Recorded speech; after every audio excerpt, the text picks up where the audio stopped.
Imagine for a moment that you're in the 90s, headed for an evening at the best spot in town.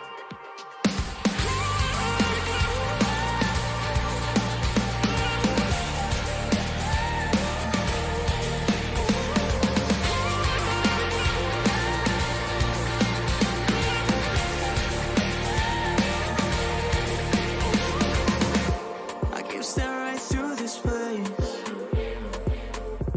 I keep looking right through this glass. I see the colors turn into one. Am I worth it? Is it worth it? I spill blood on the floor and pick it up again, over and over. I throw it through the wall and pick it up again, over and over.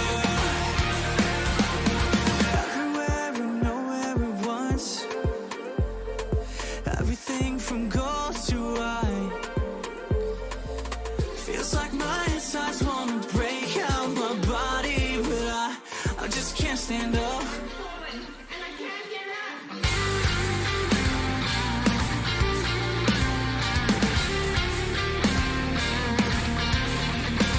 I spill blood on the floor and pick it up again, over and over.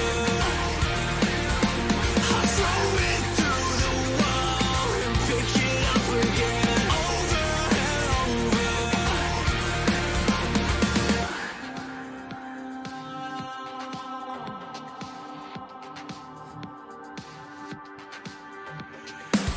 I keep my attention divided. I keep my heart undecided. I go from high to low. I keep my attention divided. I keep my heart undecided. I think it's getting old. I spill blood on the floor and pick it up again, over and over. I throw it through the wall and pick it up again, over and over.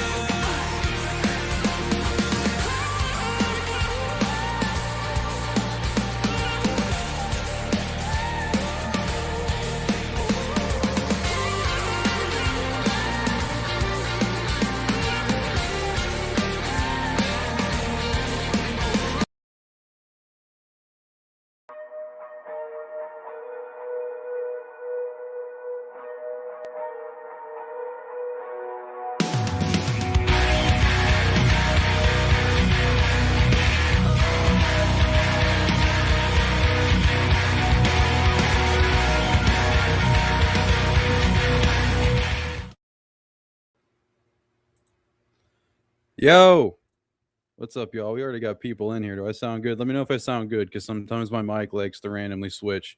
Wait, y'all motherfuckers got nothing better to do on a Friday night? I know y'all aren't going outside right now up there in Minnesota. No, I appreciate y'all being here. Thank you, Adam, for saying I sound great. We got a lot of love in the chat already. I appreciate y'all. Shout out Dell. Shout out Bob. Yeah, I said I got a few things to go over. But if y'all want to talk ball tonight, this is going to be an open mic. I just got a couple things to get, a couple tidbits for y'all. Maybe it's a jump scare for y'all, but I'm not wearing my glasses. Sorry if that's scary. You know, you wear glasses all day. You just don't really want to wear them anymore. All my blind people know. Yeah, we got Bob. Shout out my guy TB. TB's a real man. TB's an OG. You know, I can tout all that I want that I do this shit for a living, and I'm incredibly blessed, but I will probably TB has forgotten more about the Vikings than I know, and than I have ever known. So I got Bob, TB, shout out Norse. What's up, Norse? Big nuts. Hey, Dig Bag, of course, we're screwed. We're Vikings fans. Yeah, that's a fact. That's a very big fact. Shout out Adam. I wonder who you are. Dell, too hot. Fuck that. Yeah, dude, it's hot as fuck. I'm just glad. I know y'all are getting a heat wave. I'm glad it's like 90 degrees here. We had a stretch of like 100, 105 here in Virginia. Like I said, I know in seriousness, I hope you guys are doing all right up there in that smoke. The smoke, because y'all know I live in Virginia. That smoke got down here today. Like, it's not obviously as bad as it is up there for y'all, but it smells like Canada outside. There's no way Canada smells like that. Yeah, we got Dell in the building. I see Zoe. What up, Zoe? Yeah, I'm gonna drop the link, and then whoever wants to join, I think I can have up to 12 people in here at one time. So whoever wants to join, Smoke giving you problems. Yeah, I'm here. I'm sorry to hear that, man. I bet, dude. Like, even I was outside for a couple minutes. I can't imagine what it's like up there. That's just probably crazy. Yeah, Zoe, I saw that shit on your story, your Instagram story the other day. Like, Detroit, like, that shit was crazy. But yeah, I appreciate y'all being here. As far as the things I wanted to get before I drop this link in the chat, which I will be doing here in a second, just wanted to go over a couple things. Thank you for the private messages. First of all, go read my shit on heavy and purple PTSD. This time of year is unreal for trying to find things to write about, but we still try our best over there to bring you guys things to read. Shout out Broski. Toronto skies were orange this week. It looked apocalyptic. Yeah, well, you know what? Fuck Canada for this shit, to be honest. Oh yeah, Fleury is back there, Dell. That's crazy. Yeah, he's fucking around. He's doing crazy shit. Yeah, he's a gangster though. I love him. Brevi, are you all James Franklin up? Absolutely.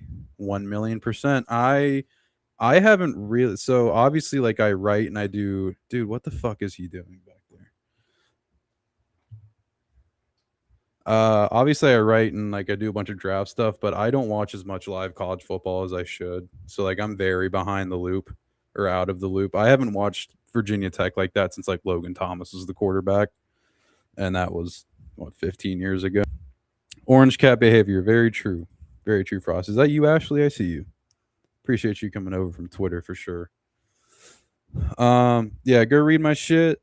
If y'all wouldn't mind liking, subscribing, sharing if you haven't already. We're trying to get this channel monetized. That would be sick. Drive by Virginia Tech twice a year, going from Charlotte to Philly, then back to Charlotte. Oh, are you in Charlotte, broski? I didn't know that.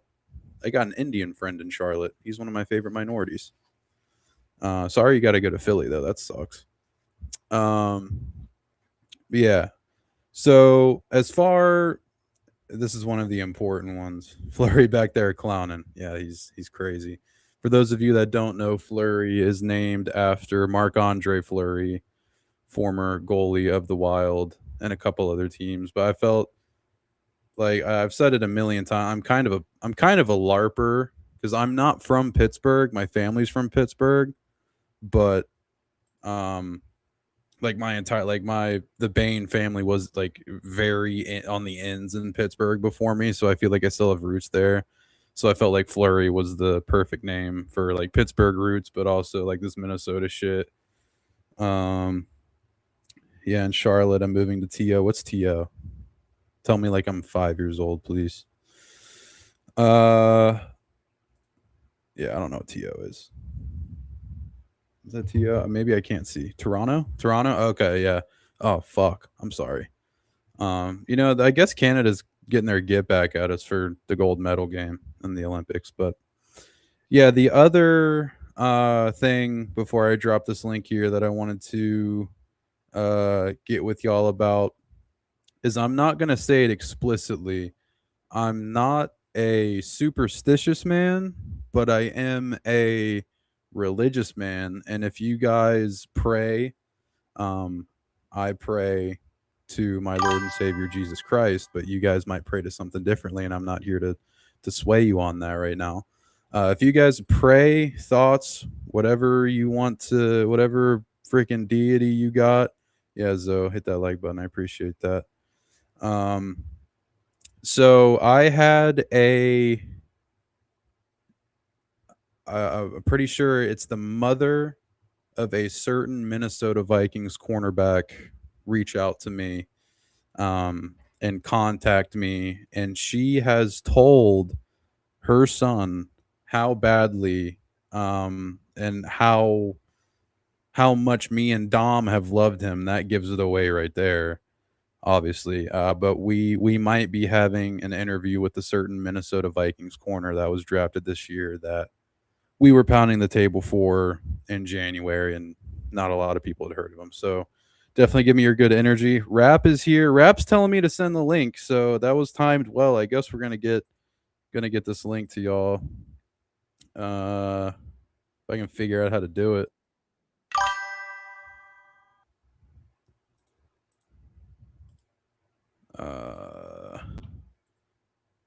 That should be it. So if y'all want to get in here, go ahead and tap that. I'll probably, I think Rap is with Mafia, so I'll probably just bring him on at first so y'all can see whatever they're doing. Because they met up in South Kakalaki.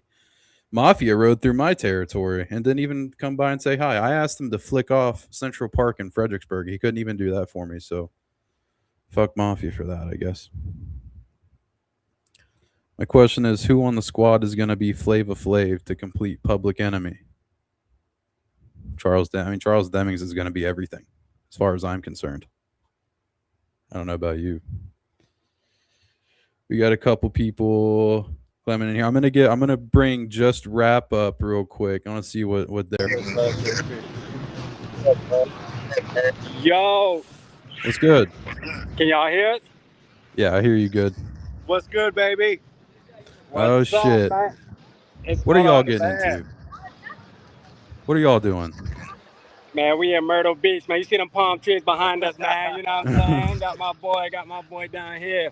We just wanted to tap in and show face, though, man. We just met up, so yeah, we just wanted to tap in and say what's up, bro. Keep doing your thing, Brevsky. You know what I mean? The GOAT himself. Let's get it.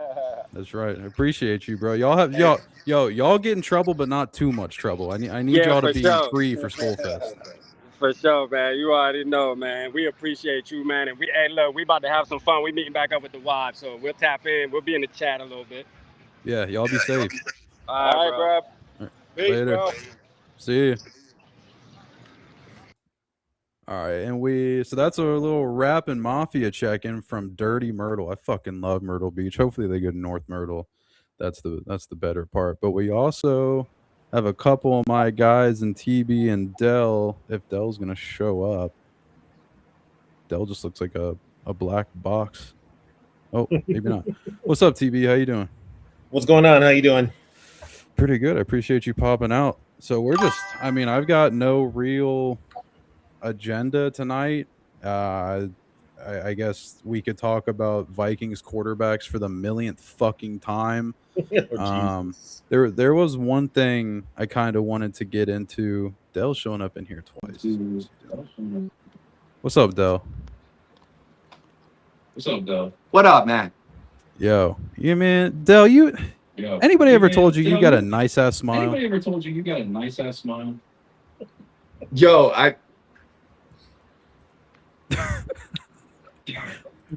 You got some audio playback. I can hear myself. Audio playback. I can hear myself. My bad. Bluetooth is on. You're good. Yeah, I had a couple, and then I think Zoe's gonna join us in here, but we can just kind of get it started off. Can I say something first? Yeah, absolutely. I want to thank everyone that tuned in to the Vintage Vikings show last night. It means a lot to us. We're just getting started. There's a hell of a lot more to talk about with this team, but I want to thank everyone that took the time to listen to me babble about old school football. And I love you guys for it. Thank you for the support. Yeah, y'all definitely go subscribe. I believe it's Vintage Vikings 00. Y'all definitely go subscribe to that. You got was last night like your fourth show? Technically, it was our first show. Okay. Talking about the Vikings. The other two, we were introducing ourselves. But last night was the first show where we actually talked about the Vikings. So we started from the beginning. So God knows I need to watch that. I'm a little young. So what? We were starting. Yo, it's a trip.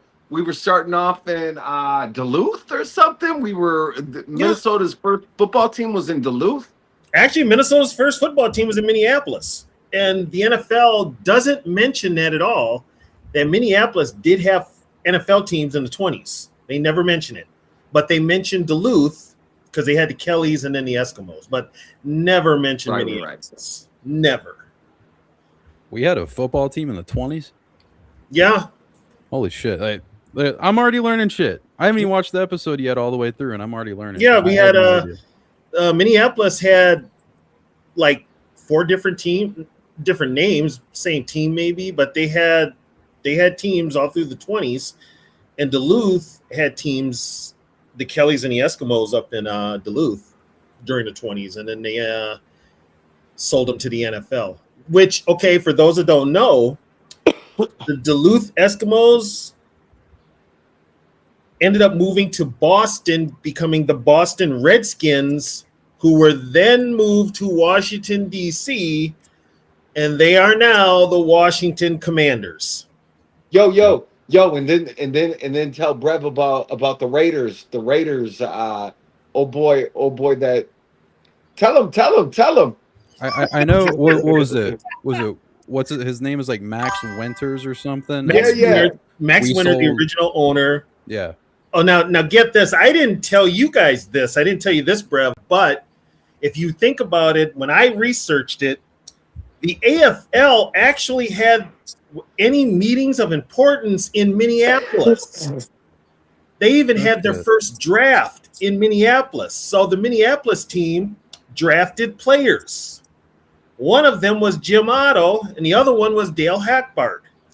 When they sold the rights to Oakland, those draft choices went with the franchise to Oakland. So technically, Jim Otto was drafted by Minneapolis, but he spent his whole career playing in Oakland. Dale Hackbart ended up playing with the Vikings eventually in the late 60s. So it is. I read up on that, and I'm just like, oh my god. You can imagine my surprise as a 1999 baby when I found out that the Los Angeles Lakers are from Minneapolis. I was like, holy shit, that makes sense. Yeah. And you know who owned the Lakers? Max Winter. Oh yeah. He sold them in 55 to the guy that sold them in LA, Bob Short, because Max wanted to get an NFL team in the Twin Cities. You know, there's something to be said about Minnesota teams getting sold and then winning and then succeeding wherever they go. Yeah, I wonder. You know, is Minnesota's like an ancient Indian burial ground, right? There are some tribes up there. I'm sure that's something to do with it. Yeah, that's a good some. I guess the name of the state is Minnesota. On the east side of St. Paul, in Mounds Park, they got huge like burial grounds. They still got the burial grounds, mounds, bro.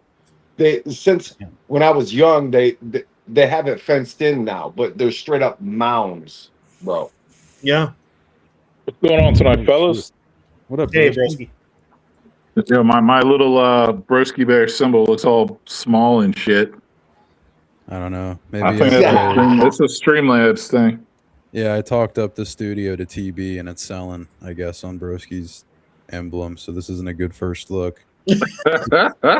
There's something. So for the past couple days, and again, anybody that wants to join and talk about this, hit that link. This is open mic. For the past couple days, I mean, you guys know I write. You guys know there's also fucking nothing to talk about right now. So a series that I did over at Purple PTSD that I'm managing edit for was about storylines of each game. And I went through each game of the regular season in 2026. And I did my best to name the biggest storyline from each game. Brev, you are bored beyond belief. Oh, it's bad. It's really bad. It's terrible. I did it. I got my 600 words and I called it a day. It was like 5 articles. Like for week 1, I think it's kind of obvious what that storyline probably is, and that's the debut of Kyler Murray. Would anybody disagree to that? I mean, not if McCarthy beats him out. Yeah, I mean, I guess I whoever know. the I think quarterback it's is. going to be. It's more or less. You should put KOC in there too because his future hinges on Kyler Murray. I don't know, man. We'll see how it plays out, man. But Kyler Murray is funny because like he's never had to earn anything ever. He's always been like handed everything. I feel He doesn't have to earn anything here either. He's already he was brought up here to be the starter. he might be. I mean, that might hold true. You know, he was brought up here to be the starter. He's gonna be the starter because guess what? KLC has to prove himself right because his ego is bigger than the team, and his job is on the line. Yo, you guys though, not only Zoe, but Teasley is waiting in the wings as well, and he's watching everything unfold. So if training camp carries a different narrative than Murray's winning the starting job, Teasley might hold that motherfucker to the fire. You know what I mean? Yeah. I mean, what if McCarthy legit looks better than him, though? You know what I'm saying? Like, Teasley might be like, yeah, you got to play the guy who's better. That's where Teasley's going to come in and say, you know what I'm saying? Like, that's the best case scenario for this whole thing. And I made a whole video on this channel a couple weeks ago. Like, yeah, as much as like I've dogged on JJ McCarthy for his play year one, the best case scenario is still that JJ McCarthy pans out and the Vikings were right all along. For sure. That's the best thing that can happen. What's up, Zoe? What up, my guys? How y'all feeling? About as good as I can, staying inside with all the smoke. What up, Dale? Why you looking like that?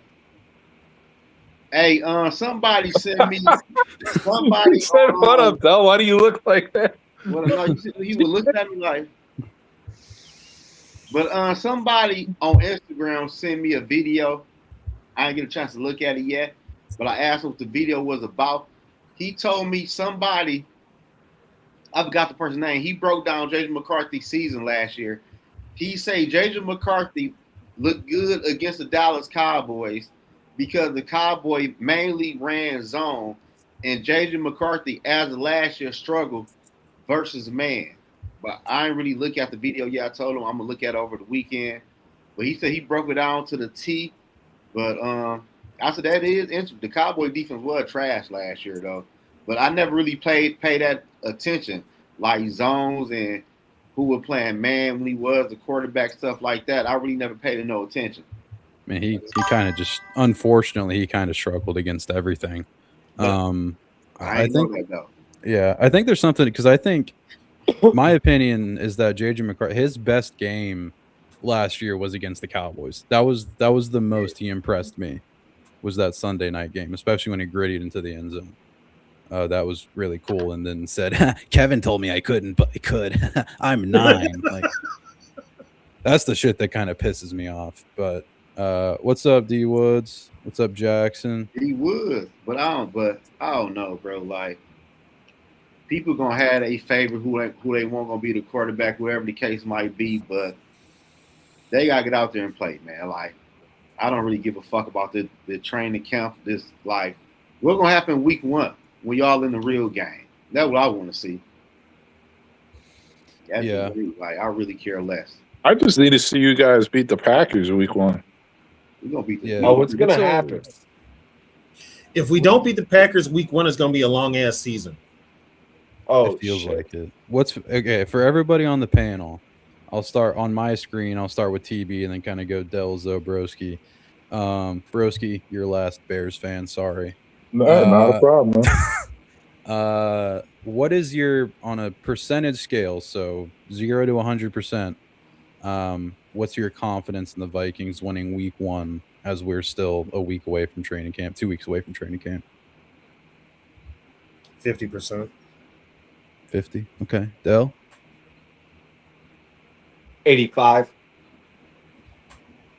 Gotta respect. I think the Packers are like, I think the Packers. Well, I think the Packers are going to be the worst team in the NFL. Wow. I can't say I agree with that. So what's your scale, and then whose jersey you got on? This is Justin Jefferson, and I'll have to say 95%, honestly, because the Packers defense isn't that good. They skilled players isn't that good. Jordan Love is a straight quarterback though, but he don't really have much to work with. So, like, I don't know. If we lose to the Packers, bro, what is we doing? Here's the thing, though. That first game of the year, though, the Vikings are going to be out of sync because guess what? Wow. The veterans haven't played together, and that defense is going to have rookies on it. That'll be their first game.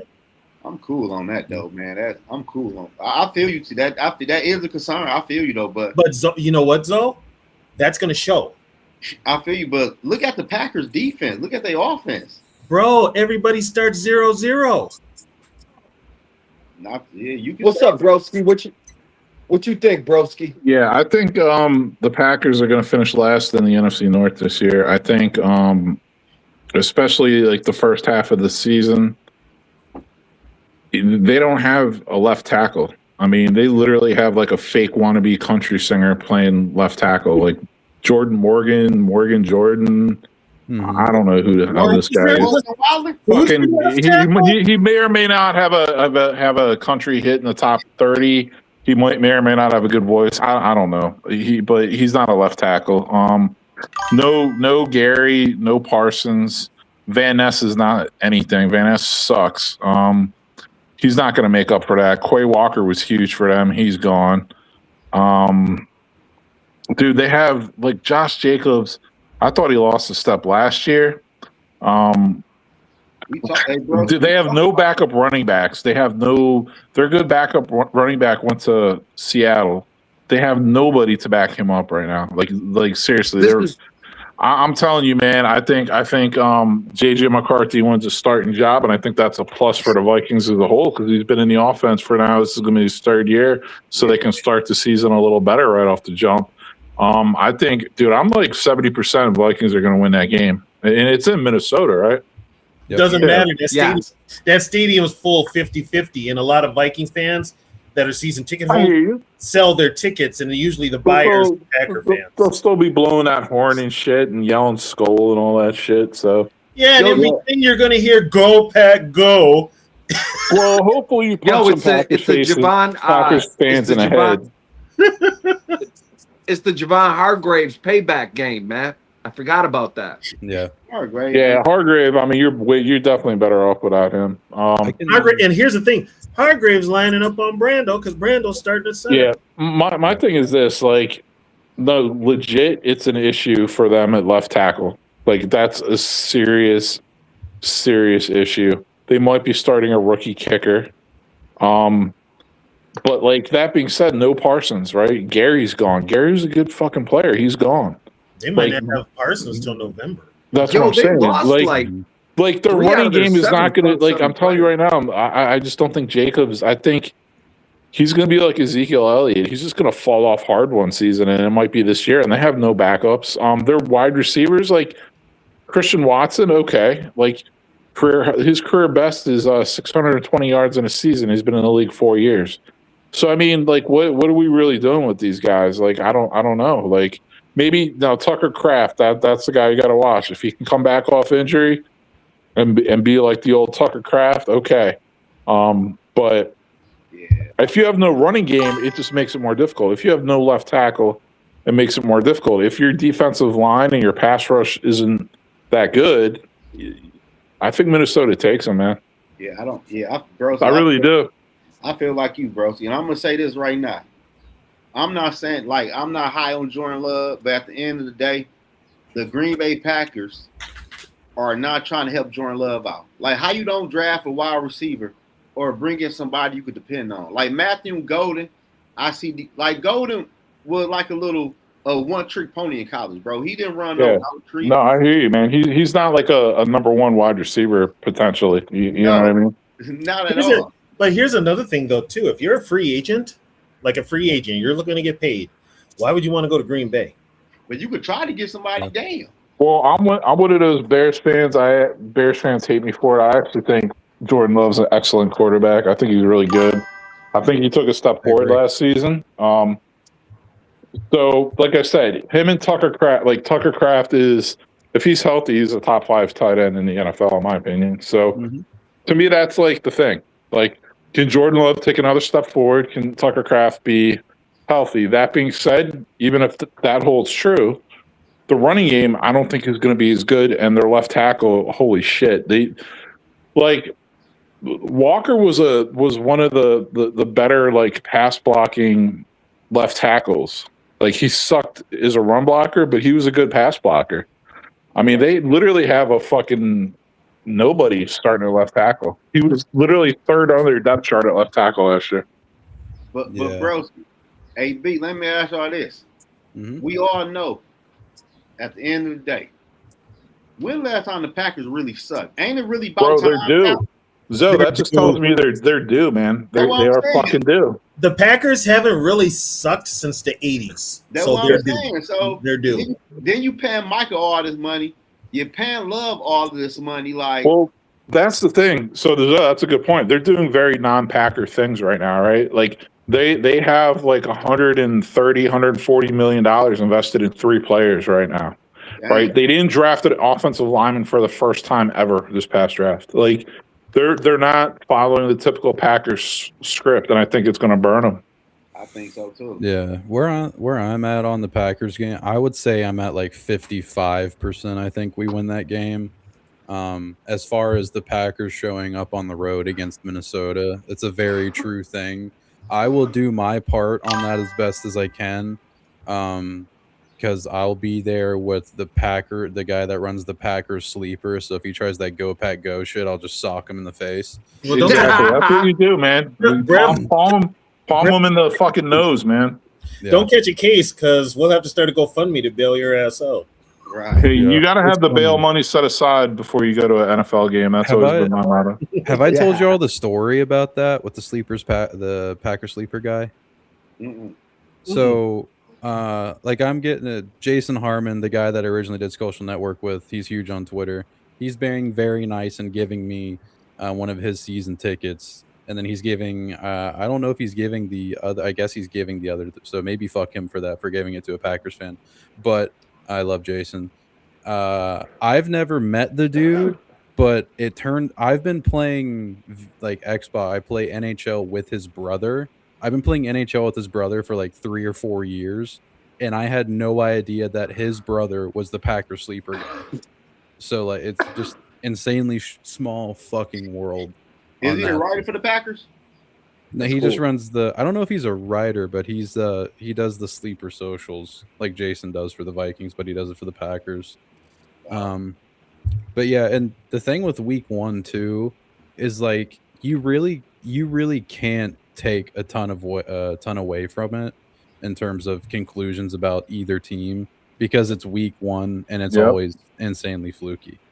So like I know even if we get blown out like 35-3, I know I'll be emotional about it, but it won't matter in the end of it. If we get blown out 35-3, all hell's gonna break loose. Yeah, that's an ass whooping. That is an ass whooping. It will, but I don't think it'll matter. I mean, it'll matter in terms of it's a divisional game, but in terms of who the team is, I don't know if it'll matter at the end of the season. Oh, it'll matter because 1, you got your asses kicked by the Packers. 2, you're probably favored. And 3, obviously you lose that bad. It proves that your offseason signing doesn't work. Maybe 35-3 was a bit extreme of an example. Maybe if we lose 30-20. How's that? Yeah, that's better. Okay. Yeah, that's better. Okay. Yeah, and I'm just going to say an L is an L. That's better. That's fair. Yo, let me ask you guys. Like, okay, so our bye week is at 6, right? What if we start off 2-4? What is the percentage of KOC getting fired versus 1-4?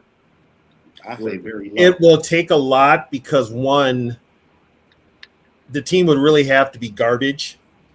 If there's still hope, they'll keep him around. But one thing that might change if the offense isn't working, and I brought this up as one of my predictions, Teasley might call him into his office and ask him to give up play calling. Mm-hmm. Damn, who you give it to? Frank Smith. He never called plays. Don't matter. KOC never called plays till he got here either. It depends. I mean, obviously the chance is higher if you go 1-4, but like if you go 1-5, but if you're, or no, it would be 2-3 Right. or 1-4. Right. It depends. Like if you beat the Packers and Bears, that looks better. But like if one of the teams you lost to is Miami, then that looks really, really, really fucking bad. Yeah, Like, you can't lose at home to Miami, bro. No. You can't do that. And it's why the fuck is that game a 3 p.m. game? East Coast. They might change it. East Coast. They don't flex until week 5. Yeah, they can't flex at all. It's East Coast, so and random. a lot of times with Miami, they've done it for years. Miami will play the late game. Ain't Frank Smith like Miami's old offensive coordinator or some shit like that? Yeah. Maybe that's why it's. I'll tell you what, that game the week after at the Saints, man, that's going to be like a low-scoring slugfest, man. Because I think both teams have a good defense. I think the Vikings and Saints have really good defenses. Yeah. What were my stories? So my week 1 storyline was probably the debut of Kyler Murray. Week 2 was just taking on reigning NFC North champions with the Bears. Buccaneers is Zach Robinson versus Kevin O'Connell, because Zach Robinson is now the OC and he was in Minnesota for a little while. And then, yeah, I think the next game is Miami. I'm pretty sure. I think Frank Smith. I thought Miami 3rd or 4th. Tampa Bay 3rd? Yeah, Tampa Bay is 3rd, I believe. Okay. No, yeah, Tampa Bay's 3rd. Okay. And then 4th is Miami. And I had Frank Smith facing off against his old team. Hey, you know what? You know what I'll give Miami though? Like, I'm confused. You shred all of this money, then you turn around and give Malik Willis all of this money, and knowing damn well you're going to tank, and he ain't got shit he working with. Like, I ain't get that signing to me. Are you tanking? Hell yeah, the Miami Dolphins. Well, I mean, it Nice. makes sense. If you really want to suck, you sign Malik Willis to be your starting quarterback. Damn. And also the Dolphins, makes like, sense. they're under kind of like a more zoomed in microscope, if that makes sense, because they're in a lawsuit for tanking right now. Yeah, they're in a lawsuit. So the last thing you really want to do is tank. But yo, I mean, looking at it in how Malik Willis was playing last year, he was playing very well as a run first team and a quarterback in that type of system. And they got HN, so I mean, it might fit. Who the receivers though? He was a good backup, you know what I mean? But like being a starter going into the season, that's a different story. It also depends. Also, it all depends on what kind of offensive philosophy they're going to have. They may be a run first team. Yeah, You got a new head coach. He may rely on running the ball, which takes time off the clock, which helps your defense. It also helps your quarterback. I don't know who he's throwing to. They hired the Packers DC from the last couple of years, Jeff Hafley. Yeah. So they're definitely going to lean on Achane in the run game for sure. Hafley's probably going to go old school. He's going to run the ball and have a decent defense. No, I feel you though, but I don't really know who their receivers are. That's a real question. They literally. I'm telling you right now, I got their depth chart. I got our lads up. They have guys I've never heard of them. Jalen Tolbert, Tutu Atwell.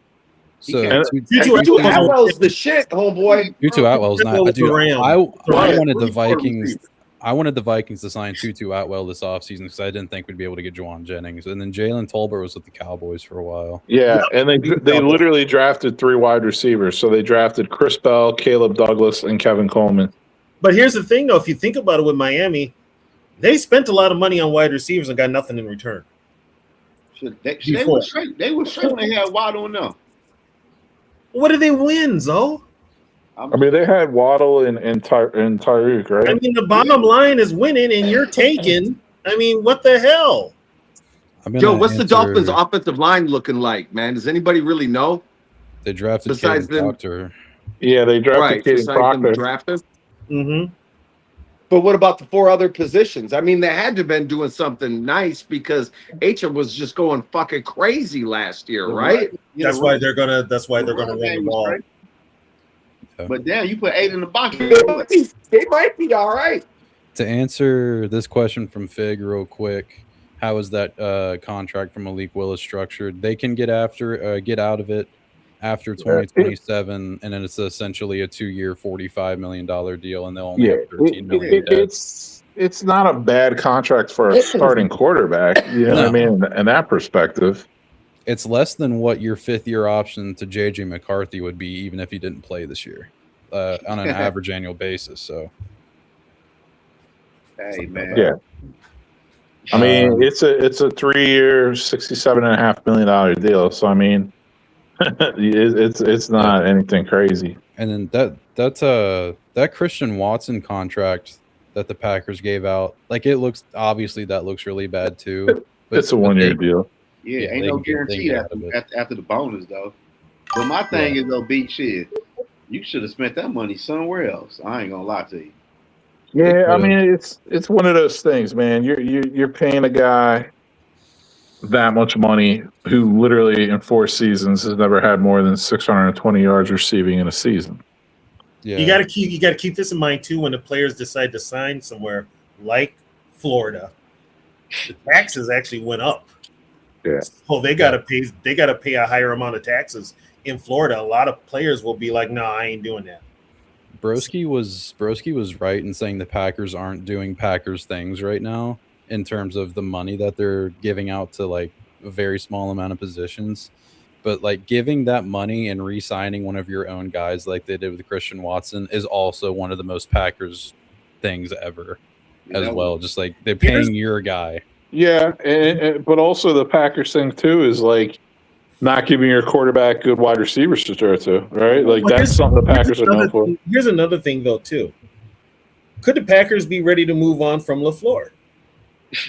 Bro, I'm telling you this, TB. I'm telling you this right now. I'm telling you this right now. If they weren't in the situation where they knew Hafley was going to leave and get a head coaching job. Like if that wasn't the case, I think they would have fired LaFleur. I think they would have gone after McDermott. I think they would have even gone after Harbaugh. You know what I'm saying? So like what I'm saying is like I don't think they wanted to lose their head coach, like their offensive brain and also their defensive coordinator in the same offseason, because that's just basically like, damn, we're starting over then. Well, they're going to have to eventually. But LaFleur's played out, man. Like he's stale, man. Like I really do. I think the division's figured him out. I don't really. He signed that extension, but dude, they if they do finish last in the division this year, I think they do fire him. I was about to ask you, bro. So what happened if he doesn't make the playoff and they win about 7 or 8 games? I think there's a good chance he's gone, man. He could still be fired because they didn't make the playoffs. That's what I'm saying. Bro, he does more crying than anything, man. That motherfucker be having conniptions. He's more worried about his haircut than coaching anymore. Right. He got a nice face, though. He's a very good looking guy. But yeah, I don't think his play calling is very good. I ain't gonna lie though, man. Like I really blame whoever the GM is, bro. Cause what are we doing? I agree with that. The GM is, I think, it's Gutekunst. Yeah, that's who it is. That's who it is. Fire. Like, what are we doing in a running back room, in a wide receiver room? Here's the thing, though. Who gonna fire him? I don't know who hired his ass. The city of Green Bay. The city owners. of Green Bay. Well, they could fire his ass then. They got a board that would fire him. They have a board that does the firing and hiring. Sound familiar, folks? I'm just saying, even though I'm not a fan of LaFleur, ain't that a GM? Ain't that a GM call? I'm sorry, Zoe. Ain't that a GM call to fire the fucking coach? No, I'm talking about fire the GM. But you know what, Zoe? This is a perfect example of when you legitimately don't have a owner. Yeah, because I'm gonna tell y'all this. Be prepared. This is gonna be a wild season for the Packers, something we ain't seen in years. Because everybody, I feel like, because for real though, everybody in the division, I feel like got better, except the Packers. I'm ready for it. The only thing is, man, is like the Lions' defense is so shitty looking right now. Like it's gonna be the Lions and the Packers battling for the basement, man. Oh, wait a minute. So I got a question. What up? Who was that dude on your podcast last night that said the best defense in our division was Detroit? Wow. I don't know who he was. He just hit the link. Yeah, hit the link now if you're out there, homie, because that's crazy, man. He was Like, the Cowboys. To I don't know. answer Norse's question real quick about the 5th-year options. So to put it as simply as I can, 5th-year options basically get divided into 4 tiers of eligibility of what you fall in. So like the top tier right now would be in that 37 million range, and that's probably going to be by that time might be over 40, but that's going to be your Drake May. It's kind of fucked because Pro Bowls are like an accelerator, so that needs to be renegotiated in the CBA because Shadur Sanders just made a Pro Bowl, so he's automatically a Rob, I got a tier 2. question here. Yep. Why are they treating Pro Bowls like they still mean something? I don't know. That's why I said it needs to be renegotiated. So Shadur Sanders automatically is a tier 2. If he makes another one, he gets accelerated to the highest tier, making. Wait, he made a Pro Bowl last year? What the fuck? Yeah, he did. He had more interceptions and touchdowns. How the fuck is he? I don't. What the fuck? I like Shadur, but I don't fucking know.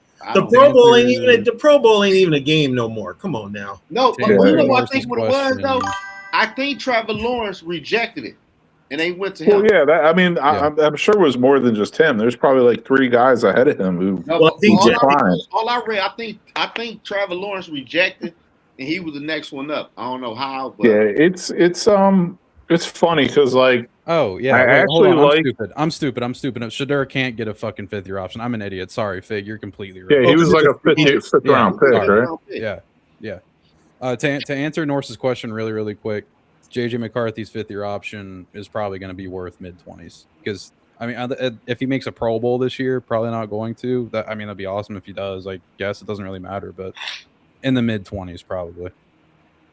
Here's my thing. So this could be a problem. As much as I want the Vikings to succeed with whoever's at quarterback, that just means that KOC sticks around longer. Yeah. But that's what, and TB, that's what we were talking about like months ago. It's like that's like the worst case scenario for the Vikings. That's the minus. I mean, yeah. Now, here's the thing. If JJ McCarthy does take over the starting position and plays his ass off, it will be a big FU to Kevin O'Connell. Nah, Kevin O'Connell gonna get that praise. It'll be because guess you know what? That's if I'm Kevin O'Connell can't take the praise after you were bashing him all last season and then turn around all of a sudden like, oh yeah, I did this. No, you didn't, motherfucker. You didn't do shit. But you know what the media gonna do though? They're gonna give it to him. Yeah, you know what, Zo? Fuck this media up here. They do that shit. No, I'm talking the main. You know, but my whole thing is screw them too. And I'm happy you said that. You know what that's. You know what? That's if they win a playoff game. If they win a playoff game, they'll rock KOC's balls, bro. They will. Hell yeah. But if they do good in the regular season and then like lose their playoff game, KOC could be out of here. I'll say that. Yes, Teasley. Yo. Yeah. Exactly. Bottom line is, man, the Packers ain't all that, man. Don't be surprised if they don't. If they give the Dallas Cowboys the #1 pick in the draft next year, man. That's like legit. I mean, I think you're getting a little carried away with that, but you're entitled to your opinion for sure. But wait a minute. That's right. Does Dallas get their pick for Micah? Yep. Man, Packers not about to be that down bad. I think they might be. Well, let's hope they are. Don't get me wrong. Let's hope they are. Like, you know what I mean? But here's the thing.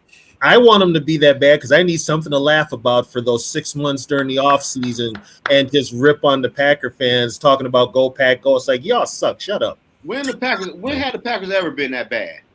Oh, they've been bad, dude. When? They were bad in the late 80s, mid 80s, early 90s, the 80s, early 90s. So if you watch my Vintage Vikings show, I'll cover that they did suck at one time.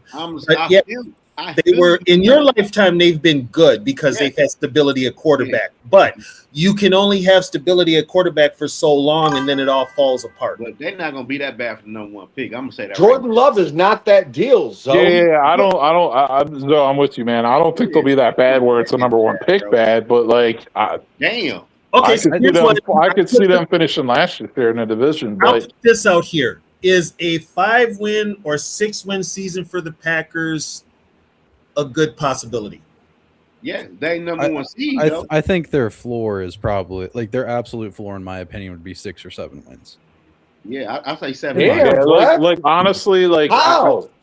I could see them being like 7 or 8 wins, and I could see the Lions being like 7 or 8 wins.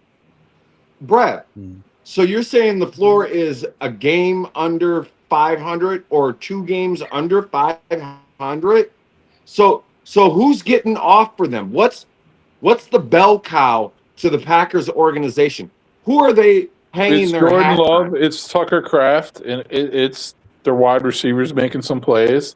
And then it's when it's like their defense getting coached up, but like yeah, bro, they I not. don't. That's the problem. They're going No, I don't see to it, man. they're going to a 3-4 this year. That's the thing. They're going from a 4-3 to a 3-4. No, bro. So They were a even 3-4 last year.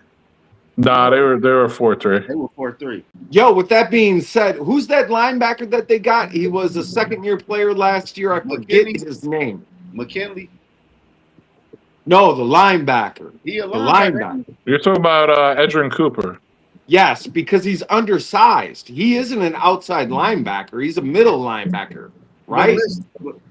Listen, No, he plays. He doesn't play middle because they got Quay Walker used to play that, and they got Zaire Franklin to replace Quay Walker.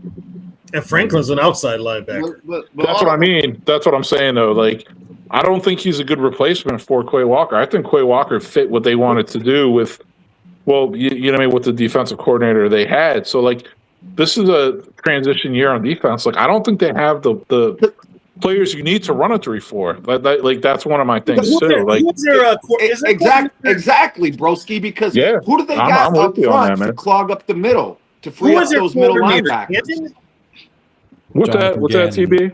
their coordinator? Yeah, Jonathan Gannon. And he's running a 3-4. He usually runs a 4-3. Well, listen, Dude, he's running a 3-4, man. No, listen, bro. That's what I'm saying. Like, I that's what I'm saying. Like, as bad as I think the Lions' defense will be, I still think the Packers are going to finish last in the division, man. I don't think they have it. Hey, listen, B. I know this your stream. I gotta keep it real with you. We ain't doing that tonight, Dale. The Packers is not about to have number 1 draft pick, bro, over no Arizona Cardinals and the New York Jets, bro. I missed the question from D Woods. Shit, sorry, Brev. How do you feel about Marshawn Lloyd? I like Marshawn Lloyd. I mean, I like Marshawn Lloyd in the draft process. I haven't watched much of him since he got drafted. Yeah, Marshawn Lloyd needs to get on the field. He needs to stay on the. He needs to at least take some carries, man. Marshawn Lloyd. I mean, come on. What are we doing? What's up, Norris? Hey, Billy. Norris, what's up, man? You staying inside? Shit, man, I'm sitting in the garage with the fan on. It is huge. What are you ripping bangers from that 8-foot bong or what, man? What's going on? Hey, Broski, hey, B, you said earlier you don't watch college football like that, right? Not as much as I want to during the season. It's hard writing about the NFL and watching. I don't know how people do it. My attention span is fucked. What about you, Broski? Do you watch college football? Yeah, I watch a shitload of college football, man. So I I love gotta college say football. this. I've been looking at quarterbacks, and I gotta watch them more this year. Like, how you feel about CJ Carr at Notre Dame?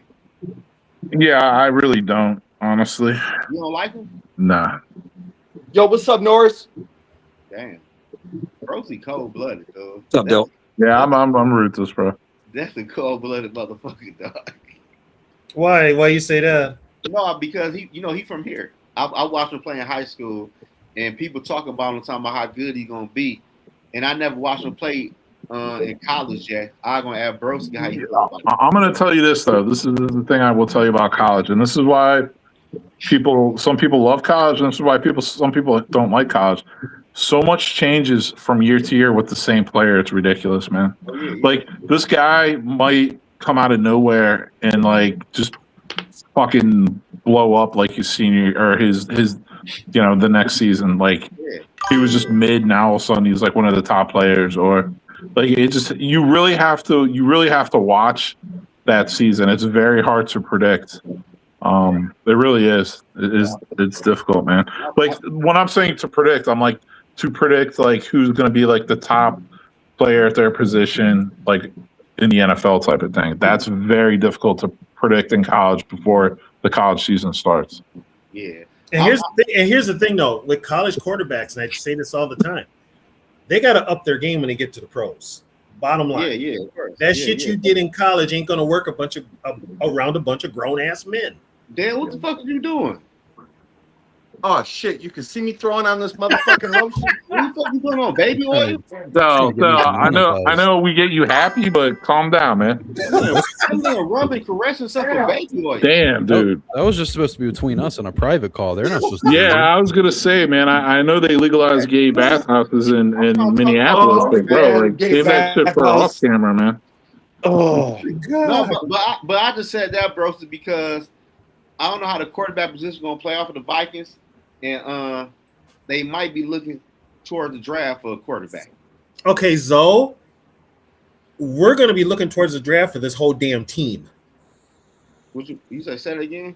We're gonna be looking towards the draft for this whole damn team because guess what? They're gonna blow it up at the end of the season. And TB, I'm telling you this, man. We've been talking for months now, man. Like all you guys, man. We've been talking for months. TB, especially, like Zoe, Dell, like been talking to you guys for months, man. And what did I say? What have I been saying? The Vikings are in a very it's a very peculiar spot, man, because it's like they're really teetering on like if they add a little bit here, if everything goes right, they could be a Super Bowl contender this year.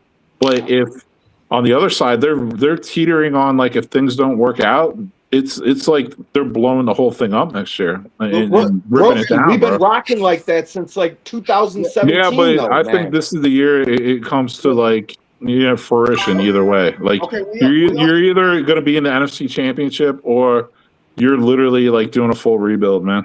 Well, I'm saying if you look at the Viking roster, you need a quarterback no matter what. But blowing up will be what? Trading Justin Jefferson or Addison. Yeah, if the other people are young on the team. I'm going to say this, man. They're young, but are they first stringers?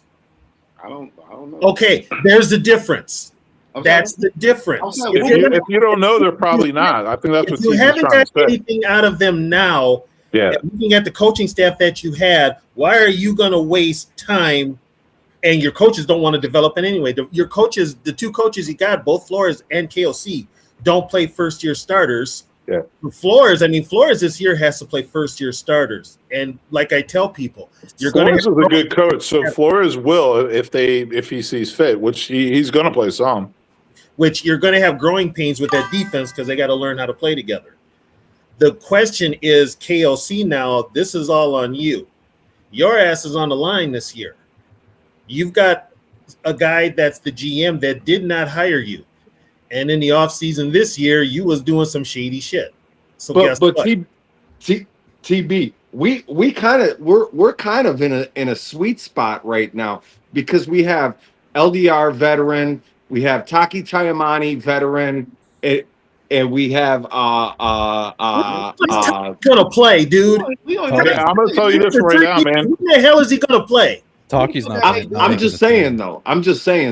But okay, those players have if we're in that position, here's the thing.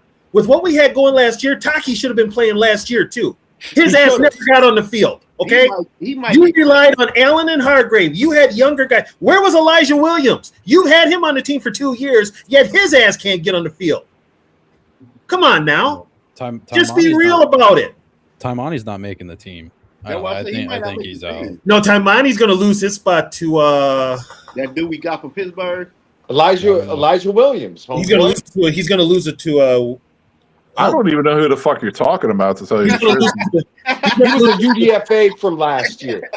He's going to lose it to Loudermilk. I don't know why Dale brought them damn names up. He's going to lose it to Loudermilk. And I was an advocate for Taki. I wanted him to play more. But, I mean, especially last year when you had what was going on with Hargrave and Allen, you couldn't give Taki time to see what he could do.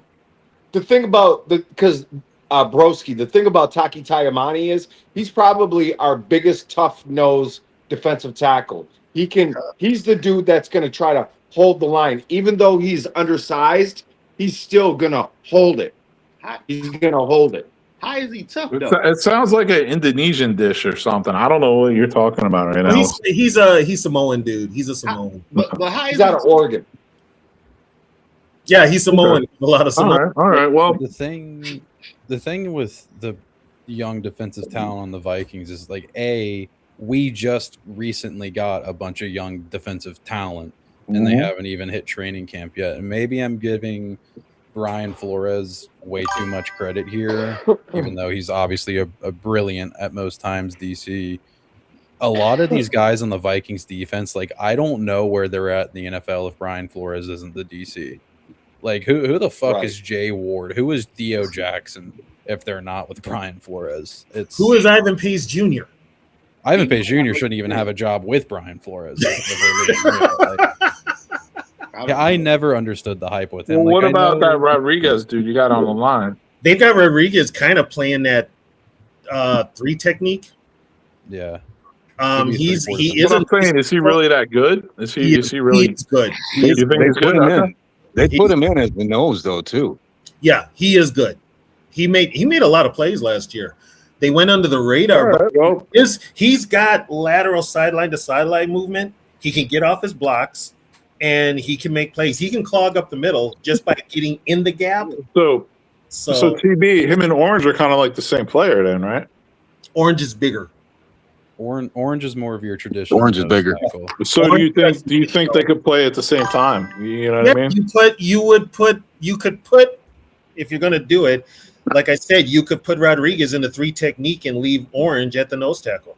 Yeah, I mean Brian Flores. Obviously, you know Redmond is playing defensive end. Yeah, I mean Broski. Obviously, you know that Flores is like all about versatility. So we have a bunch of guys on like a 3-4 defensive interior playing 3 technique, playing nose that they can all kind of do either one. Yeah, so we just have like a nasty ass rotation. Yeah, and I think that's the reason why you drafted Orange, because like he is a no tackle and that's pretty much it. But you needed that shit, right? Oh yeah. Well, you needed a run stuffer because last year, remember, beginning of the year, Hargrave and Allen were getting just annihilated. Yeah. Yeah, we talk about how great the Brian Flores defense is. We were like 23rd against the run last year. We can't defend the run. I don't know why my voice just cracked. I'm 26 years old. But Brian Flores can't fucking defend the run. Here's the thing, and if teams are smart, if you want to slow down that Viking pass rush, run the ball. Yeah. Do that. Yeah, Brev, you're only 26, Brev? Yeah. Damn, man, you're hanging with some old heads. Good for you, man. That's how I learned, man. 38. I turned 27 later this year, if that helps. I don't think good, all right. That's pretty good that you can hold your ground with some old heads, man. That's good shit, man. That's how you learn and get better, man. I don't give a fuck what their age is. Some people just don't know what the fuck they're talking about. Yeah, I can say that about some of y'all on this panel. You're right about that. Zoe, you the one I'm talking about. This team ain't doing shit if you ain't got no quarterback. Brev. What's up, Norse? Brev.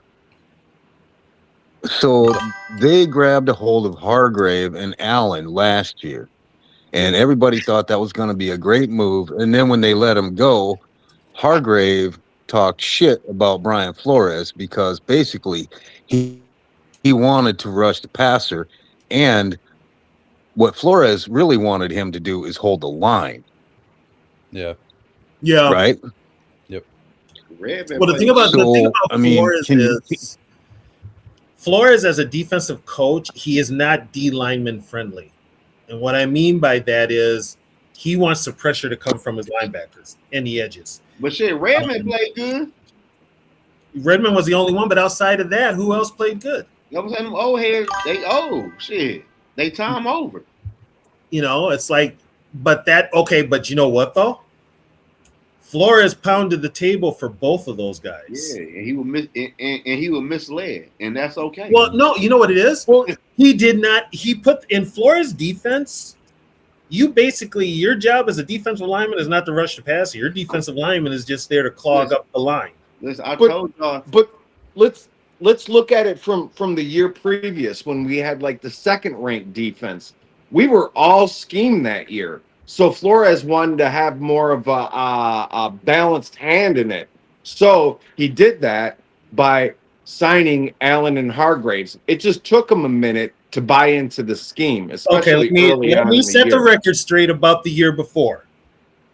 That pressure the year before with those turnovers and stuff, the pressure came from the outside, the edges. Grenard, you still didn't have in middle of the. You still didn't have a damn line inside pass rush. So he gets Hargrave and he gets Allen, and he still doesn't have an inside pass rush. The only one giving him consistent pressure, play after play after play from the inside, was Jalen Redmond.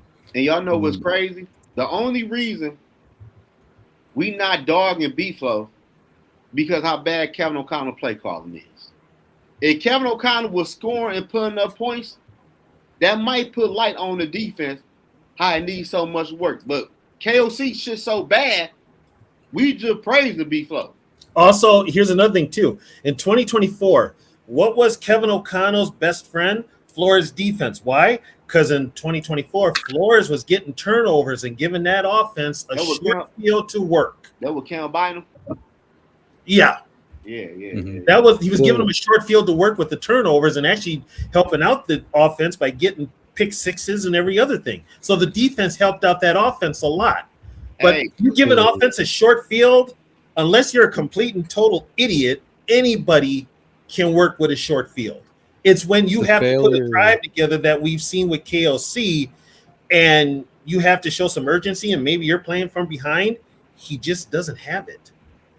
He just failure to build the interior of the defensive line to this point, and hopefully this draft fixes that. But that's what led you to take such a gamble on Caleb Banks. And again, it's, you guys know, it's a gamble that I don't really love because I wasn't a huge Caleb Banks. And Broski, I don't think you were either. Yeah, I didn't like that pick at all. Hey, y'all chill on Caleb, man. He from the city. Chill. You guys should have taken Thieneman, but anyway. love affair with Thieneman. Hell no. What is the love affair with some slow white boy from Oregon? I mean, if a 4.35 is slow, if a 4.35 is slow, then he's an athletic. He don't hit. Yeah, he does. He hits. Thieneman, he's an athletic kind of physical freak, which we love to see out of a good old corn-fed white boy.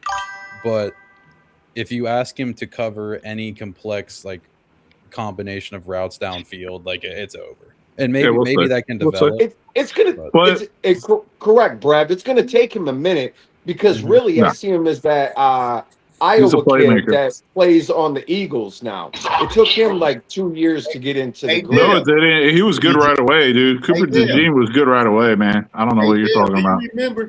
Hey, Dale, do you remember we had this conversation when you said we should have took that tight end or we should take that safety from Oregon? And I told you, I don't want shit from Oregon on defense.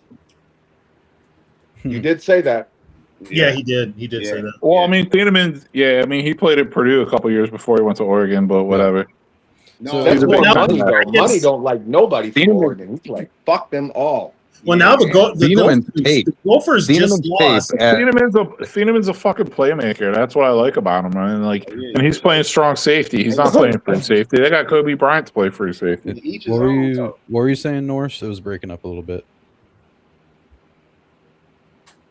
I was just going to say, Thieneman's tape at Purdue was a hell of a lot better than it was at Oregon. I agree. Probably so. Yeah, it was. What did he transfer for NIL money? Probably so. Mm-hmm. Or try to win a championship. Coy Parrish route. Yeah, he went the Coy Parrish route. I don't know, man. I was thrilled when I drafted him, man. He played with my boy over there at Oregon, and I would room for them boys to win. Let's play revisionist history because I know what I wanted us to do at 18th overall, and it was trade the fuck back and not take Caleb Banks or Dylan Thieneman. What did be nasty? I'm trying to tell you. If he learns to not stand straight up after the snap, then honestly, man, Caleb Banks is Gervon Dexter. He's Cam Jackson. Like I don't know, man. But if you don't know who those two guys are, watch their college film at Florida, and you won't be able to tell the difference. I'm telling you right now, B. I'm trying my best to get Caleb Banks' big ass on my channel, man. My little cousin been talking to him. We trying to get this shit together, man. You're gonna have Caleb Banks. I'm talking to Charles Deming's mom in a respectful way about getting Charles on the podcast. I'm glad you said Come on, y'all. Come on. I'm glad you said that. Yeah. Yeah. That's but as far as revisionist history, let's go to the second round. I mean, really, I really wanted us to either take D'Angelo Pons, Lee Hunter, or Brandon Cisse. I wanted Lee Hunter. Either one of those. Here's the thing. I didn't like your second round pick either. Me Who and I didn't. was our second round pick? Golday. Golday's going to be starting. Cisse would have been he was one of my favorite players in the draft, bro. He would have been a nasty time pick.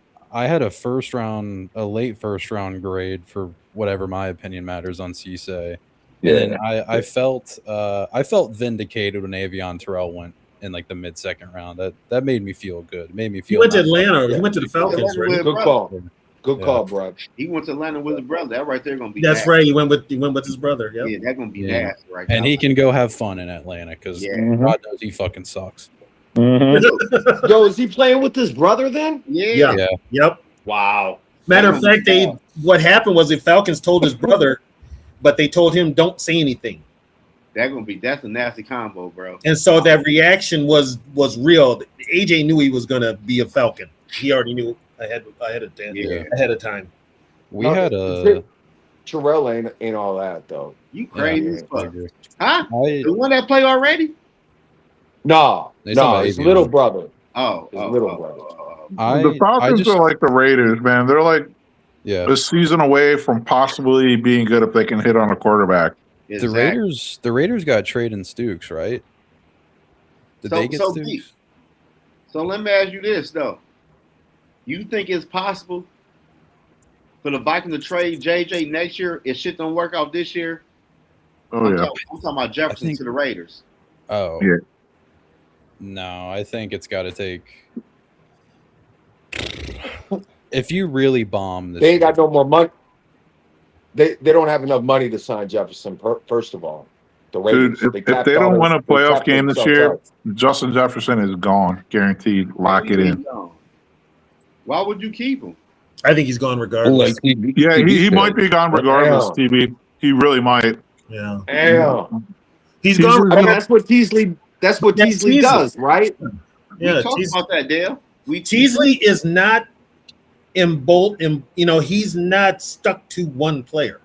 But I want to ask B this though, B, because we talked about this before though. We see Teasley come from Seattle, and they traded DK and gave the reign to JSN. Yeah. And if the Vikings don't do good this year, Jefferson, I feel like, will be on the trade block. Cause let's be real, the Vikings are they fell in Justin Jefferson, bro. I would say so from Justin Jefferson's perspective, like, yeah, he could go out and like force a trade. Get me the fuck out of here. I don't believe in this. That's fine.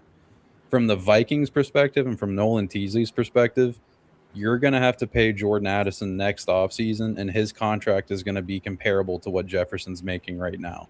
So would you rather have Justin Jefferson for $35 a year, or would you rather have Jordan Addison for $32, $33 a year? They'll draft a receiver in the first round, probably. You can draft a receiver. They're dime a dozen.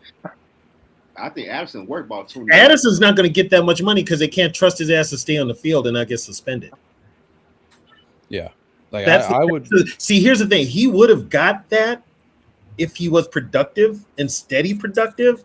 But when you spend half your time getting suspended for stupid shit and getting in trouble, that knocks it down. So he's a little guy. Like physically, he's not a big guy, right? Jordan's gonna have to take. Jordan's probably just gonna have to take what the Vikings give him. Good. I say 25, 28. They might offer. Yeah, he's a good route runner. But other than that, if he doesn't go off this year, if he goes off this year, if he has a 1,300-yard receiving year, then he has a lot more command for a contract. If he has a 1,300-yard receiving year, that means Justin Jefferson got hurt, or they're phasing out Justin Jefferson in the That offense. means JJ was ass. Yeah. Well, you know they're going to draft a tight end next year because Hawkinson's gone. Like that's a guarantee. He's gone after this year. I'm not that confident in Jordan Addison being a 1. I think he's a good. I think he's a good 2. I don't think he's a 1. But that's what I'm saying. They'll trade Jefferson and draft a receiver in the first round. There are teams in the league that would be willing to pay Jeff Addison as a number 1. Hell yeah. There would be. So I mean, he doesn't fit the role of a 1, but he'll get paid like a 1. Look what my man got from Indy. Yeah, it'll be like Naylor going to the Raiders and shit. Like he'll get a contract bigger than that. Naylor didn't do nothing until last year. Naylor waited until his 4th year to ball out, and then he got. That's what I'm saying. I mean, Naylor actually had the same exact season last year as he had the year before. I know it doesn't seem like it, but like the stats were almost identical. Yeah, but Addison could get the same contract, probably bigger than Naylor. Oh, the team would probably overpay for Addison. The only team that's going to overpay for Addison right now is Minnesota. Addison would get a bigger contract than Christian Watson. Like, I think and the interesting thing about that is, like TB said, contract year. Naylor's contract year was last year. This year is Addison's contract year for his 5th-year option. Yeah. They all depend on. They already picked him up, though. They already picked him up. They already picked 5th year up. And one thing the Vikings used to be, they used to do this all the time. They will extend somebody before the season starts to avoid kicking money down the road. I don't know if Teasley's going to do that. He don't need to. Fuck that. He might not do that, but that was a specialty with every GM before. Like Addison, Jefferson, it all depends on what the quarterbacks do. What's up, Adam Jones? Yeah. So I got a question for everybody. What is going to be the RPO for this team this year? I'm thinking if Frank Smith is there, I'm going to say it's going to be like 54, 50. I'm going to say 54, 43 pass. Oh, you're talking about the splits on the reps. Yeah, the splits on the reps. I don't trust KLC. Man, bottom line. KLC throwing that bitch. You don't give a fuck. I don't trust him to run the ball, but you brought Frank Smith in to run the football. Frank Smith will fight that motherfucker. Talk like he wants to run the ball. He said that last year. He said he wants to run the ball, but when it all comes down to it, in game, he freaks out and wants the big play again. He's greedy. Yeah. Well, and that's the problem. If you're going to run the ball, run the damn ball. You'll have more success. First of all, help out your defense. Second of all, let your offense gain some confidence and take on their guys one-on-one and run the ball. I'm going to tell y'all this right now. And not only... Go ahead, Dale. And not only that, though, it's like, Tony, do you remember that receiver for Oakland named Jets? I forget his first name, but his last name was Jets, and he was fast, but that was it. It's like a one-trick pony. If you have a wide receiver and all you know from him is that he's gonna run a fucking fly pattern, that's what he's gonna do. It's so predictable. You limit yourself on that. That Matthew Golden. Y'all remember Ronaldo Nehemiah? Oh, he took it. Oh my God. Now you talk about somebody who shouldn't have been on a football field. He took a hit one time from a defense. He ran across the middle, took a hit, and they laid him out, and he didn't play for the rest of the year. And I'm like, what the hell are you doing on the football field? You're a track guy. Hey, I'm gonna tell y'all this though. Track guy, exactly. Hey, I'm on level 10 with O'Neal and Darisaw soft ass. I'm up here. I'm up here with both of them motherfuckers. I'm not gonna lie to you. I got to see what Darisaw does for a full year. Hey, that's why they drafted Tierney, man. He's probably O'Neal's replacement next year. You know what I'm saying? So left tackle is going to be a big position they need to address. I still think they move him to guard. So I've got a question. What's up? What's up, guys? What's up, Man, Killian? they be What's up? fucking Who was that? Yo, Who's What's up, all in Killian? here? yo, Let's let see. We got Brevsky, we got TP. What's up? What's up, Del? what up? Broski, Zoe, and hi, Narcissus. This isn't cause. Who's this? Who was that? I'm just a listener. Just wanted to tap in. Oh, Yo, okay. you got would knowing what you know now, would you have re-signed Ezra Cleveland? I wouldn't have Yes. traded him. Yes, I wouldn't have traded him. Or Ed Ingram. But I'm sorry to butt it. I did have a question because I've been hearing you guys talking about the passing. I've been seeing Kevin O'Connell's play calling be questioned. Surely we were all like, keep doing this when Zimmer was running the ball like crazy, right?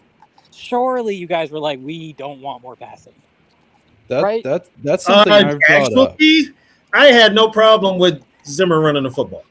That's something I've brought up a couple times because a lot of us, not everybody, but a lot of us were like, oh my God, I'm so tired of Mike Zimmer's offense that he's, I guess, allowing to run in the OCs that he ran through. Like, we all kind of, a lot of us kind of begged for the style of offense that Kevin O'Connell has. And look, this is my show, okay? I don't give a fuck what y'all say. Whoa. The shit worked. The shit worked before JJ McCarthy started.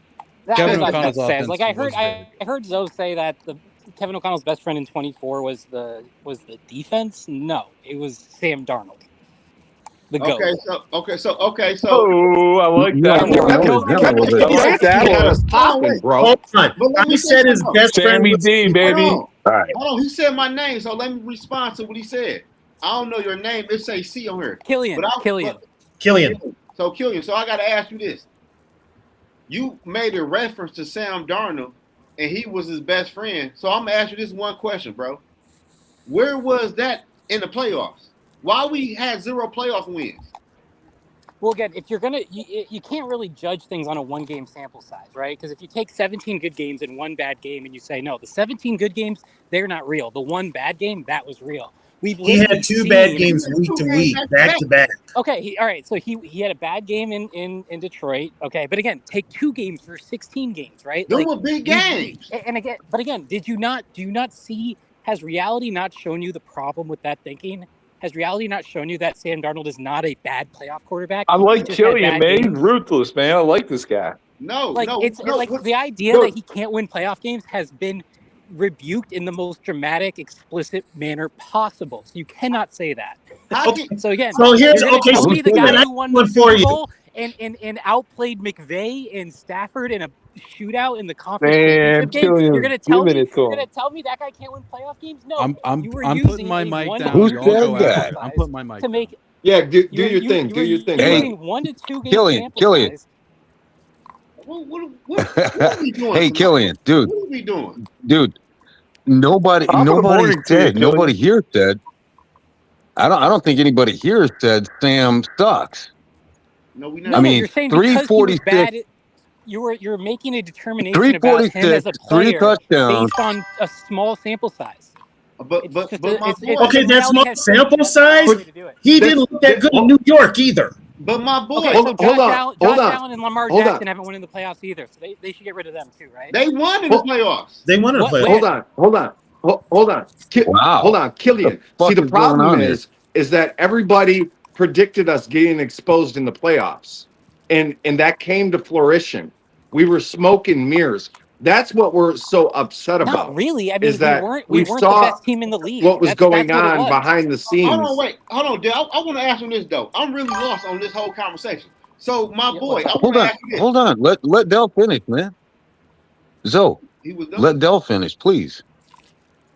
Yeah, so like,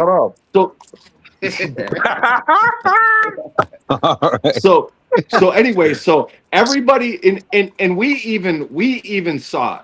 We were like, oh wow, dude, we're not running the ball and such, and that's really going to pressure the quarterback from making mistakes because everything's amplified. If you're depending on one player on the offense to prop up everybody else, you're setting yourself up for failure.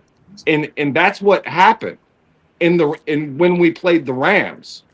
Well, the Rams are a better team. Like, you guys are acting like it was anyone. Like, again, no one was good in the Rams game. I repeat, no one was good in the Rams game. And yet Sam Darnold was the scapegoat for everyone's flaws.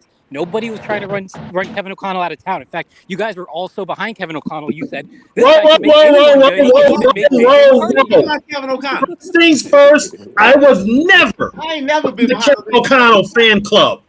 I didn't like to hire from the start. So don't put me with these other idiots up here. I don't know. I don't know y'all's specific opinions of that time. I'm reacting more to what the Are narrative. you mocking me, motherfucker? Exactly. I mean, if you've listened to me talk, you know damn well I don't like Kevin O'Connell. Everybody on this panel knows I don't like Kevin O'Connell. I only know who one person on this panel doesn't like, and I'm going to keep that one to myself. Huh? I only know the likes and dislikes of one person on this panel who doesn't have their camera on, so I'll leave it at that. Does he have a thing for big booty Latinas? He doesn't. No, I'm not adding Brev.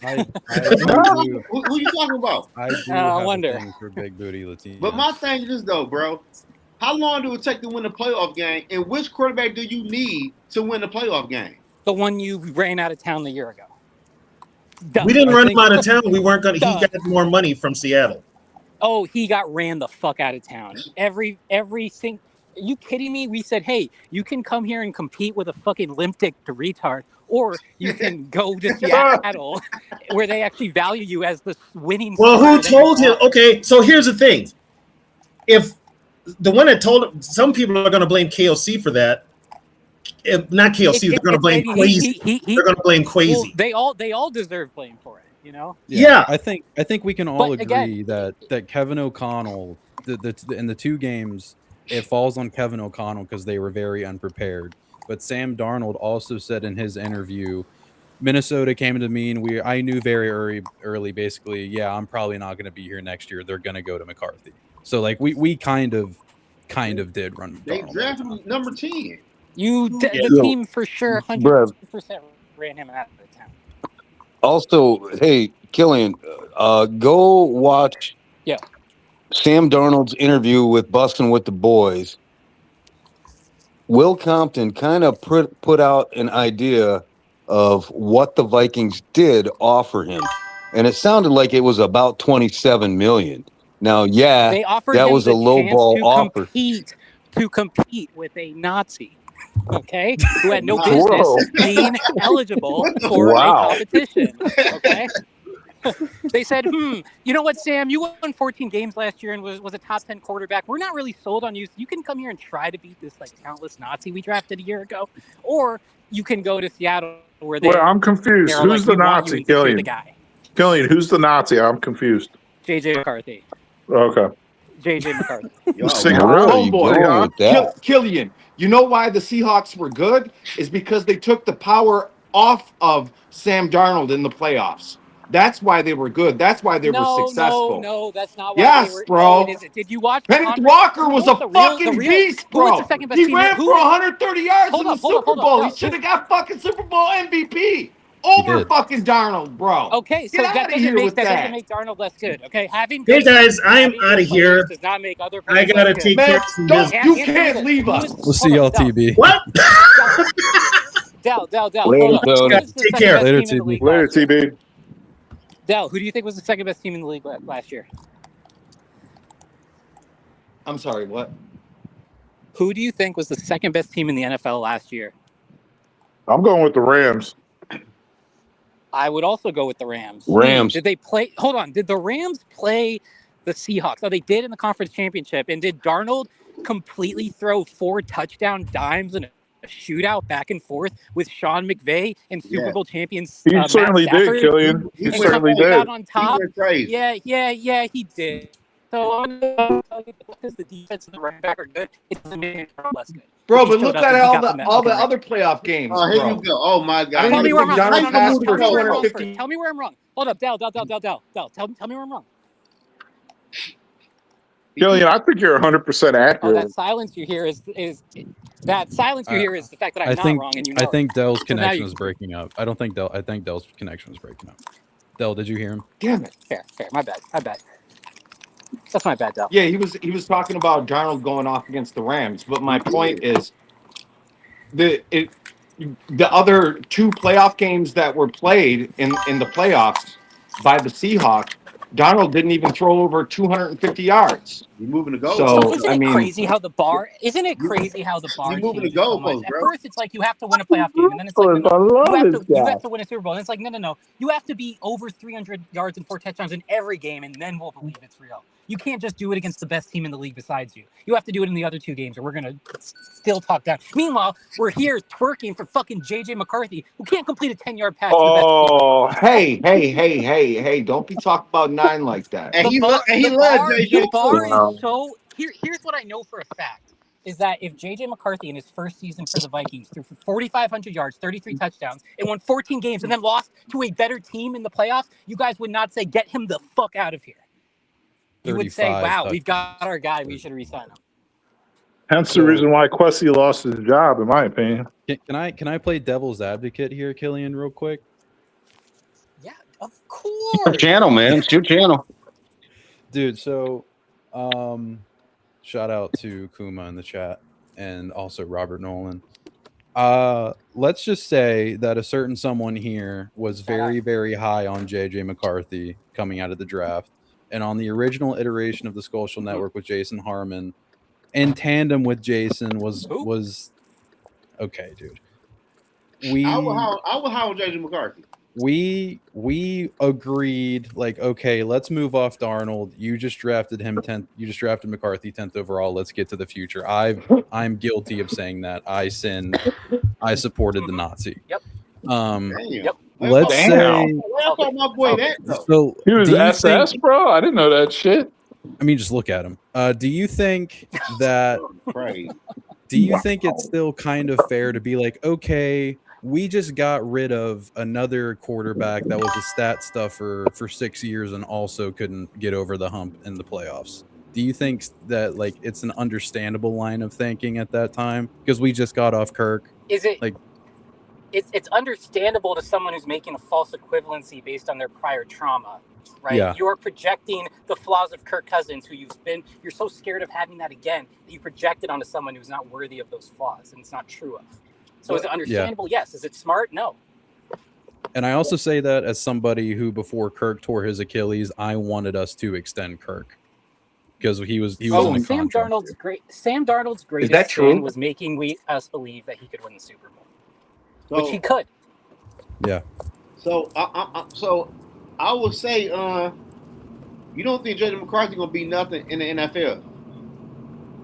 I don't think it. I know it because I have eyeballs, and he's one of the worst quarterbacks who's ever played professional football. No, listen. I was a JJ fan, and I backed off because the shit I seen, and people argued me. Well, because reality forced you to back off because you couldn't look at this and say, "Wow, this is good." You were like, "Oh my God." So this is a good recalibration for people in the chat that have seen what I've said about JJ McCarthy, saying, "Hey, he kind of sucked last year, but I hope he can be good going in the future." He's saying he's the worst quarterback in football. No, so this is a good JJ recalibration. did, what people need to understand is that JJ McCarthy was not a normal level of bad, right? Like here's how I think about JJ. There's McCarthy, levels right? to bad. There's levels to bad. Like if you're behind a student driver and they run a stop sign, and you're like, "Whoa, that was actually not good." But you know what? They're a student driver. They're going to get better. Okay.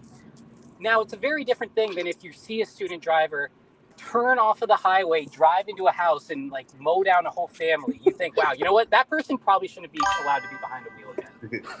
I like him, man. Well, here's the thing, though. So, how much do you factor in his injuries and not being able to stay on the field? Because to me, the biggest red flag about JJ was the trainer fucking touching his hand on the sideline and him jumping around like a little fucking bitch. Who am I talking to right now? This broski with the Moski. Broski Bear's been glazing you, by the way. Okay, with the Broski. All right, Broski. All right, sorry. I'm driving. So Rope blazing. Broski is also a Bears fan. Keep that in mind, and he's been glazing Broski, you. Right. So feel free to tell him to fuck off at any time. I like the Bears. Go Caleb. So Broski, my thing with the injuries is that JJ McCarthy's single best trait in the NFL is his injuries. The only way he has helped the team is by injuring himself. Damn. Well, Damn. You know, Bro, I mean, I'm gonna at tell the you. end of the day, right? JJ had a 57.6 completion percentage, and he threw for more INTs and touchdowns last year. So Hey, it's tough to argue what Killian is presenting right now. Killian says some fact. And Dale, you ain't even take up for your boy. Yo, I'm saying I still I could think run he down has his more numbers and fucking. everything. I still think he has more talent than fucking Murray, though. I think Murray is such a piece of shit. Like, No, Murray not that nah, bad. he doesn't have anything McCarthy- that you want in a leader for your team, man. No, he really doesn't, bro. He ain't no leader. McCarthy's in McCarthy's rookie year during training camp, McCarthy looked better than Sam Darnold. We not doing training camp. They lied to us, bro. That was a lie. No, it was not, bro. Yeah, I don't. The only thing that was a lie I is can't say that. the only bro. thing that was a lie is that they were telling everybody that McCarthy wasn't getting first team reps. What when I'm he gonna was. say is, to this day, Sam Darnold had one of the best pro days I've ever seen a quarterback have. Oh my god, dude! Sam Darnold's pro day was fucking unreal. That's ball knowledge, bros. Right? B. Did you hear what Dale just It told was in the us? rain too, by the way. Yeah, torrential downpour, bro. What's up, He Zoe? told us he had his best training camp. Then he rolled out there the past season and looked like Jamarcus Russell mixed with a little Zach Wilson. But he gonna say he had his best training camp. Come on, bro. I'm a JJ fan, but we can't do that. Call a spade. Whoa. So, when are you a JJ fan? Because you jumped off that ship a while ago and started rocking little Kyler. I think Kyler Murray is the better quarterback right now. I've been a JJ fan. He was bad last year, bro. That's why when people were victory lapping about. That's why when people were victory lapping about Kyler Murray throwing 2 interceptions in OTAs, I was like, can we be fucking serious? Like even if McCarthy did it, I'd be like, okay, Yeah, OTAs. I mean, it doesn't mean but- shit. Bro, Yeah, it doesn't mean shit. They said Sam Darnold would fucking Not necessarily. Not if you're running 7-on-7, bro. Not it don't against matter. Nah, it doesn't matter, bro. OTAs don't not mean 2 shit. interceptions, but like 6 over. Oh no, you right. 2 You right, bro. No, two because practices, that's bro. when you take a chance if you're a But, quarterback. you know, gotta what see do I what you know? can get away with, man. No, you right. JJ is Hey, break. Zoe, Brev, Del, Broski, you all watched. So I'm just trying to be fair here and forget all the moving of the goalpost type crap. Everybody who watched the Vikings play, okay, JJ needs to absolutely get better. That's totally fair.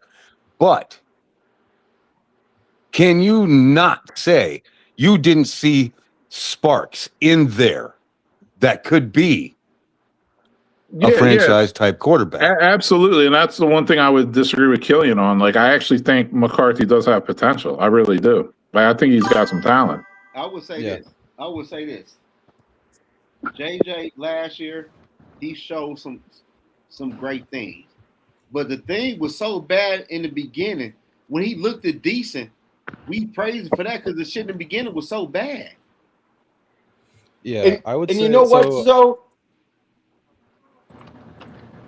My Go bad, ahead, bro. Del. My bad, No, bro. Go ahead. I'm putting Cody. So- I'm putting the link so in the what- chat. Anybody can join. Go ahead, Del. What the Minnesota Vikings looked like all of last year, completely out of sync and out of rhythm, which point coach. I just got to call it for what it is, man, because that's what it is. Either the receiver was dropping the ball or McCarthy was airmailing shit all the fucking time, all year long. Okay, but Dale, I want to ask you this though, Dale. This right here is a real question I want to ask everybody on the panel. We've seen a lot of receivers drop passes from quarterback and they move on. The draw. Okay, I'm sorry. My show again. I can't say this many more times. Drops were not an issue for the Vikings last year. I'm sorry, they weren't. For Jordan Addison, they were. For everybody else, they weren't. No. Say that shit again. I don't think they. Well, as a whole, it seemed like it was, bro. as a whole, it sure seemed like it was. That's because it's understandable to think especially so. in pivotal moments. So that's why I said it's understandable to think so, because I went in and looked at everybody's drop rate for an article. Jordan Addison was he had a drop problem. Everybody else was league average or far below league average in terms of drop rate. I think it seems like that, because I would agree. I didn't think I thought it was even more of a problem than I saw. I think it's because of the moments that we saw them drop the passes in. That's because they be cooking the fucking books, Brev. They be cooking the fucking books. It's man. a conspiracy. They sandbag fucking JJ McCarthy, bro. Bro, listen, bro. Oh, is that? Listen, who the fuck? What's up, Cody? Hey, what's up?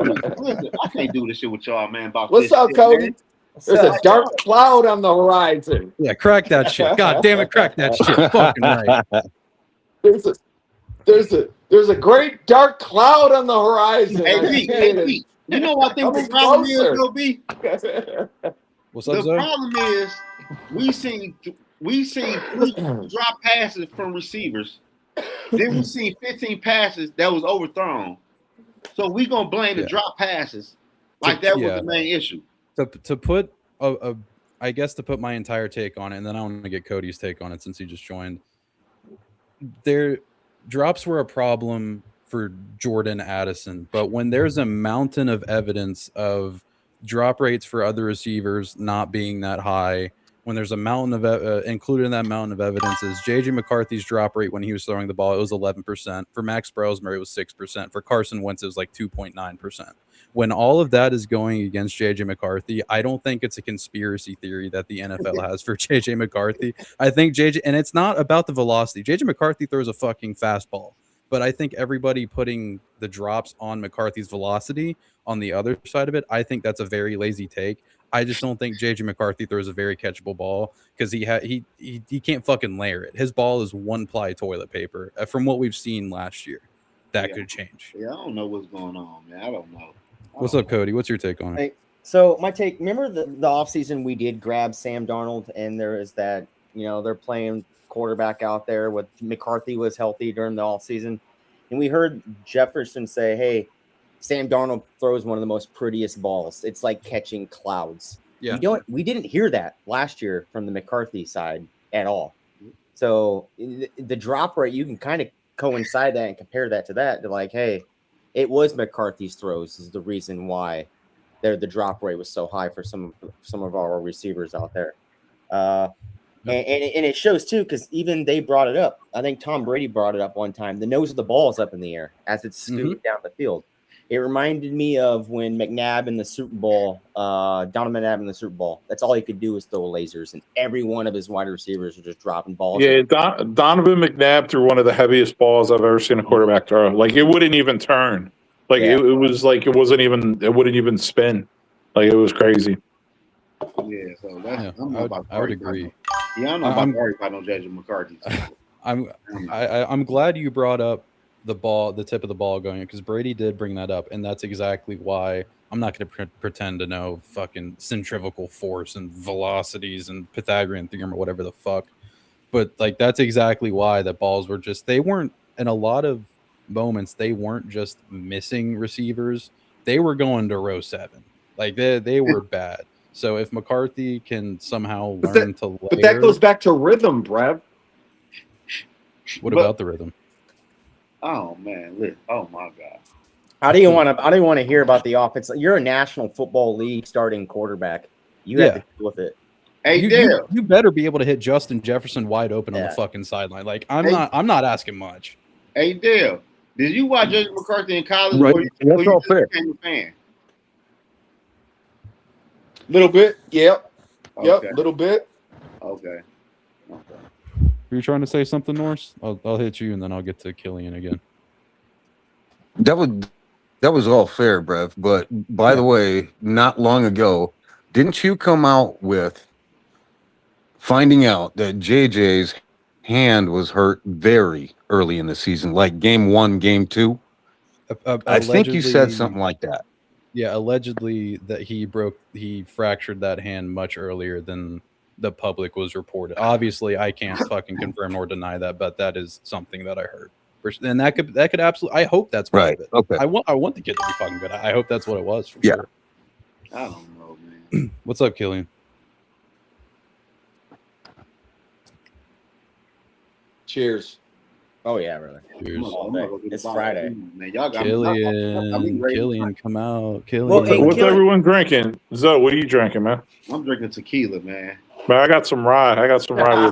I'm drinking tequila. I need a bottle fucking with Dale in the JJ McCarthy shit, man. I need a bottle, bro. Because I made a video years ago before we drafted him.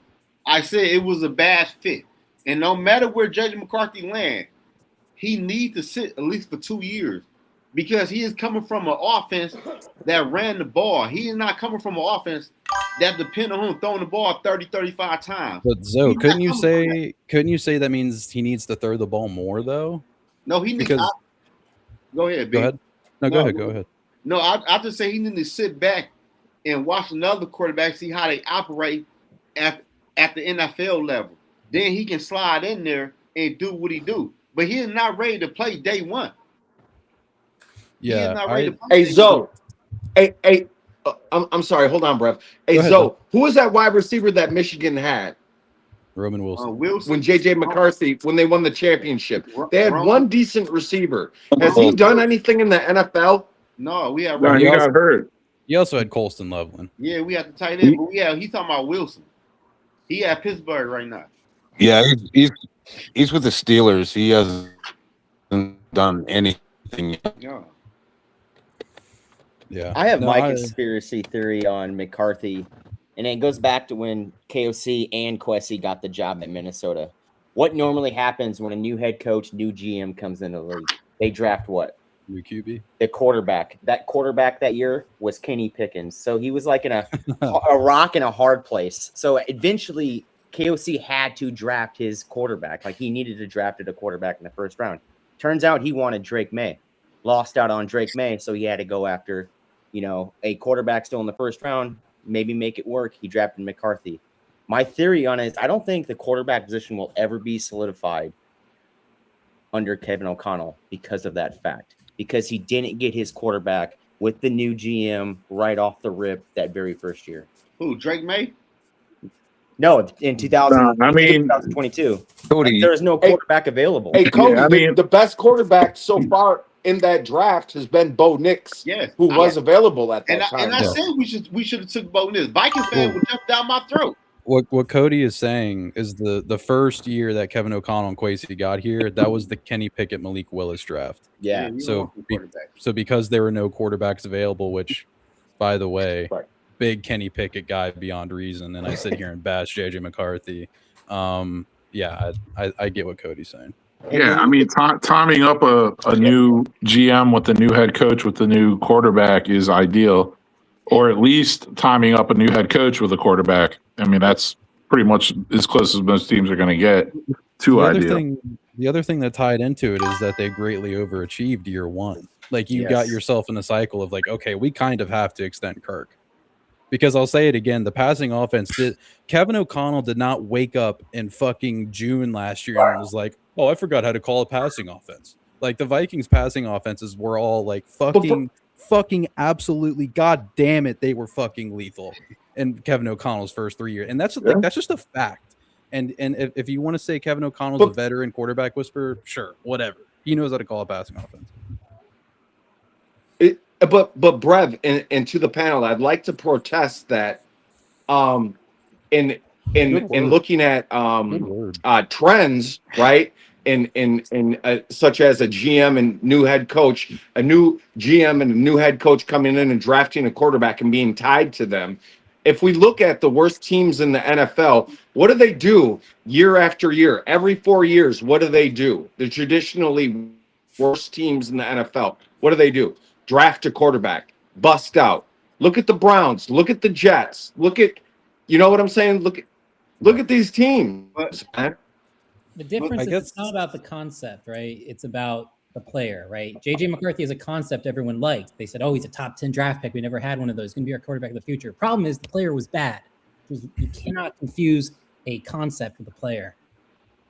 So, Kelly, would you agree? Because like around that time in 2024, we were like, maybe not all of us were as extreme as I was, but I was saying whoever the Vikings drafted in 2024, whether it's trade up for May, stick and pick a quarterback, like whatever quarterback it was going to be, this might be like the best situation that a rookie quarterback has ever been put into.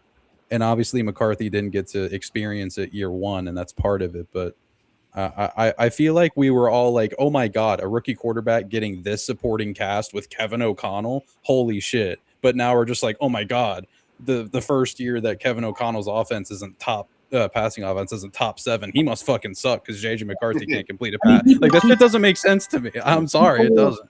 People were open all day last year. The play calling was not. I know, yeah, the play calling was not different. More than that, it wasn't not only a problem. It was not different.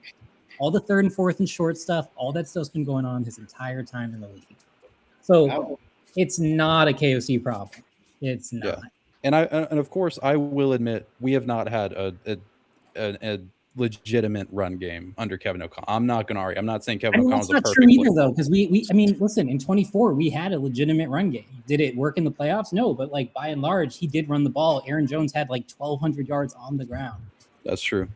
And yeah, and then legitimate run game. We were efficient in running the ball last year too. Yeah, last year we were 12th in yards per carry, 12th in rushing success rate. We just it's a mixture of quarterback problem was heavily affected that. A lot of people don't believe that. They don't think that quarterback has nothing to do with the run game. Quarterback has everything to do with the run game. It would be yeah. Sorry, dude. Sorry. That would be more of a situational play calling problem. Not just quarterback. I'm not saying JJ McCarthy is the greatest thing on earth. I am saying that there was a situational play calling problem. He refused to run the ball how many times on 3rd and 1, 3rd and 2 when you could have easily done that. And the stats have said it.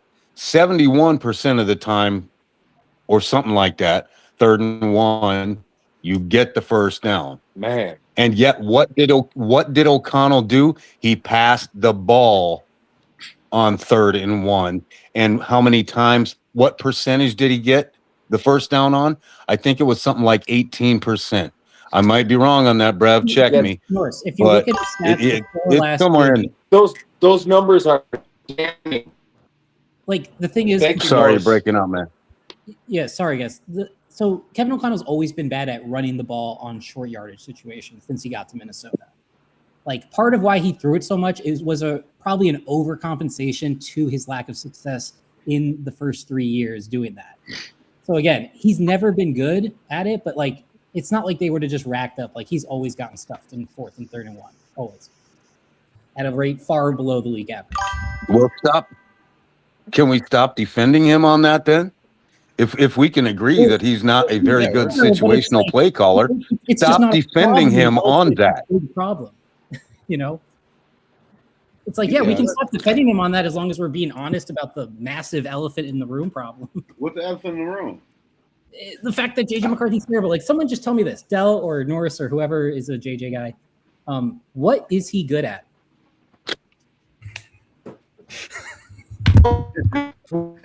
Yeah. You see my point? Yeah, y'all don't get quiet now. Whoa. Just one thing in the NFL that he's good at. Something's going on. Hold on. I do think, in Dell and Norris's defense, I think they are having a little bit of laggy connection issues in their defense. I do think they want to answer. I think we're going to see quite a lot of progression from McCarthy this offseason. I think if you look at it, his first year, he was looking at a tablet. You don't gain any kind of experience progression looking at a tablet. And he wasn't fully healthy in the start of training camp. Like he was still rehabbing his stuff, right? So he didn't get a full off season then either. This is his true first full off season. So I think we're going to see a lot more progression. He didn't miss any training. He didn't get a D. I don't understand. He didn't miss any time with the injury in last year. He hit the ground running. He wasn't. No, he was in rehab until training camp. Right. Yeah. He was in training. And Brad, what's up? That's a full year. Go ahead, man. Go ahead. Go ahead, Norris. What were you saying? Brad, I just wanted to add this. As far as the JJ rookie year, the one game we did get to see in preseason, you did mention, I'm pretty sure it was you on somebody else's show. It might have been Zoe's show even, but he looked really good. You even said that. And then coming back to his start last season, it's like he was thinking so hard on O'Connell's. However, O'Connell had to have him start as far as his mechanics. Left foot forward versus right foot forward. That could even be a problem for any starting quarterback, period. If they're used to the left foot versus the right, that can cause an absolute mechanical problem for any quarterback for a while. Yeah, I will say, because I think, and I'm one of them too. I think we overhyped JJ McCarthy's first preseason game, but it was his first ever semblance of He was bad in NFL the action. game. I'm not going to pretend otherwise. So yeah, I'm not talking about the quality of good versus bad. I think from what I've watched, and maybe I need to go back and watch it again, I think JJ McCarthy just looked different. His throwing motion and his mechanics looked more pure.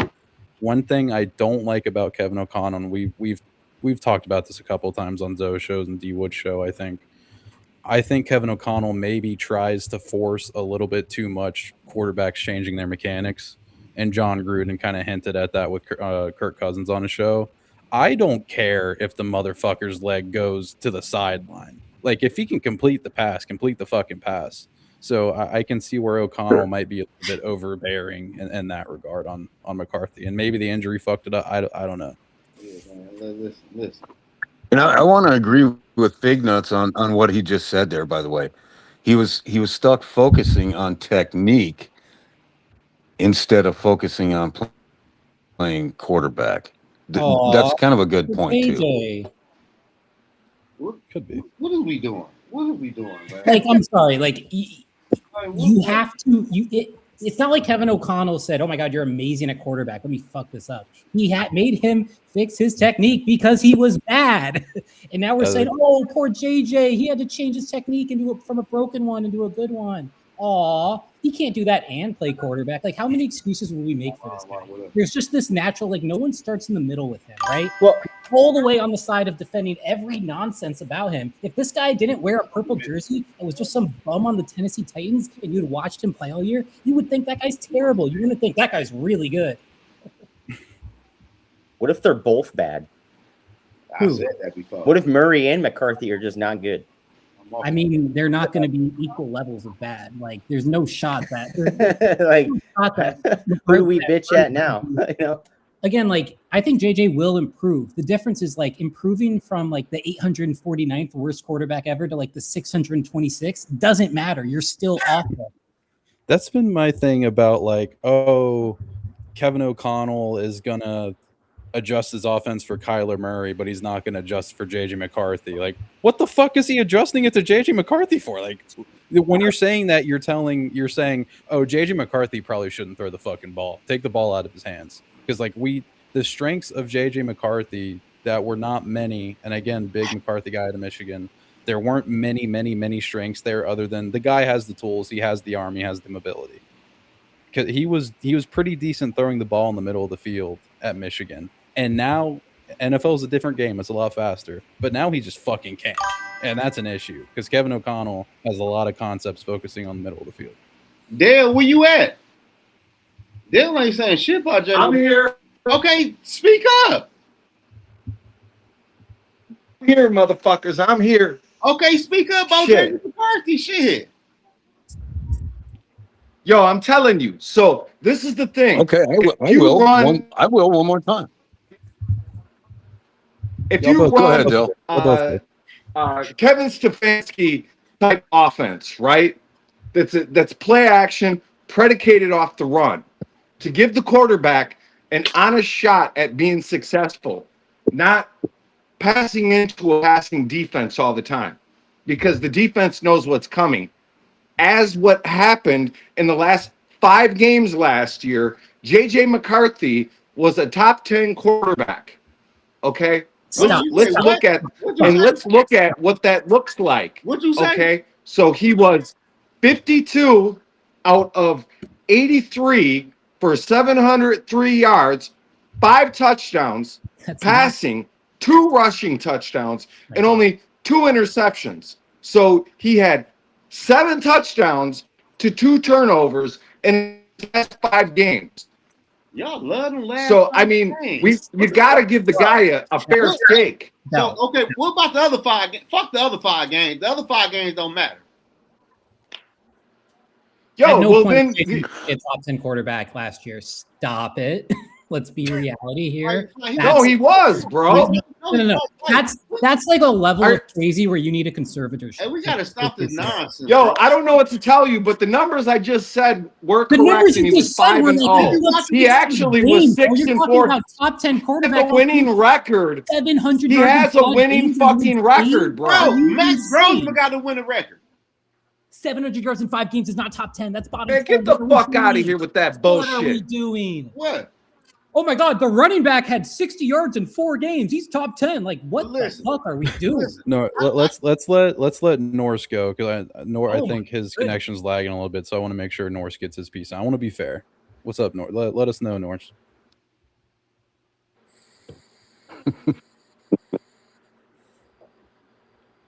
Killian, did you play the game?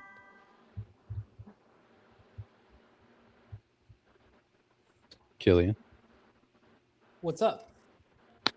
can you hear Norse? He asked What if you played the game. No, I did not play football. That's probably why I have brain. At any level, did you play the game? No. Thank you. Enough said. And you've definitely said enough, my guy. Listen, but I don't know what. Listen, y'all. We hope both quarterbacks. Hey, I'm trying to be nice. I'm trying to be nice. No, I like to play well with others when I can. I hope both. nice, both man. quarterbacks play good. I hope J.J. McCarthy proved me right, like I thought he was going to do. But I got to tell a Vikings fan this though. I'm gonna wait till after the season to make a video because I made a video saying how Bo Nix might be the better option because he threw the football way more in college compared to other quarterbacks. And y'all and people told me Bo Nix is ass. Bo Nix. I said Bo Nix played good at Oregon. Bo Nix was a bit overhated, and the reason that people didn't like Bo Nix that much was how much college football he played, and that Oregon's offense was very gimmicky. But I agree with most of what you're saying.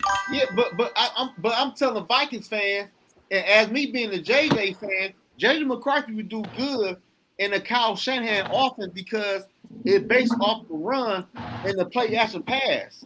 Kevin O'Connell offense is based off the pass. JJ McCarthy was an ass at Michigan to go out there and beat Ohio State. We just asked you not to lose the game for us. That's all we asked him not to do at Michigan. And people crucified me for that shit. They were gambling on his tools, and I also bought into the hype on JJ McCarthy for sure. But I need to say one thing. Sorry, bro. Yeah. In the last 5 games of the season, Dell's stats for JJ McCarthy were correct. His 703 passing yards ranked 27th in the league during that span. His 5 touchdowns ranked. Hold on. Let's see. Those ranked. Okay, those were tied for 22nd, but they were tied with like 5 people, so he's really also around 27th there. I mean, in any world, that's nowhere near top 10. It's not even remotely close. So I'm sorry I got mad. This is QBR, man. We have to. We cannot be that silly. Like I think the statistics that Dell was mentioning, and I'm not saying I agree one way or the other, but I remember what he's talking about. I think it's QBR and EPA per play, if I'm not mistaken. But if you put Bo Nix on KOC's offense, is he's the same quarterback?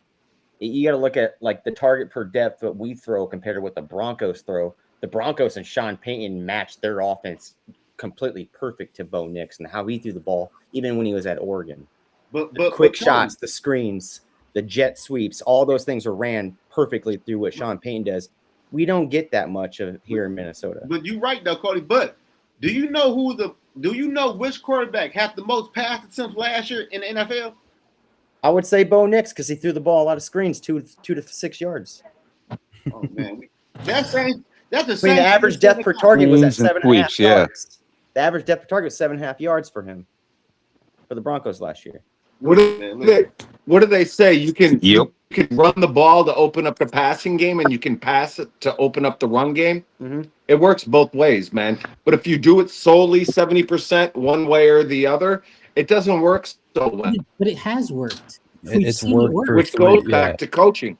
It worked for 3 years is the thing. Like Yeah. it worked. Like, saying it doesn't work is not honest because Kevin O'Connell's best, and again, statistics are just statistics. The Vikings' statistically, their best passing season under Kevin O'Connell was 2023 when they played 4 different fucking quarterbacks. I can't believe So it. like, it's insane. The thing. Go ahead, Zo. Hasn't Kevin O'Connell's offense regressed every year since he's been here? No. Listen, man. It depends on where we place him in the standings. Yeah. If you think about it, His running game has actually trended up every year. Is the I've crazy shit. got in one terms of question to efficiency. ask everybody on the panel, What's up, Zo? and we all can agree on this. Is it safe to say J.J. McCarthy might not be a good quarterback, and Kevin O'Connell for damn sure ain't a good play caller? Can we agree on that? Both could technically be true, but I think Kevin O'Connell is more of a good play caller than J.J. McCarthy is a Kevin good O'Connell quarterback is right not now. a perfect play caller. No, right? absolutely not. He is undoubtedly a good play caller. If we fired him, he'd be hired 10 minutes later. Okay, but what? By you saying he would get, what do that mean? That would be stupid. What do that mean? He'd get hired. What do that That mean? means he's not a top 3 coach, but he is like a top 10-ish coach. And even though he's not perfect, he's still good. And he's still better than whatever we would get to replace him. I want to ask you this though. I really want to ask Killian, Killian, if we traded, go ahead. Go ahead, Dale. If we traded KOC, how much draft compensation would we get for him? Do you think? It's hard to say off the top of my head. We don't have a lot of reference points for coaches getting traded. It's really just what Sean Payton. Yeah. I think I imagine that they Right. What did whether or not they would get what that. did the Saints get for him? By the way, The Saints got like 2 first round. Yeah, I was about to say that the floor is a first round pick for. I think they would get that's a, like I don't know though. Like that's a very vague question. There's not a lot to go off from. Who the But that's fuck? what- I mean, if you Right, trade, but- my point is Kevin O'Connell to you worth the first round draft pick as much as highly as you speak I'm not of him? even a KOC guy. Like he obviously has flaws, and I actually think he is far more to blame for 24 than Sam Darnold by like a long shot. But again, just because someone's not perfect doesn't mean they're bad. Right. Like obviously, you keep bringing up Sam Darnold. You're definitely a Sam Darnold guy. Hey, bravo to you. Hey, I love Sam Darnold, and I'm happy for Sam for Nice. sure. Nice. Go get him, Sam. Hell yeah, man. But I don't even love KOC. I just think if you're not holding these people to the same standards, right? Because if you have a critical eye for Kevin O'Connell, you obviously have the ability to critique someone's game, but you're just choosing to disregard all of the massive mountain of evidence against J.J. McCarthy. the thing with Kevin O'Connell is I want to see him succeed after he finishes a first or second place. Like what happens to the schedule after you come first or second place? You play a first or second place schedule. Every single year that happens to the Minnesota Vikings under Kevin O'Connell, miss the playoffs. Finishes in a third or fourth place schedule, makes the playoffs. Like the other thing, the other thing with Kevin O'Connell, you have to understand, he's working. It's kind of insane we've had the success we've had, and it's purely based on coaching because Kwesi has had probably 4 of the most useless drafts in NFL history. And so Kevin O'Connell continuing to win games while he's getting no influx of young talent whatsoever. He's just being fed dog shit player after dog shit player after dog shit player.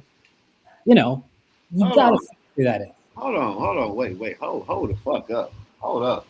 So you telling me you can't argue that, Zoe. No, I'm not arguing that. Who's Kwesi's second best draft pick? No, I'm not arguing that, but I got a question to ask him though. Ed Ingram Was he bad here? Yes or no? Ed Ingram is still bad in Houston. I'm sorry to tell you. You can put some makeup on a piece of shit. At the end of the day, it's still a piece of shit. He's still that terrible. offensive line is garbage. God damn, y'all are savage. But he's going to be. It's going to show this year. Y'all got it tonight. And bro. I don't think KOC is blameless in the draft picks. By the way, I just think No. he was elevated to a role that does not suit him because of how bad Kwesi was. So Killian, to get the full grasp of your opinion on Kevin O'Connell, what did you think of him like back in 2022? What was your views of him like when he got hired and kind of overachieved in year one? Like, have you always I think year one was pretty lucky. I think he's a deeply unintelligent person who is good at one very valuable trait in the NFL, right? Like he's a very stupid golden retriever man, right? Like there's video evidence of him being unable to count from 30 to 31. Like Kwesi has to like point and explain to him that the number 32 is after 31. It's on video. And so he's a very stupid person, but he has one skill, and that skill is a very valuable one in the NFL, which is passing offense. He's not very good at situational play calling. He doesn't know dick about defense, which is why he designed the entire 22 defense around the one defense he thought gave him problems as some third string bum on the Patriots, which is why our defense was so bad that year. It was far more on him as the head coach than it was on Donatel, who people were like making death threats about on Twitter, right? So again, KOC not perfect, but the thing he's good at is probably the most valuable thing a coach can have, right? You know what my favorite argument against Kevin O'Connell is, and I know this is coming off as an entire Kevin O'Connell glazing show, but my favorite argument against Kevin O'Connell is that, oh, well, he sucked as a quarterback in the NFL. Like that fucking matters towards his play calling. Like, okay, name an above average, very good quarterback that turned into a play caller or a head coach. They're very, very, very, very few. No, it doesn't. Yeah, it's better that he was. It's actually a check in his box that he was a bad quarterback. Yeah, it works for him. But to answer Zoe's question, the Texans added 3 new starters to that offensive line. Ed Ingram is probably the 4th best offensive lineman on that team now. But he's still on that team though, right? He's still on that team. So, okay, so who replaced Ingram for us? Will Fries. Will Fries. Will Fries. So Will Fries. So was Will Fries really an upgrade? Marginally. Yeah. I mean, I would argue at the cost of his contract, he is a net neutral to negative. Yeah. Because he's still bad. He's not. Well, they also say able to pay more now. That's what I'm saying. Like Will Fry ain't a fucking home runner. Like that's also it's all fruit of the poisonous tree, man. That's also a Kwesi thing, dude. Like, yeah. Go ahead, Norris. We're not trying to interrupt you, Norris. You also got to know. No.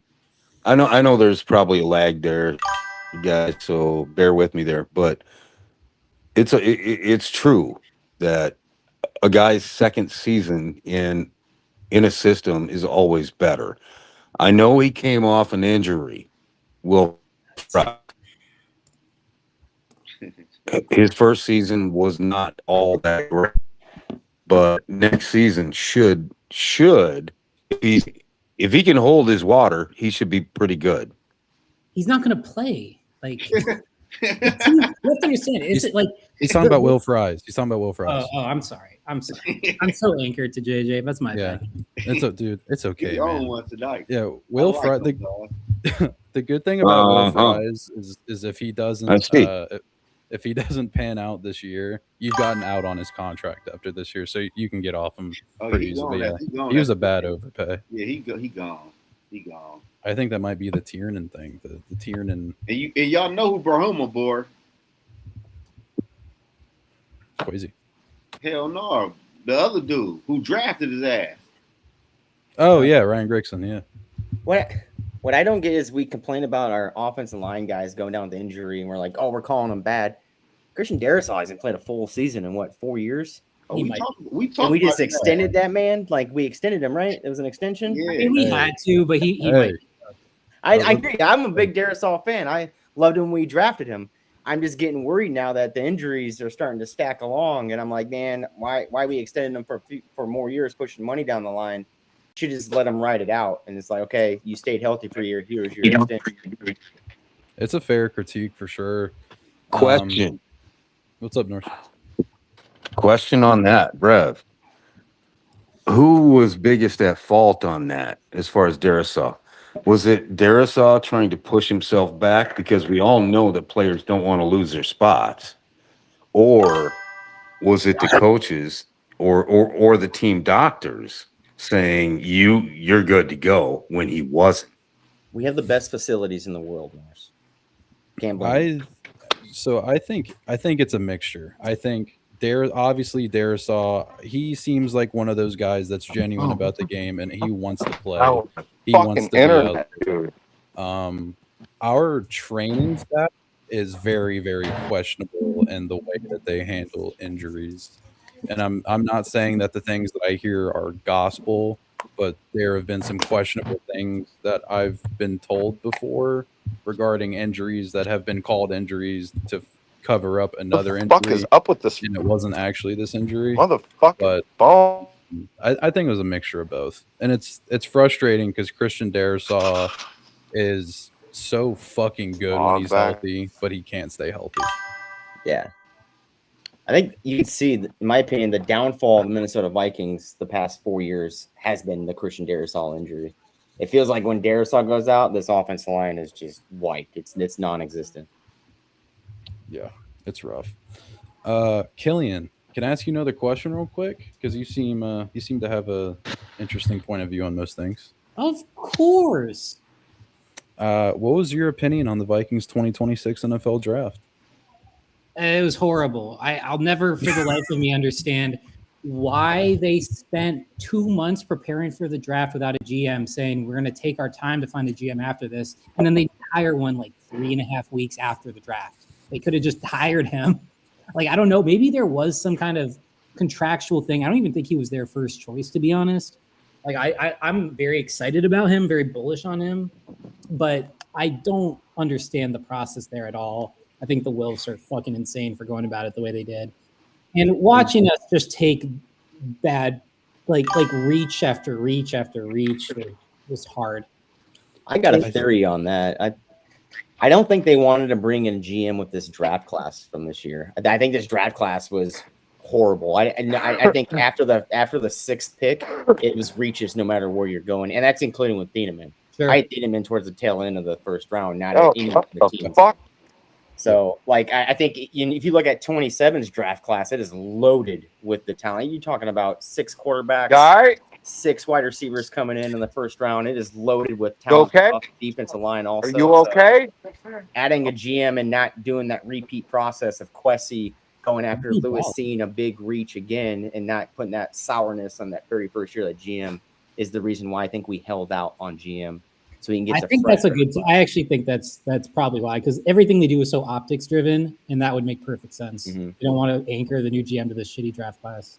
Yeah, apparently the first choice for the Vikings was the Chargers guy that pulled himself out early, and then they landed on Teasley, which I'm not upset about by any means. But I actually don't know if I ever thought about it like that in terms of the optics standpoint, because the Wolves are very about optics, obviously. I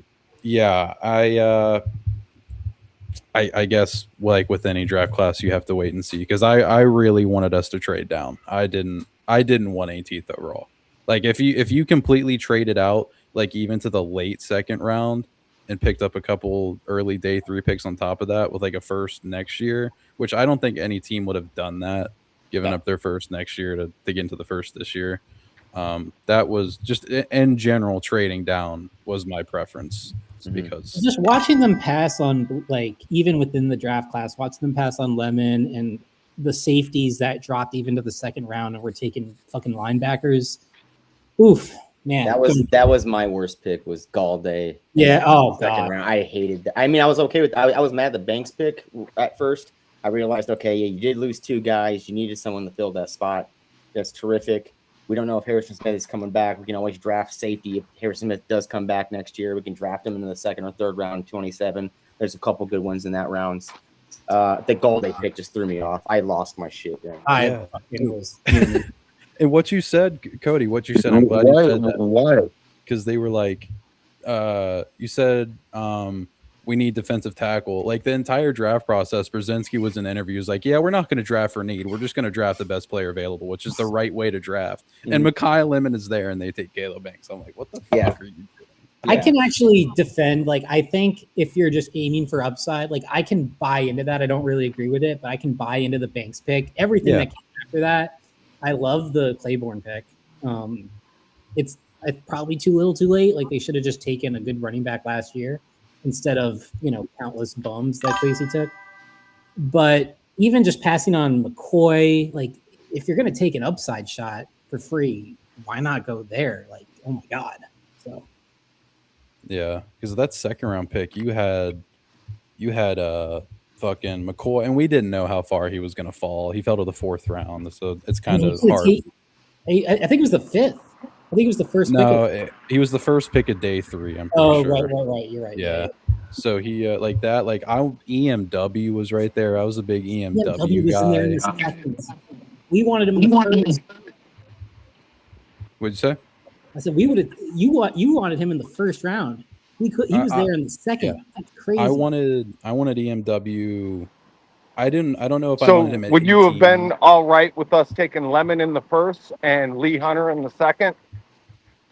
Oh yeah, for sure. Definitely. I just don't think the offense has that much talent outside of Jefferson. Like I don't think Addison is a game changer. He's a good receiver, but he's not special. And I just think we need more talent on offense. You don't like TJ Hawkinson, Killian?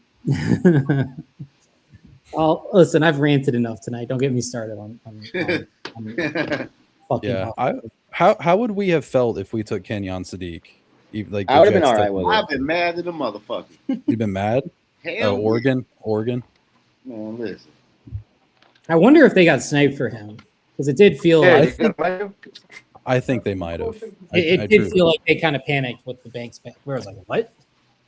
Yeah, I think Sadiq was high up on their board for that. That's just theory. I think for sure he was probably high up on their board. I would once Caleb Downs started falling like that. I was like, oh my god, man, Dell's fighting connection issues all night. What's going on in Minnesota? Wildfires. Crazy. No, I'm saying y'all Wi-Fi. Cody's is fine. Oh, Cody, you're not in Minnesota, right? No, I'm in Missouri. I'm stationed here. Yeah, I don't know. I understand the rationale behind Caleb Banks, and if it goes without saying, if he hits, he hits. But my problem with him was never the injuries were kind of a problem, but it's the tape. I don't know. It very rarely does somebody of his size at that position really fucking. And people want to be like, oh, Chris Jones, the insane outlier. Like Aaron Donald was fucking 6'2", wasn't he? 6'2", 6'3". Yeah, like he won that tall. There's something like 6'1", I think. Yeah, he was a short guy. Aaron Donald was a fucking beast. What did he play at? Pitt. He was, man. That motherfucker. He was a fucking animal. I was begging for us to draft Keontae Scott out of Miami. Just begging for it. He is the perfect position for us in that Brian Flores defense. Dude had like 7 sacks last year, 40 quarterback hurries, 6 picks. You know, like this is a safety. This is a box safety right here. I would have been cool with Keontae. I mean, people, because he was like 25 in the draft, or he's going to be 25 by the start of the season. And I think people overreact to that age thing just a little bit. That's just what it's going to be now with NIL and all that shit. But I wouldn't have been mad with Keontae Scott at 49. Well, obviously we traded back to 51, but I wanted, I think my guys going into that pick. Honestly, I would have been cool with Dominique Orange at 49, and then you get him, 82. Yeah, I think that was a steal. Yeah, I really like trading Stukes. I think he went to the Raiders. Yeah, I like Stukes too from Arizona. Yeah, AJ Halsey, I wouldn't have been mad at. Cisse falling. Did we wait? Pons. Yeah, we didn't get a shot at Pons, unfortunately, but I did like Pons a little bit. Go ahead, North. Everybody was thinking we were going to go for safety, and that's why I also, Brev, wanted to go back, trade back, because there was a shit ton of safeties. But the issue is normally defensive tackle and then safety, but we went Golday linebacker. That blew my mind. Yeah. Hold on, I might make myself Well, quite as these fucking bad here. Go ahead, Norse. Cody, these the draft sites and everything. I drafted Jake Golday 3 or 4 times in the 4th or 5th round.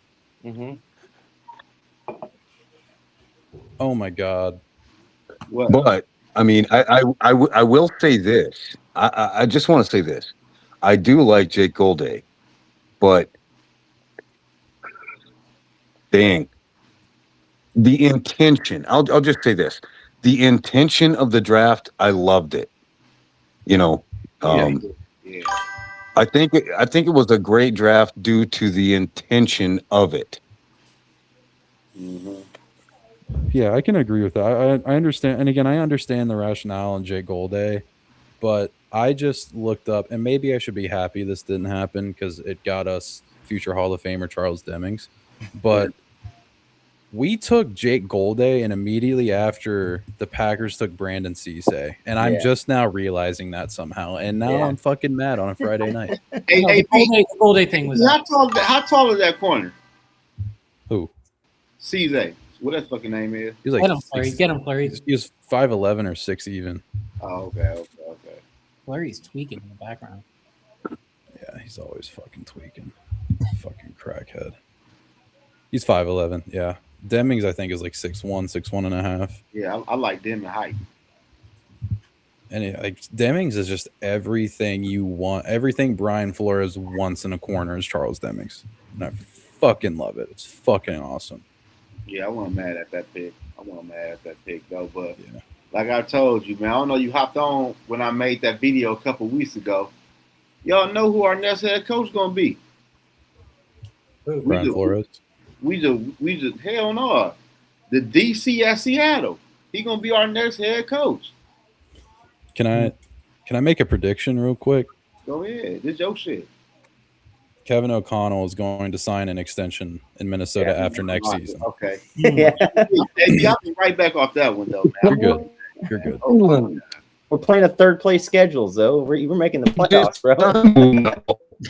He jumped. I don't understand how you can like JJ and not like Kevin O'Connell. That's such twisted rationale. I think O'Connell signs an extension after next season. So I think this season is his second year on the extension. Or no, this is his first year on the extension. Mm-hmm.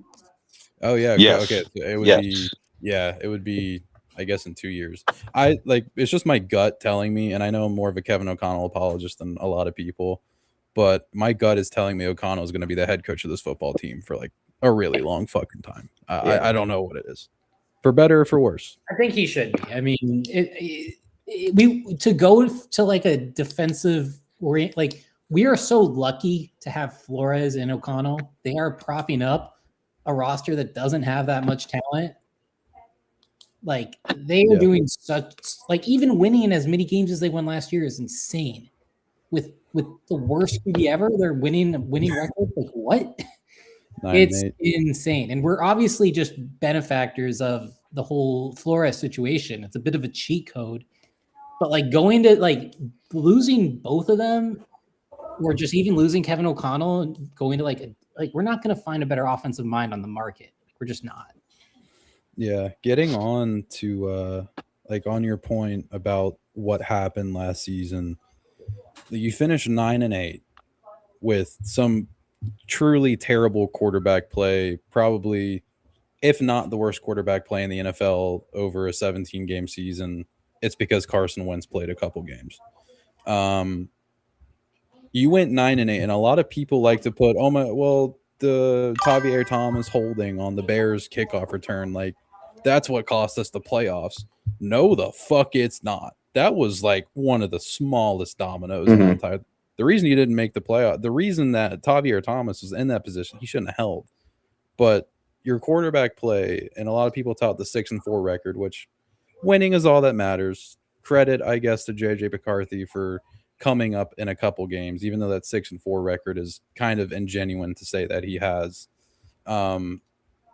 You were not one play or two plays away from making the playoffs. And even if you want to say what you were, say that you were, okay, let's say Tavier Thomas doesn't hold. Let's say the Vikings win that game. We can't say for sure, but maybe they still make the playoffs 10-7. Cool. What happens then? Like, because if you have average quarterback play last year, you're probably a 12-win team, or maybe even a 13-win team. Maybe I'm crazy. I don't know what you guys think. Maybe I'm fucking insane. I don't know. No, you're right. I mean, even winning those 5 games was like super counterproductive, but a whole other discussion. Oh yeah, yeah. Could have had Jeremiah Love. Yeah. And the big difference too is when we had to play playoff teams from the year before, it wasn't good at all. It was a stomp city, right? Like, and that's a big difference from what 2024 was. We played a 3rd place schedule and we went up or a 4th place schedule, right? Because we picked the 10th pick. No, 3rd place because the Bears picked number 1, right? We ended up playing like the Texans, blew them out of the water. Like we were doing good against playoff teams. But when those teams enter the playoffs, they didn't really do well, right? But when we play a team like the Rams, they just put a mud hole into us. So my thing is with this scheduling, like you can expect a 14-win season after a 3rd or 4th place schedule from Kevin O'Connell. My biggest worry is what happens after that playoff loss, and now you're a 2nd place or a 1st place schedule. That's when I want to see Kevin O'Connell show growth. That's when I want to see 12 wins or 14 wins is after that. Because I'm looking at the Patriots, same thing. You were 4-12 or 4-14, 4-13, whatever. Last year you make a Super Bowl, but you played a 4th place schedule. You played a Bo Nixless Broncos team in the playoffs, and you didn't score a touchdown. That defense was so dominant, right? And then you make the Super Bowl and you get smoked out of the water. So the scheduling and where you place a year before that, it makes a huge difference in how you're winning these games. So I want to see Kevin O'Connell at least shine after a finishing 1st or 2nd and then playing the next year, hitting 12, 14 wins. Yeah, and to give merit to the anti-KOC crowd, because obviously there are parts of the arguments where like it's fair. Kevin O'Connell's not a perfect head coach, obviously, but like even in the years where he was on 2022, 2024, at the end of the season, the team disappeared. Like I don't give O'Connell a lot of blame for the Giants playoff loss. He got too cute on that pass to Kirk Cousins. I agree. The Vikings lost that game because A, we made Daniel Jones look like prime John Elway, and B, I forgot the other, Kirk Cousins a couple months after throwing a complete fuck it ball in a regular season game decided to, it's a playoff game, actually I'm going to throw it 2 yards on a 4th and 8. But at the end of 2022, Donish show, by the way. Yeah, Donish, yeah, making Daniel Jones look like fucking the best quarterback we've ever seen. Not a lot of people remember that game in 2022 against the Packers at the end of the season, where we went to Lambeau and just got fucking smoked. And apparently we were like wearing the wrong cleats or some shit.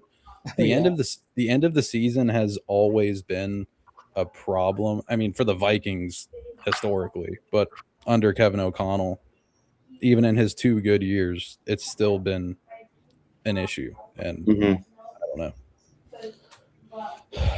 Well, you know, that does say something though, as far as that goes, Brett, because I mean, even the equipment guy matters.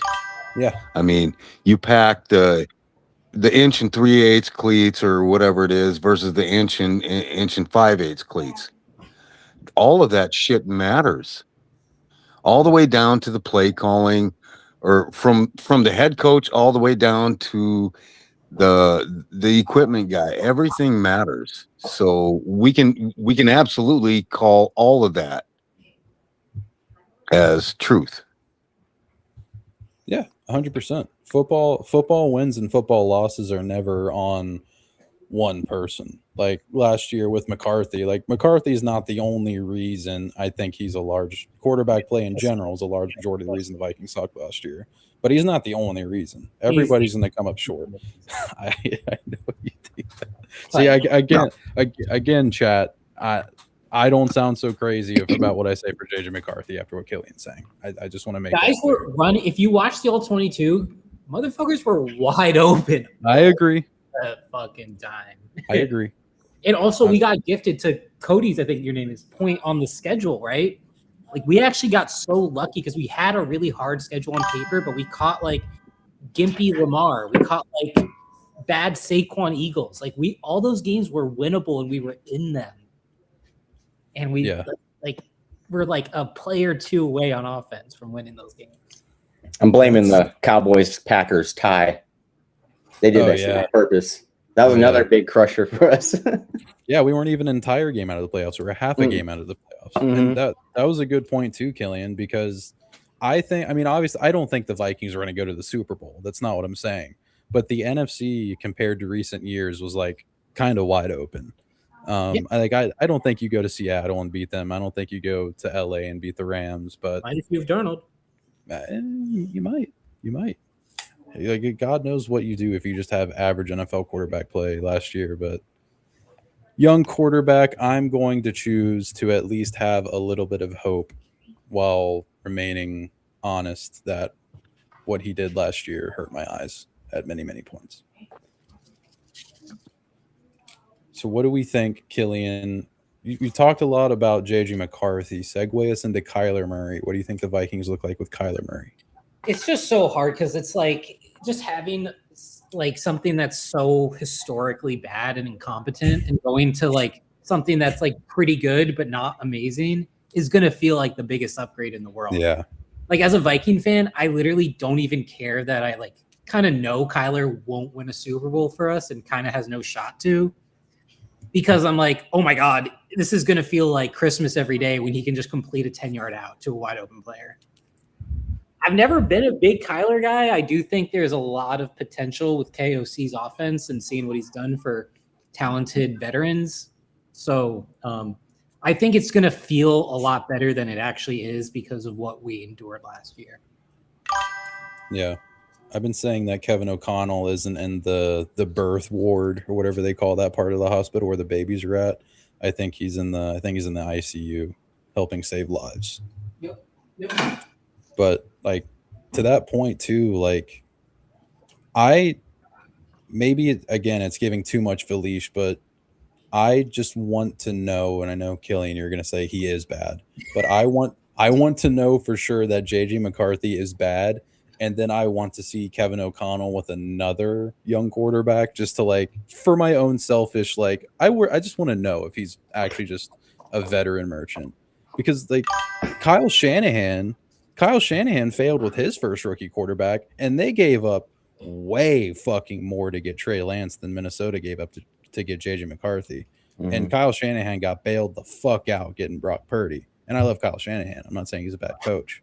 But it's like just because you don't succeed with your first quarterback, and I've heard people bring up Jaron Hall and Max Brosmer as like demerits against Kevin O'Connell's track record with young quarterbacks. I'm like, the fuck are we talking about? Yeah, you can get on him for wanting to draft Jaron Hall 1,000,000%, but that's just the JJ one is so bad that it does raise concern about your ability to evaluate a quarterback. Good. That's a fair point. There's just anyone who thought JJ McCarthy was going to be good in the NFL, they were fine to believe that, but they were hoping for a historical outlier. There was no evidence to suggest he was going to be a good quarterback. And I don't want to hear about tools. I don't want to hear about leadership. To me, leadership is the thing that's like the biggest lie, right? Because like I knew McCarthy was bad at quarterback. I did kind of believe this idea that he's like a good leader. He's the most immature front-running piece of shit I've ever seen in my life. Like, this guy is grittying every chance he gets. He's fucking getting 15-yard penalties for like half trucking some fucking DoorDasher fourth-string linebacker on the Packers. It's embarrassing, and he's so immature and so inept at leading that it does feel like he's just this carefully curated brand that people bought into that was never real at all. I'm not going to lie. After JJ called himself 9 after going into Detroit and beating the Lions, I was like, fuck yeah, JJ. Fucking right. I was victory lapping. And now we're at a point where it's like, I fucking hate that you did that because you went out there and just embarrassed me for the rest of the season. I was super excited drafting McCarthy. I was super excited getting Kyler Murray this offseason. My worry is, what if both quarterbacks aren't good? Because we haven't seen Kyler Murray be good. And I'm not saying Kyler Murray is good. He wasn't good because of he was surrounded in Arizona. I think partially has to do with it is calling the plays out of the playbook, following scheme, following what's going on over there. Can he do that in Kevin O'Connell's offense? And that's worrisome for me, because my biggest knock on McCarthy or Murray, he has all the talent in the world. I think he can do it all. It's just, can he understand KOC's playbook? Because if he can't, this is not going to be a good year for Murray. And that's my biggest worry. What if they're both bad? Yeah. Low-key may be the best case scenario, because what the Vikings should do, what they won't do, what they're going to do is they're going to try hard to get 9 wins, right? Make playoffs. What they should do is they should tank and select one of these primo quarterbacks. But we're all they are probably way too scarred from the JJ ordeal to actually do that, and because the fans won't really stand for it, a year of tanking. But if they're both bad and we just get a top 8 pick, I do think that is the best possible outcome for the season within the realms of reality. Yeah. Go ahead, Cody. Go ahead. If the Vikings tank, Kevin O'Connell's gone. Because the first things he came here saying and preaching is a winning culture. 9-7 is still winning, right? So if he goes away from that mentality and that culture, he's gone. So tanking is completely out of the question. No, they're not going to do it. There's 0% chance. I think you could say they're way too late on that. Maybe they could have done that 3 or 4 years ago, but Dobbs mania and beating the Raiders 3-0 kind of. Which at the time I was like, yeah, Vikings, go win football games, but long-term ramifications. Your frontal, whatever this is called in the front of your brain, doesn't develop till you're 25, and I was only 23, so that's my defense. The Dobbs lovers, I fucking hated him. It was hard. Honestly, I'm not gonna lie. I was those 3 wins post Achilles, Kirk, are probably the most consequential wins in the modern history of the Vikings. He played well against the Falcons. He put the ball on the field twice. That's not very well. People don't understand that. We lose those 3 games, we would have had the 3rd pick in the draft. Yeah. And that's drafting though. Drake May. After. Or no, sorry. Wait, yeah, no, it'd be May. It's the Addison year. Right? No, it's the Drake May year. Drake May year? Yeah, we'd have Drake May. It would have gone. Yeah, we would have had him for free. Wouldn't even had to trade up for him. Would have just. Yeah. And Kevin O'Connell wanted Drake May like a motherfucker. Oh yeah, I wanted. Drake May enough. He just lost those fucking games. It was obvious in the moment. How much longer are y'all gonna be on here? Because I have to feed dogs real quick. I'd be gone for like 15 minutes. So if y'all are gonna be on here longer than that, I'll keep it up. All right, I'll keep it up. Y'all can talk about whatever you want. Just don't say any like racial slurs and get me fucked or something.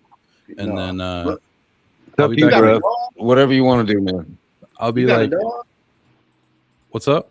You got a dog too? I'm taking care of dog. My people I live with got dogs and they're out in Alabama. So okay. Which is really fucking ironic. you know. Yeah. Yeah. But I will be back in like 15 minutes. Y'all can talk about whatever you want. Yeah, I got a question for Cody too, though. Before I got off, Cody say, if the Vikings win so many games, Kevin O'Connell will get extended. And I want to ask Cody this: do you think Teasley is going to tie his career to Kevin O'Connell? Because that's what he would do if he give Kevin O'Connell another contract. Yeah, I think he'll tie his career to Kevin O'Connell if Kevin O'Connell gets a shot at a quarterback in the first round going forward. So if we comes out and we win 7 games next year, you're going to get a shot at one of the 6 quarterbacks in the first round. He's going to ride or die with that quarterback. With the new quarterback? New quarterback. You win 7 games, you're getting a new quarterback. That's in. So you willing for Kevin O'Connell to be here again when we draft another quarterback in the first round? Yeah, because I don't think JJ McCarthy was Kevin O'Connell's choice. You don't think so? So you don't think Kevin O'Connell had an input on JJ McCarthy? I don't think he had input on any of the draft picks. Every single phone call that comes in, his eyes have got. We did what? Because if you look at the conversation, he did. Every single time you picked up the phone, the words that he said were fired up to see here. That was to every single draft pick in that. But draft. McVay called the Vikings, and McVay told his people, I'm pretty sure they're going to take JJ McCarthy right here. But I'm going to call anyway. Then he called Kevin O'Connell on the phone, and Kevin O'Connell told him, like, no, we taking JJ right here. Yeah, it's because it's either JJ McCarthy or Bo Nix. You just had to choose one. You chose the wrong one. I don't think it was on Kevin O'Connell at all, especially with the demeanor in the offseason, the firing of Kwesi. I don't think that was all on Kevin O'Connell. You give Kevin O'Connell too much leeway, man. I'm not. I get the playoff. Are you going to believe that, Cody? The Come lack on. of playoff wins hurts. I get that. But what we've done in this season and winning games, he's over 500. He's over 650. I'm pretty sure. No, but what I'm trying to say though, Cody, the Vikings worked out JJ McCarthy twice before the draft. Yeah, they needed a quarterback. They worked out all the quarterbacks twice. Yes. So you don't think Kevin O'Connell had an input talking about if we can't get him, I'm okay with this quarterback. I could work with him. You don't think like you? So you telling me Kwesi to win? You know damn well. Zoe and Cody, you know damn well that he did. No, I know. It doesn't matter that he wanted Drake May, because we all saw what O'Connell said in that little talk with the church room that he did, where he said that he was the quarterback killer.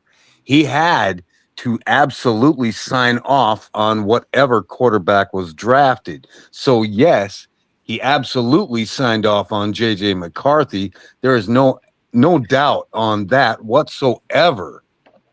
That's facts. But as a coach, you not getting your first choice, are you kind of upset that you had a you ain't got no choice? I know, right? So you're kind of upset about it, right? No, you. But my whole thing is though, Cody. My whole thing is though, with the whole quarterback situation. I'm a JJ fan. Me too. And I like that Bo Nix came out. But if you look at Bo Nix history in college compared to JJ McCarthy, who really fit better with Kevin O'Connell offense? I think JJ McCarthy did because he threw more balls down the field. Okay. A lot of it was like a lot of quick passes. Like, we don't do that. It's all long developing plays. I think he thought he might have thought he had the quarterback he could work with because of what he saw with Loveland and Michigan. Hey, we got a good tight end. Our receivers are this. I can work with him. I can develop this guy. It didn't happen. It didn't happen. I feel you though, but I would say this though. If JJ is bad this year, we don't know. I'm just talking what if. But history shows me Kevin O'Connell was bad with Max Brosmer. He was bad with what the other dude we had? Jared, what was his name? Yeah, Jaron Hall. Jared Hall. He is bad with young rookie quarterbacks. So I would be too. So how? I would think every coach in this league would be bad with Jaron Hall and Max Brosmer as their starting quarterback. I ain't gonna lie to you. But my whole thing is though, if we drafted Brock Purdy would not be the same quarterback he is today because of Kevin O'Connell. Like my whole thing is y'all be on here giving Kevin O'Connell too much praise where we not really get it. We won 13 games. That's cool. No, I'm not giving him all the praise in the world. He has his negatives. I'll say that. I've been saying it when the schedule comes out. Every time we play a third place or a fourth place schedule, we make the playoffs. When it comes to actual playing real NFL teams that are good, we're not good, and that's when we come in the first or second place. Hold on. I'll be right back. Schedule. Okay. Hey, North. All right, Zoe. Hey, get him, North. I'll be right back. Man, the hate on Kevin O'Connell, I get it, and I see where it's coming from, and it's typically from the quarterback situation. You have one bad, and that goes for every single coach too in the NFL. By the way, you have one bad quarterback play, and let's say you're a 3-time winning Super Bowl coach. Oh, you're going to get the criticism right off the rip. If you're a coach that made the playoffs every single year, like Marvin Lewis did. And he had Carson Palmer. Who else did he have? Who's the guy after him? That came in. Can't remember his name. He beat Iowa. Marvin Lewis? Yeah, Marvin Lewis of the Bengals. He took them to playoffs every single year. You look at what's his name? Tomlin from the Steelers. Took them the winning record every single year. right? It's not going to take 5 years to fire Kevin O'Connell after he posts 5 straight winning seasons. You know, it's going to take as much as what Tomlin did with the Pittsburgh Steelers. That's when he's going to get fired.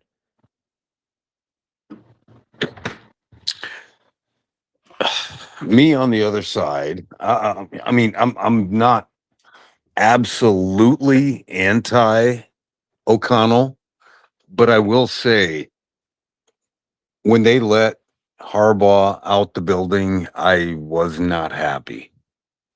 I think Harbaugh would have been the guy. I think so too, and I think that the major blame is the Wilfs. It's 100% the Wilfs. But I think the Wilfs, we've stood in a defensive. We were a defensive team for so long under Mike Zimmer. I think they wanted to go back to that offensive style of football that Minnesota shit was in during the 90s and late 80s, and then in early 2000s, right? So, and I think that's where a lot of the blame can be shifted, is at the Wilfs. They wanted to go back to that play style offense, or that play style of football, because we already went through the Mike Zimmer era, and it was a straight defense, never drafting any kind of offense for this team, unless it was Teddy Bridgewater from Louisville, he wasn't even a good quarterback, in my opinion. He's a good game manager, but that's about as far as it went. So I can see why they went after Kevin O'Connell instead of Harbaugh. Because with Harbaugh, you're getting defense, and you're going to have a really good defense. And you can tell right now with the Chargers, their offense is kind of lacking, but their defense shot up, right? So, and that's why they're missing the playoff, or not missing the playoffs. They're losing first round of the playoffs. So, like, if you get Harbaugh over here, the team is looking drastically different. Do we escape the first round? Because I know Harbaugh hasn't escaped the first round. You just made a great point just right there, Cody. Mm-hmm. I mean, Harbaugh is an offensive-minded coach, but yet everything he has is stuck on defense. I mean, he always has a stuff you type of defense. Mm-hmm. So his offense can do whatever it needs to do. And it's always basically run the ball first. That's old school football. And hey, y'all know, or anybody who's played football and anybody who knows any kind of offensive lineman knows they like to go forward other than back. Run the ball. And you know what? Hey, that gives everybody else a chance to breathe. Mm-hmm. And you got to also look at where these teams are playing at, what division, right? If you look at the Colts division, the Chargers division, you're looking at Super Bowl champion Chiefs. You're looking at a hell of a team in Denver that just got stood up with a really good defense. And we are in the same typical kind of area, but I think the way we play in the NFC is a lot different. Is Harbaugh achieved more than what Kevin O'Connell does season-wise stat? I don't think so. I think it's the same. I think he still gets his 12 wins, 14 wins. Does he make the playoffs more? I think so. I think he has one more playoff appearance than what O'Connell does. My thing is escaping the first round of the playoffs, and that's our knock on what Kevin O'Connell is. He cannot escape that first round. I haven't seen Harbaugh. I don't know if did Harbaugh do it last year? I don't think so. No, I don't think so. And he hasn't even escaped it. So we're looking at probably similar records for seasons and similar losses in the playoffs. So it gets to me about the Harbaugh thing. Would I want a Harbaugh? Yeah, that was my first choice. I don't know who the hell Kevin O'Connell was. And I got kind of angry when we hired him because he was under McVay. And I was like, well, he didn't call a single offensive play, in my opinion. I think he was Wes Phillips. We have Wes Phillips now in the Minnesota Vikings. I think he was just strictly telling the head coach, hey, stay on script. But yeah, that's just my opinion, though, on that whole situation. No, I agree with you there. Tony. I'm back. Speak, man. Tell us. You guys are back on the KOC thing, talking about him, huh? I'm not. I'm just trying to get away from the KOC thing. I was trying to get away from that. You know where I go. Everybody knows where I stand. You know where I'm at, man. For me, I'm in the Twin Cities. The problem I have with KOC is the way they glaze him up here. And I always go back to the way they treated Denny Green. Denny Green was successful his first 4 years here with the team, but they wanted to run him out of town because he could not win a playoff game. Mm-hmm. Kevin O'Connell barely makes the playoffs, but they treat him like he walks on water up here. And that bothers the hell out of me. Bothers the hell out of me, and it always will. First of all, I was not a KOC dude. You know about the stuff behind the scenes, right? You With guys? Kevin O'Connell and Quessy? No, with the whole Harbaugh thing. Yeah. I have my theory on it, and I stated my theory. I think they do it, Dave. When I talk to people, there's so much more there that they just, it's like and this is what happens when your owners are absentee. The Wilfs are never in the building. No. The Wilfs never come to Minnesota. They own a team. They've owned this team for how many years? Never bought property in Minnesota. Mm-hmm. Never. So they're absentee. And now it's just Mark. Ziggy is not in the best of health. Yeah. But when you give it to this guy, Kevin O'Connell, I had no idea who he was. And then when I did hear about him, he never called a play. But yet he comes up here and he pulls a Brad Childress. I'm calling the plays. Okay, we'll give you whatever. Since you've got an ego, you have to call the plays. For some reason, his offense, when you're inside the 20-yard line, it's almost like he doesn't know what the hell to do. He won't run the ball. He's all for the big play. Our passing routes have to be the longest passing routes in all the NFL. That's ridiculous as an offensive coordinator. Ridiculous. I don't think he's a great head coach. And then after this offseason and all the BS that was going on, I'm done with him. I think he's a great head coach. And it's not because of the play calling. I think he's a great head coach because what he can do with the team as being a head coach. Head coach shouldn't be calling plays. In my opinion, head coaches should not be calling a single play. But you look at who's behind him, and you're like, do we want them calling plays? Really? Yeah, but guess who put him there? Yeah, he did. So he hired him. So anything, I mean, these are all his guys. Mm-hmm. It's a wonder him and Flores have to come to blows yet, because I'm going to be honest with you, Flores' defense has helped him out more the last 2 years than anything. I don't know about 24. 24, we got the turnovers. They got the short field. I know they got a short field, but okay, that's a world of difference. I seen a 95-yard bomb from Sam. I think Sam Darnold. The quarterback play was the difference. Okay, that's one play. If you don't have a quarterback, no head coach is going to be doing well in this. Okay, do you remember the Jacksonville game? What about the Raiders game? Do you remember the Titans game? Yes. Do you remember when we needed him to step up the most, the Lions and the Rams game at the end of the year? Yeah, that's I brought that up earlier. You had third place schedule and you played a good team. We did touch on that, and I want to thank you guys for holding it down. I didn't realize I'd be live this long, but I'm happy I am. I'm getting those fucking watch hours right now and need that for monetization. But we were talking about that earlier, how even in Kevin O'Connell's good years of 22 and 24, like at the end of the year, it just all kind of falls apart. And on the Jacksonville and Tennessee thing, those were ugly games, but I can't name a head coach that's going to have a perfect offensive season. It's just the Rams and Lions games made them look even worse. What year was the Raiders? It was 3-0. It's 2023. Okay, but B, let me ask you this though, B. This is Cody. Cody made a reference towards the offense. Do you know Kevin O'Connell offense versus the Lions was going against a practice squad defense? Yeah, we had no offensive lineman in Max Brosmer. No, huh? We had Sam Darnold.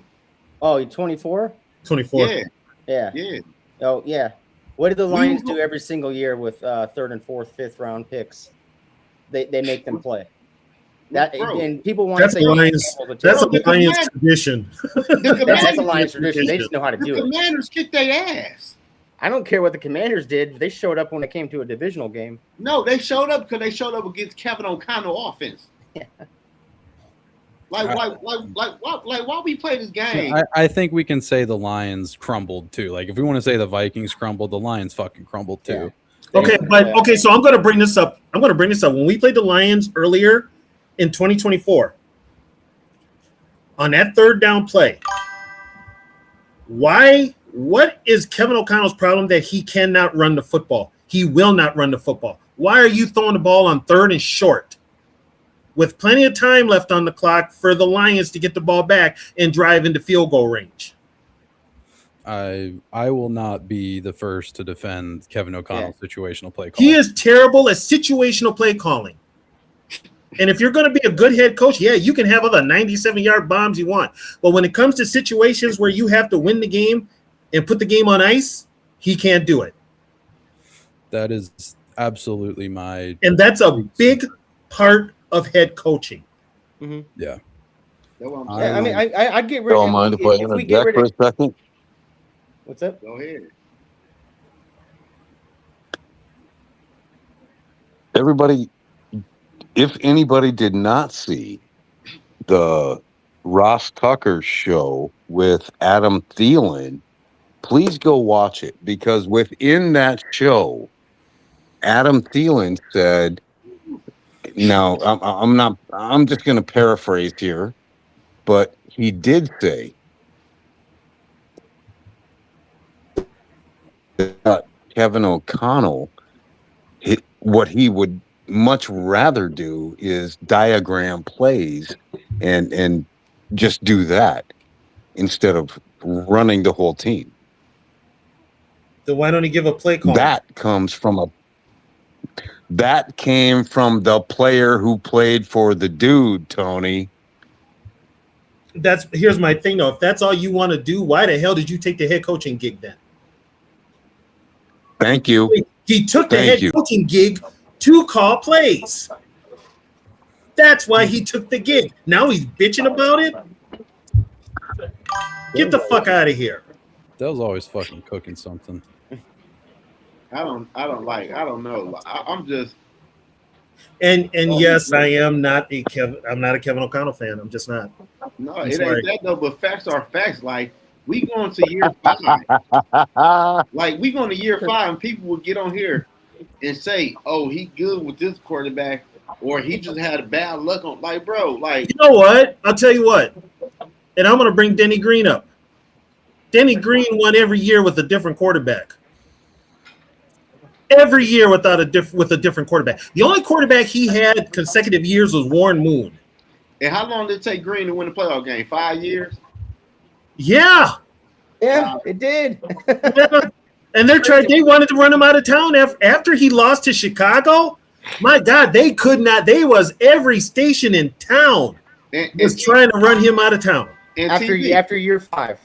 No, not even year 5. It was like year 3. Terrible. After he lost. Yeah, they were really trying to do Denny dirty. Yeah, after he lost to the Bears, it was bad. But that's to my point, TB. But what he did, your point, if they were trying to run him out at year 3, and then year 5. Well, so here's the thing: the biggest reason they wanted to run Denny Green, there are 2 reasons. One was the obvious one. The other one was he wasn't a Bud Grant guy. What? No, but that was the biggest one. But what I'm trying to say is, we try to run him out of the fucking city after year 3. But we going to year 5 with this motherfucker. People, and you know what?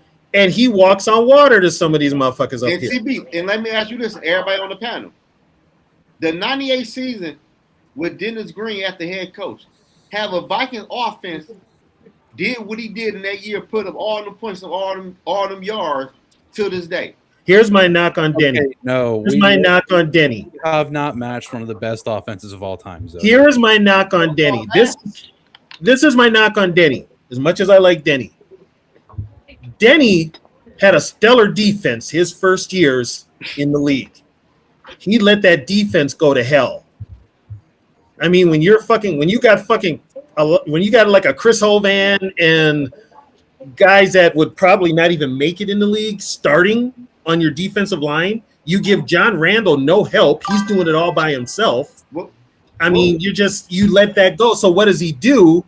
And Denny was an offensive guy. He learned from Bill Walsh. I'm about to ask you, what side of the ball was he on, offense or defense? He was a coach. He was a receiver. Hey, Tony. Hey, Tony. Was Denny the coach when we passed on Warren Sapp and Ray Lewis? Yes. Yes, he was. For Derek Alexander, who, by the way, we drafted his stupid ass, and then he holds out. This is the part of Vikings history I can't really speak on because I was not there. Well, it's crazy. So the KO, we can start running KOC out of this facility if he doesn't win a playoff game this year, because he would match Dennis Green. I think though the thing that will get, see, here's the thing. All these years, KLC hasn't really had a GM. Quasi was just a figurehead, and he checked the box and got the job. That's it. He didn't know shit about football. Nothing at all. I wanted to make a point. Do you know remember how Kirk Cousins had that backup quarterback that he always wanted around because he said he was so good in the quarterback room? No, you know why he kept him around? Because he didn't rock the boat. But I have a theory on that, in that he kept Kirk Cousins safe from competition, right? So could that be the same type of philosophy, and the same type of movement? That was a fact. You know what? And I brought this up on my telecast last night, Vintage Vikings. The biggest enemy to the Minnesota Vikings, the biggest problem to the Minnesota Vikings and their fuck-ups are the Minnesota Vikings. 100%. Yeah. Yeah, I agree with you, man. I think the biggest fuck-ups on Minnesota Vikings is the head coach, and that's including Kevin O'Connell. It starts, you know what, though? It starts in the front office. Yeah. It starts with, we haven't had a real general manager up here since Jim Finks, and that was in the 70s. Hey, but I want to ask y'all this question. Do y'all think another issue with the Vikings would be, I got to be real with y'all, man, the fucking fan base. Oh, yeah. The fan base. Okay, you got, how many, me and Dell are up here. Everybody else isn't, right? Me and Dell know this for a fact. 3 more years. We got some kiss-ass fans up here that they love mediocre. That's what I'm saying. Like, I blame the fans. You know what? Here's the deal, though. You know who you really need to blame? You blame the Wilfs. Why do you blame the Wilfs? Because what has the Wilfs model been since they've had this team? Let's just make the playoffs and take it from there. Make the turn. Well, it's the media that promotes the mediocrity. That's the problem. Why they do that? Here's the thing. You know who promotes the mediocrity more than the media? The media just gets what the Vikings tell them to say. The problem is the Vikings. Yeah. Bottom line, here's the thing with the Wilfs. The Wilfs don't want to do anything that might cause them to lose money and lose season ticket holders, also known as rebuild. But my thing is, though, they don't want that. But see, you guys that come back on here and you get me pissed off. What the hell? They don't want to rebuild, but they're also not afraid to throw out some Israel out there as well. They're cool with that too. Oh yeah. Just the point, like I'm just at the point now, because you have Vikings fans say, I would say fire Kevin O'Connell. They would tell me, but Zoe, but TB, they would tell me this. Who would you hire better than Kevin O'Connell? No, that's why I tell you, you got to be real selective with the fans you talk to. And you've got to be real selective with the fans you listen to, because you're going to listen to a bunch of blockheads that have no idea about football except that they play Madden. That's their extent of football knowledge. So to them, fucking KOC is a god. He can walk on water up in this. They've got Kevin O'Connell better than Bud Grant. So me, as a Kevin O'Connell apologist, that's fucking crazy. Like, I can admit that's fucking crazy. So, it's bad. B, let me ask you this, B. Do you know? I don't know if you know this or not. How long would Doug Peterson last as the head coach for the Eagles? Do you know how long he lasted? What was he, like 2-3 seasons? He was he got let go 2 years after he won a Super Bowl. I'm saying, but how long was he there total though? Do you know? 4 years. 4 years. Wasn't he coordinator? Like 4 or 5 years. I'm talking about as the head coach though.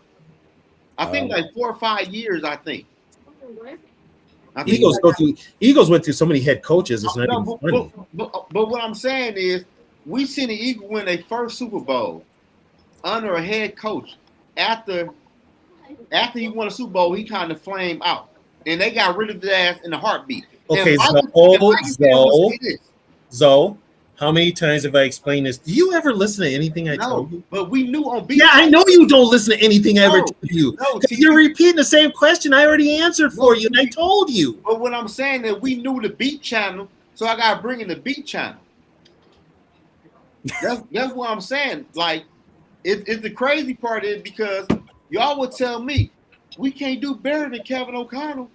So you know damn well I didn't tell you that. No, the fan base know the chat. But we seen the Eagles get rid of Doug Peterson and get. But you got to remember, Zoe, I've told you this before. The Eagles are serious about this shit. Yeah. The Vikings it's a Minnesota thing. They don't want to hurt anybody's feelings. Yeah, you know what day we are on for a Minnesota sports team to win a championship? I think it's 12,563 days. So I'm gonna clarify that. It's that long. It's that long for the men. Go Frost. Frost back-to-back champions. It's that long for the men. The Lynx and the Frost and everybody else have done something, but it's the women that are doing something. The guy gave you a 20% off. Yeah, it's Dell, crazy, man. Dell, who we talking to? Tell him I want to play orange. Is there something wrong? Yeah, the Eagles. Yeah, the boy, Eagles still got the best front office. To me, the Eagles. My food arrived before my soul. I was saying, okay, he did not.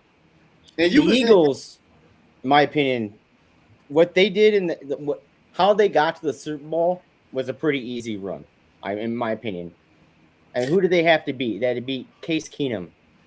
Case Keenum played like Case Keenum in that conference championship game. He played like what he should have played like. It wasn't. You know what though? You can also blame Zimmer and his cockiness on defense because who is it? Terrence Newman? Yeah, covering the friggin' slot guy. I think every single big game the Minnesota Vikings play, you can put sole blame on the head coach. Every single one of them. You look at 98, Dennis Green kneeling the football down just to round it down to overtime with 49 seconds left with the number one offense in the league. Or you decide to run the ball twice on second and third and 3. You decide to run the ball. Bro, stop. I'm topping all of those. Okay. Why the fuck would you hand the ball to Brett McClanahan at the 1 yard line in the goddamn Super Bowl? Yeah, my phone is right next to him. There you go. You can blame coaching for every single big time loss in Minnesota. It ain't ever going to change. I'm so sorry. But Cody, I will say this though. As a diehard Vikings fan, bro, I've been a Viking fan since 97, 98, bro. I gotta be real though. As I'm watching the other franchise like the Eagles and Rams that go after what they want, the Vikings is just happy to being relevant, bro. They just happy being relevant. I said, win no Super Bowl. Oh, I've told you, mediocre sells tickets. That's all the Vikings want. And you know who you can blame for that? The Wilfs. Yeah. And look at what happened. And you know what, CB? They need to stick up for the team. You know what I'm saying? Because this is a franchise. They don't care. You know what I'm saying? They don't care. They don't care. They making money. They don't give a fuck about. You know, this is the first time I've ever known an owner of a team or a franchise at least not own some sort of living property where their big business is. And they've owned this team damn near 30 years, still never bought property up here. And the only time they have bought property is to build a fucking hotel. Yeah. Well, they were trying to move it out to Anoka, and then they got denied. They bought up a bunch of property. I don't know what happened to that. Okay, first of all, who the fuck wants to live in Anoka? Where the fuck is that at? It's north. It's north. Yeah, it's north. I never heard of that shit. Anoka, Minnesota. Yeah, it's right by Coon Rapids and Blaine and shit like that. Another thing, though, and you a beat writer, so you know all about the football shit. So I'm gonna ask you this though. In reality, if you drafted the quarterback top 10, then you bring in a high-profile quarterback like Kyler Murray to compete with him. What other franchise do that? if they not try to move on from the quarterback, they just like look at Indy. The argument I would make is that the Vikings were going to sign a veteran quarterback regardless this offseason. Kyler Murray just happened to be available. I'm saying, but damn, like why not like an Aaron Rodgers who was old, he hold no threat. Kyler Murray Because Kyler Murray was by far the best option to get in free agency, and he was free. I'm going to tell you something, though, as far as Aaron Rodgers coming up here. When they said that KLC wanted Rodgers up here, that's bullshit. And you know why that's bullshit? Because the first time fucking KLC would have made one of them stupid-ass play calls, Aaron Rodgers would have put his ass on blast and said, fuck you, I'm calling my own play. And then he went on Pat McAfee that Monday and ripped him a new one. That's like TB. Sorry, that's just what would have happened. That's Aaron Rodgers. Like this to the whole panel though, bro.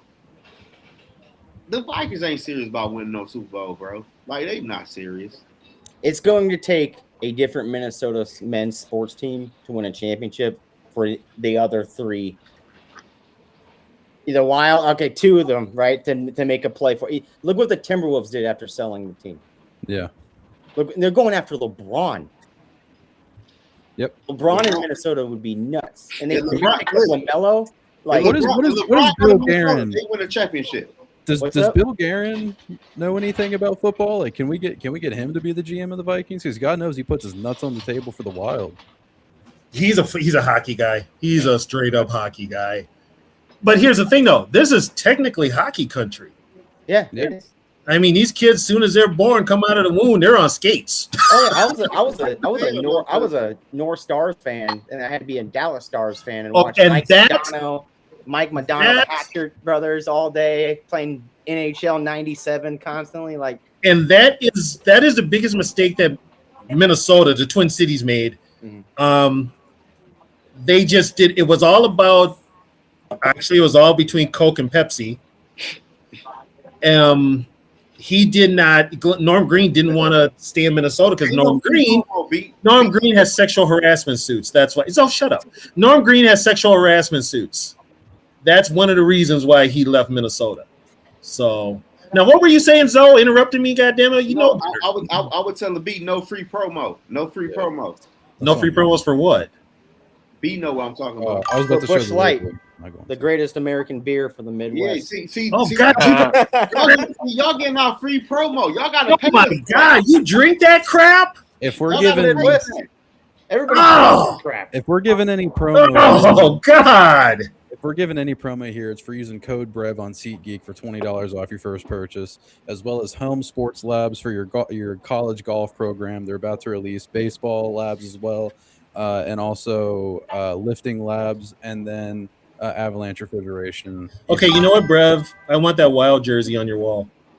Oh, my ex's dad got that for me. Shout out to Joe. Oh fuck! Never mind. I want that jersey. Okay. Okay. Thank you. B. See my wall right now? Your cat going crazy with one of them jerseys back there, bro. That's my scarf. It's smashing off the wall. He's cool. See this wall right now? I had to donate 2 jerseys, 4 jerseys. I had to donate 4. I ended up buying Gaborik, Krill, Moss, Edwards, Maurer, and Buxton autographed jerseys. Yeah, he's not a Vikings fan. Damn. Yeah, bitch. See how he shut the fuck up? See that shit? He listens. I mean, put it this way: even for you out of town guys, to be a Viking fan and you stayed with this team with all the bullshit, I give you kudos. Yeah, I'm crazy. Because me and Dale live in this damn town, and we got to deal with that shit on a regular. You know what crazy, TB? I don't know. Listen. I was a Brown. Oh, let me say this. While it's on my mind. Do you know what kind of mentality comes with someone who wants Kirk Cousins to quarterback your football team? Just think about that for a second. You say what?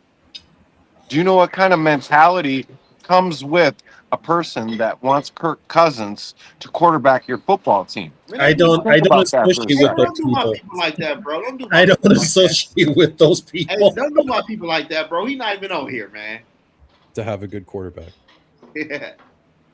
I mean, if you like numbers, yeah. But if you expect anything out of I'll them, take some fucking numbers over what we fucking got last year. I'll take those goddamn that's numbers. 1 year.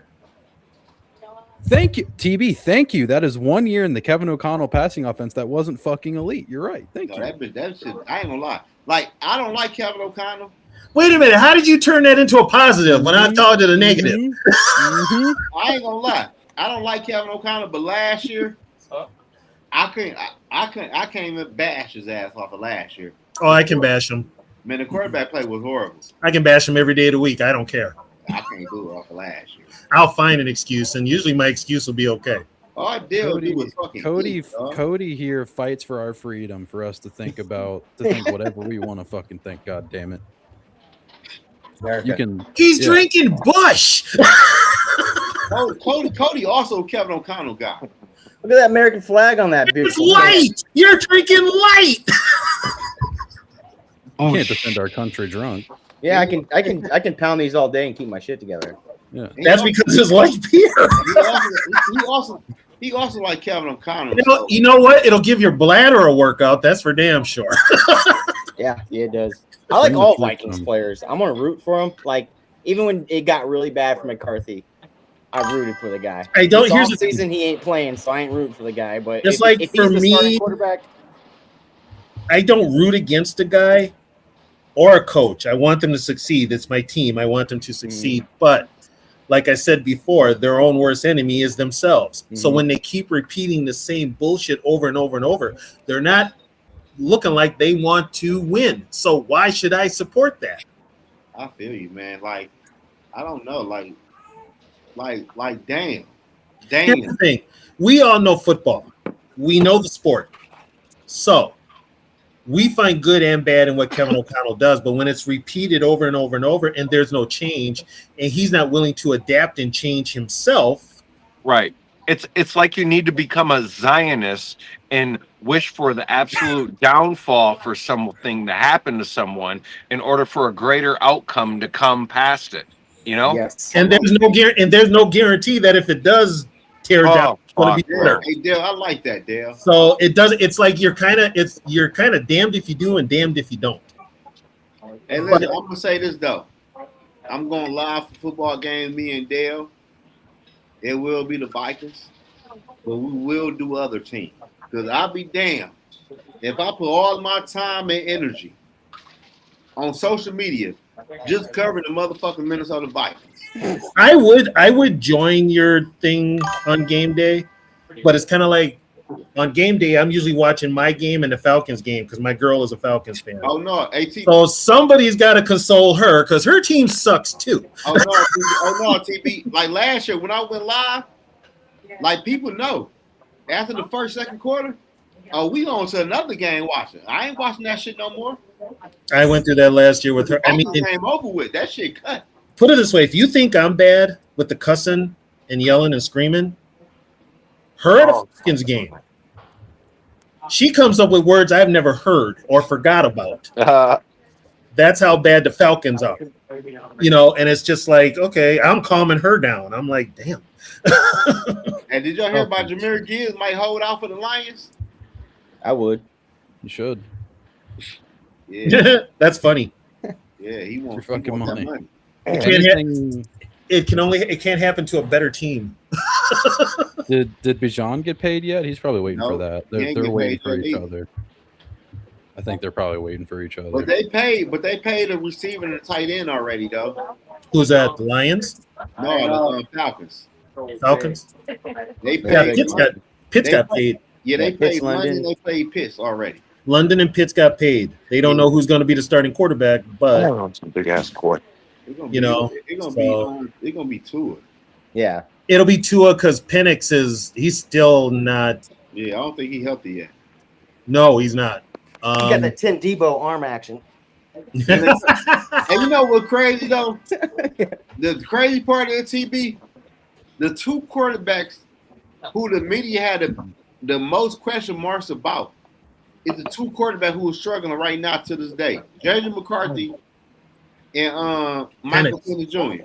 Penix, his injuries. That They knew that was good. They knew that was going to come back and bite them. Talking about his injury. Yeah, That's I why mean, they backed up. JJ needs a lot of work. He needs somebody that's going to work with him. John Gruden said he would love to work with him. So you need a coach that's going to take the time to work with him, and obviously Kevin O'Connell isn't. But Kevin O'Connell was hired up here to get this team's next franchise quarterback on a rookie contract. So that tells me right there he can't do it. And Josh McCown sucks. Thank you. Can we? I mean, Yep. we lost Yadinsky. That was probably the biggest loss. Was Grant Yadinsky? Can we bring him back? No, he's calling plays in Jacksonville. He ain't calling the play. Yeah, he is. He's offensive coordinator. I thought the other dude was calling the play. He's there. He's not calling plays. Is it Liam Cohen? Is it Cohen? Yeah, Cole was calling the plays. Duval. So Udinsky's playing O'Connell to McVay, and then Udinsky's going to get a job. Okay, I'm going to tell her right now. Jacksonville won't be taken seriously till they get a real quarterback. I'm sorry. I like Trevor Lawrence. I like T-Law. Yeah. You say what? They like Trevor Lawrence. Y'all see what type of quarterbacks y'all like, bro. What do you mean? Good ones? Are we like good quarterbacks? Who said Trevor Lawrence was good? That's what I'm saying. You think Trevor Lawrence is good? My eyes and my ears. Get them checked. You're too young for him to be failing you that much. Like, what the fuck? What's wrong with T-Law? Yeah. Bro, I understand. Trevor Lawrence is fucking ass. I understand why people don't like him, but this is where we fucking lie. He's not ass. If you don't want to say he's good, then fine. But he's not ass. That's just like JJ McCarthy's ass. He is a definition of mediocre. Okay, but you right about that. I give him mediocre because he ain't no bigger in big time situations than most of the other young quarterbacks. I think he was greatly failed because his first year was with Urban Meyer, right? I think that did some. Okay, can we even count that? I mean, he didn't even stick around. That's what I'm saying. I And think he still threw for 3,600 yards. Yeah, like Okay, so I'm going to put this out there. I'm old school as hell. Everybody knows this. 3,600 yards in today's NFL is no big feat. If you're a confident quarterback, you're going to get 3,000 yards. Urban Meyer. Just because of rules. I agree with you on that. Like when people talk about, he threw for like. I'm like, here's the thing. A quarterback can put up those yards. Why? And receivers can put up those yards. Why? Because you can't play defense on them anymore. Well, my thing is, you only need to average like 55 yards a fucking game to get 1,000 yards now. Crazy. But you look at Trevor Lawrence's wide receivers core throughout his career. Can you name one besides D.D. Westbrook? And was he even any good? Didn't he have Chark at one time? Yeah, DJ Chark, like the fourth-string wide receiver from the Lions. DJ Chark was all right, man. But Cody, you know what you're doing, Cody? What am I doing? You making excuses.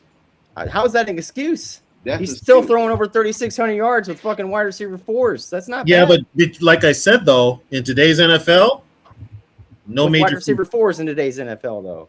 Still no major feat. Good night. It's not a major feat. Everybody have a good night. It just isn't. Y'all take care. Love y'all. All right, North. But 4,000 is a feat, though. 4,000 is. I mean, well, here's another thing too. He did that last year. If you're throwing that much, that means you ain't running the ball either. But I would say last year was the best year though in the NFL. Who's the running back? Who's a running back in any NFL team? Can you name anybody outside of Saquon Barkley? Are you kicking us off, Brev? No. Out of Saquon Barkley? Outside of Saquon Barkley. That has a good quarterback? James Cook. That's pretty good. You got this is where I have to go against you. Who are the two running backs that just name one. Just one. One, the feature back. The feature back? So I got Saquon, you already got that one down. James Cook, the other one down. Taylor. Christian McCaffrey helps out Brock Purdy for 4,000 yards. But outside of but with those teams, well, they've got a balance. They've got a good balance. I know we got a good running back too. There are, but it doesn't matter. You can still get a good balance even with a running crew. But what's the running crew in Jack? I can't even. I think they traded. Hey, Tootin. okay, Cody. Yeah, thank you. Like they don't have any running backs there. Who are they running with? But Cody, but what I would say is, we will bash a team because we will say he don't have a good running back, or we'll bash a team and say he don't have a good wide receiver core. It always gonna be an issue. No, we're not bashing the team. We're bashing the I'm just saying. We're when quarterback, if a team is throwing the ball 60 or more % of the time, that's a lopsided offense. They can't run the ball, and they're probably playing from behind. But what I'm trying to say though, TV, a lot of people don't have good running backs and good wide receiver at the same time. Patrick Mahomes' offense is ass. But I'm gonna throw this at you. How do you know how good your running game is when you don't run the ball? Because when you do run the ball, he don't do shit. So why would I run the ball? Wait, who are you talking about? I'm like the Chiefs. When they run Isaiah Pacheco, he do all this to get 2 yards. Man, he's not good. That's what I'm saying. Okay, how many rings do the Chiefs have? Okay, yes. Pat Mahomes elevates the Chiefs. There's very few quarterbacks that are elevators to that. I like that, B. I like that, B. But there's only like 2 okay, quarterbacks. B, can you please do me a favor and stop inflating Zoe's ego? No, I'm just saying though. All I'm saying, TB, is every quarterback at a team gonna have something we don't like. It might be the wide receiver room. It might be the running back room. Okay, Zoe, when I say I don't like what I'm talking about not liking offensive football is the overemphasis on the passing game. No, but I feel you. But when I say that, I'm looking at the people they have at that position. Like I always told y'all, Lamar Jackson wide receiver core is ass. Zay Flowers is nasty. Zay Flowers is decent. He's better than Addison. People didn't think so. They've been holding on to Bateman way too long, man. Yeah. Hey TB, we I like about Bateman that too. TB, we talked about that, right? I ain't gonna lie, I'm shocked. Wide receiver too. I ain't gonna lie, and he went to the University of Minnesota. I'm shocked Bateman is still in the league. Bateman is ass, bro. Bateman, okay. Okay. Come on, B. Do you have to defend every subpar NFL player we bring up? Yes. Okay, there are no disrespect. There are levels to ball knowledge. Okay, Rashad Bateman has not been a very good NFL wide receiver, but I need it to be mentioned that he is a very, very good separator. Okay, Brev. Same thing as Deontay Johnson. Hang on, Brev. I got a question for you. When you mention ball knowledge, do you know who you're talking to? Yeah, Zoe. Y'all see, you know nice pivot. You know what's crazy though? Get him, Zoe. I'm about to get him there. You know what's crazy? You ain't gonna get me. Don't even think you gonna get me. What it is though, y'all say that slick shit. Then when I call these teams out on a wide receiver, like I called the Packers out on Christian Watson, y'all argue with me. I called the Ravens out. No, I agreed with you. Hold on. The Ravens have Derrick Henry and Zay Flowers. Hold on, wait. Hey, man, I hope Cody's enjoying himself tonight, man. Welcome, Cody. Welcome. First off, Zay Flowers is not a number 1 wide receiver, bro. Let's make that shit clear. Oh my God, Zoe, can we not do this? Here we go. We went through this. We know he. Hey, you know what? If you're gonna keep this up, I'm gonna make some pizza rolls. Anyway, we moving on though. TV making pizza roll. What I'm telling you is, we can make excuses for a lot of quarterbacks in this league. At the end of the day, you have to find a way, if you are elite or that guy, to get a W. How many of those guys are there in the league, though? There's like 2 that are elite. It's Pat Mahomes and Josh Allen that can elevate a team that much. And I'm just gonna say Mahomes because he's got the rings. Yeah, exactly. And you could possibly slide Jackson in there. But I don't think he's shit without Derrick Henry or Zay Flowers. So you take those guys. We take one of those guys away. Wait, hold on. So you keep on saying Zay Flowers, bro. Here so I'm we gonna go. ask you this. We're gonna do it. Cody, why did you do that? I'm not about to do that. Like, we're gonna do it. Numerous videos. Oh, pizza rolls it is. I'll be right back, guys. Listen, Zay Flowers is not a true number 1 wide receiver, bro. How? So if you put Zay Flowers, because he's not 6'2" and 220. That's why. So you're telling me a team that runs the ball over 55 to 60% of the time, yet he still has back-to-back 1,000-yard receiving years doesn't make. Okay, let's say they pass the ball 60% of the time. How many yards he's got? He's got back-to-back 1,000-yard seasons. You said 1,000 yards. He has back-to-back 1,000-yard seasons on a team that runs the ball almost 60% of the time. This is why football is all context, because Bro, I know like 1,000 yards. Hold on. First off, his rookie year, he only had 858 receiving yards. What? Say that again. Then what happened in the second year? He had 1,059. Okay, in his third year, 1,200. Okay, and how many times do they run a ball game? Bro, you know how many touchdowns he had? Okay, those are valid points. So ain't no valid point. What? But listen, why would you throw the ball heavy when you don't have a true number one wide receiver on your team? I hear you, Zoe, but let me present an argument respectfully. You just told us that Zay Flowers is an average of 1,000-yard a season wide receiver for his career on the Baltimore Ravens offense. Okay, B. Okay, B. You said that. So B, let me ask you this, and let me ask Cody this: Who is a receiver 2 or receiver 3? This year, I think Jacoby Lane will be 2 or 3 because I really like Jacoby Lane. Okay, so you said you think, but prior to that, it was just a run game and Zay Flowers. You think?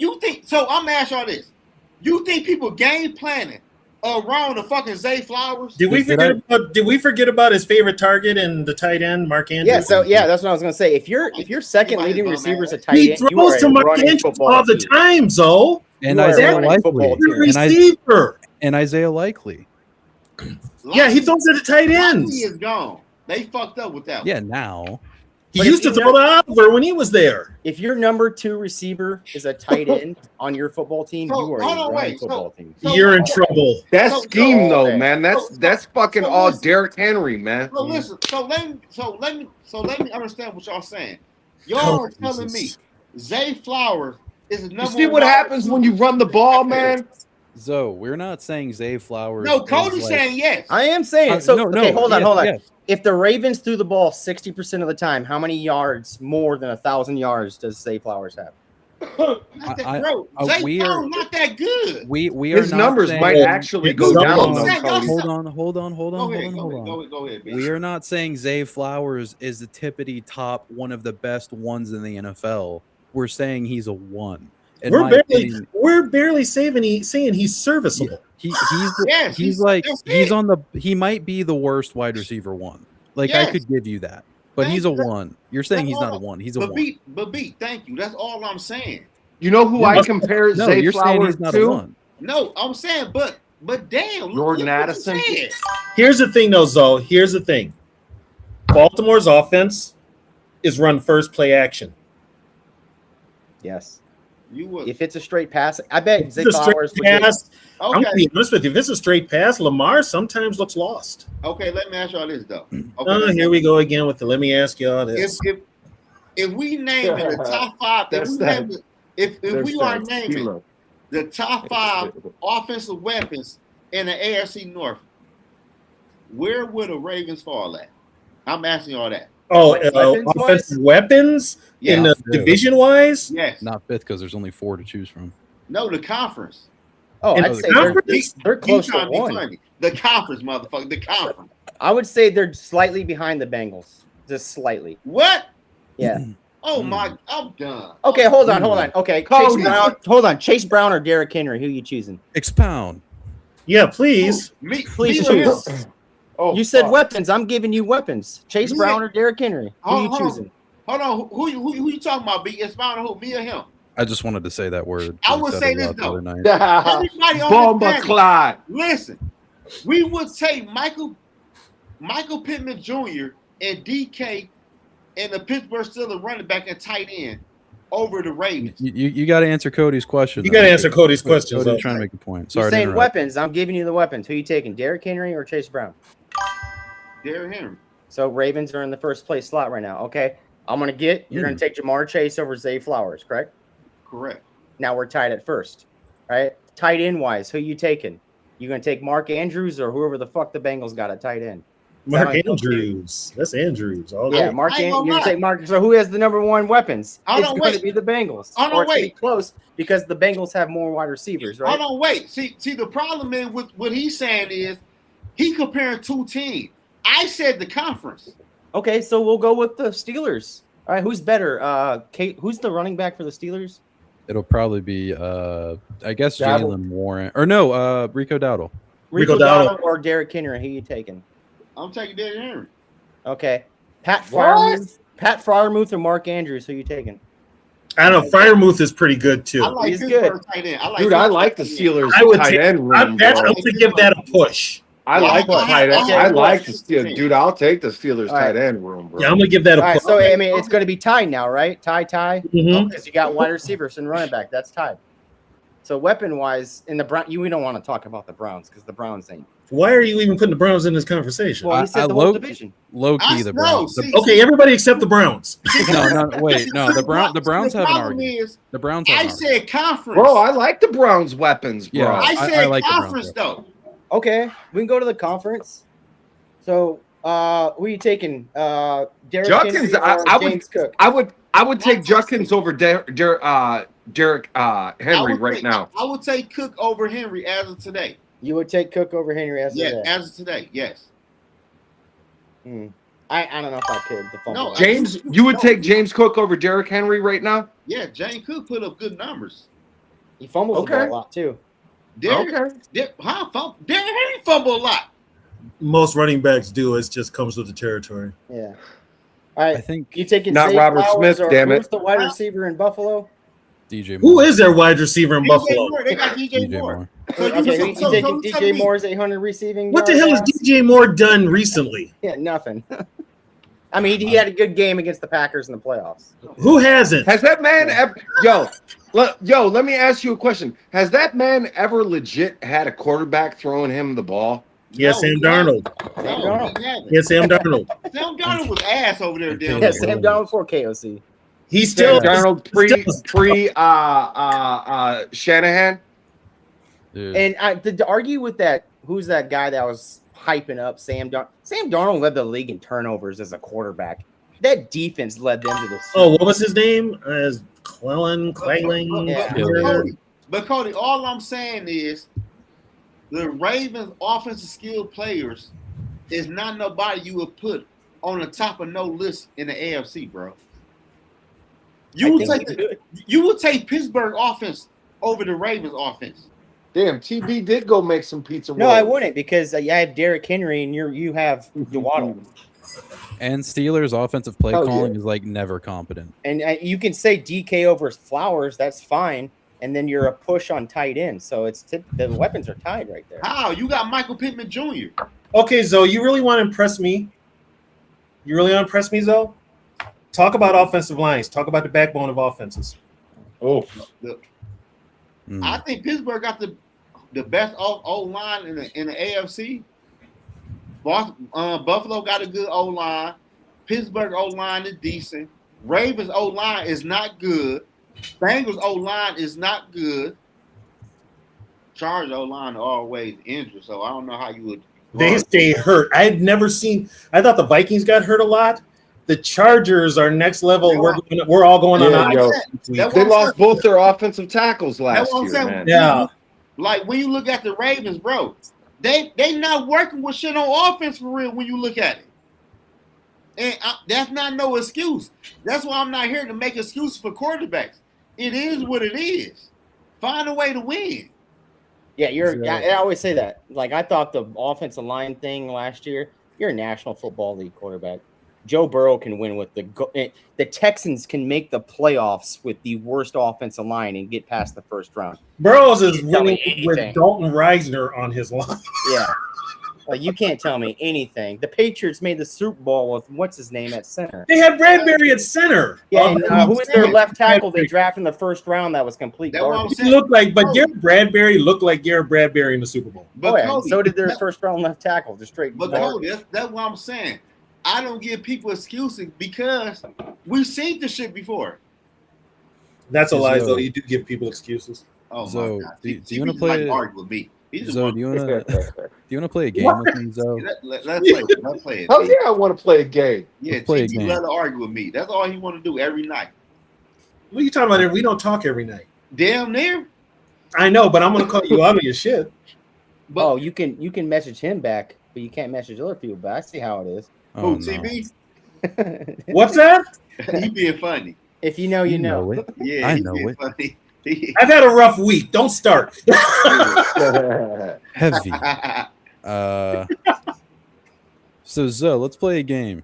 Let's do it. Heterosexually. Huh? See how we see? That's weird when I say heterosexual, TB chokes. That's pretty weird. 10:45. No, it's just one of your little jokes that you just put out there. Yeah. Zay Flowers or Devontae Smith? Devontae Smith.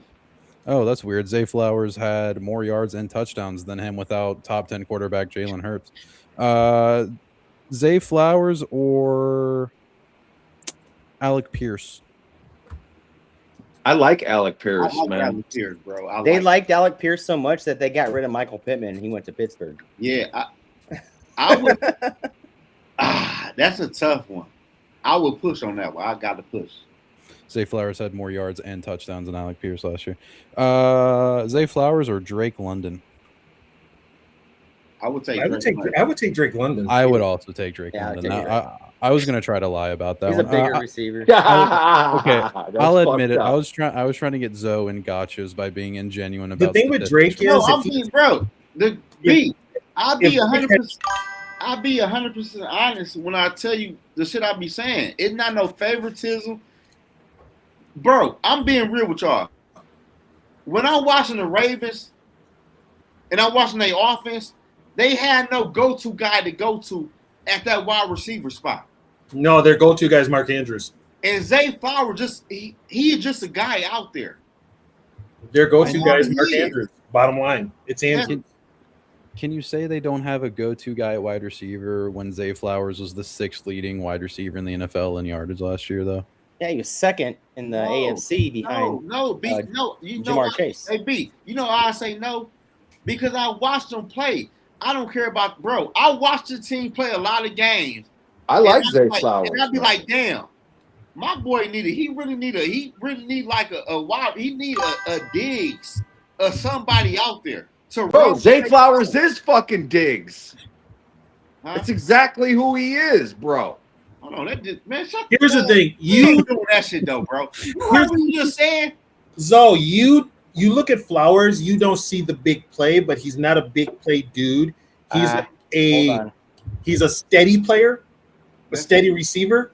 If they need to catch, he'll make it. He might not get a lot of yards, but he might get a few yak yards that keep the chains moving. Yeah, he do that, but they don't have like a go-to big guy that can bully people. Like He just admitted it. I told you it's because he's not 6'2", 220. I told you. you said right. that. Yeah, that's Okay, you right, B. You right. He's that, just that isn't okay, B. he You know ain't- what, B? he You ain't right. Zoe's type, man. That's Hey, what it is. He ain't. Yeah. He's just That's a little my- gadget wide receiver. That's my type too. I like if I want my boundary receiver to be a big guy. That's why I loved Malachi Okay, Fields. well, Yo, okay. y'all be sleeping on Gary Clark, man.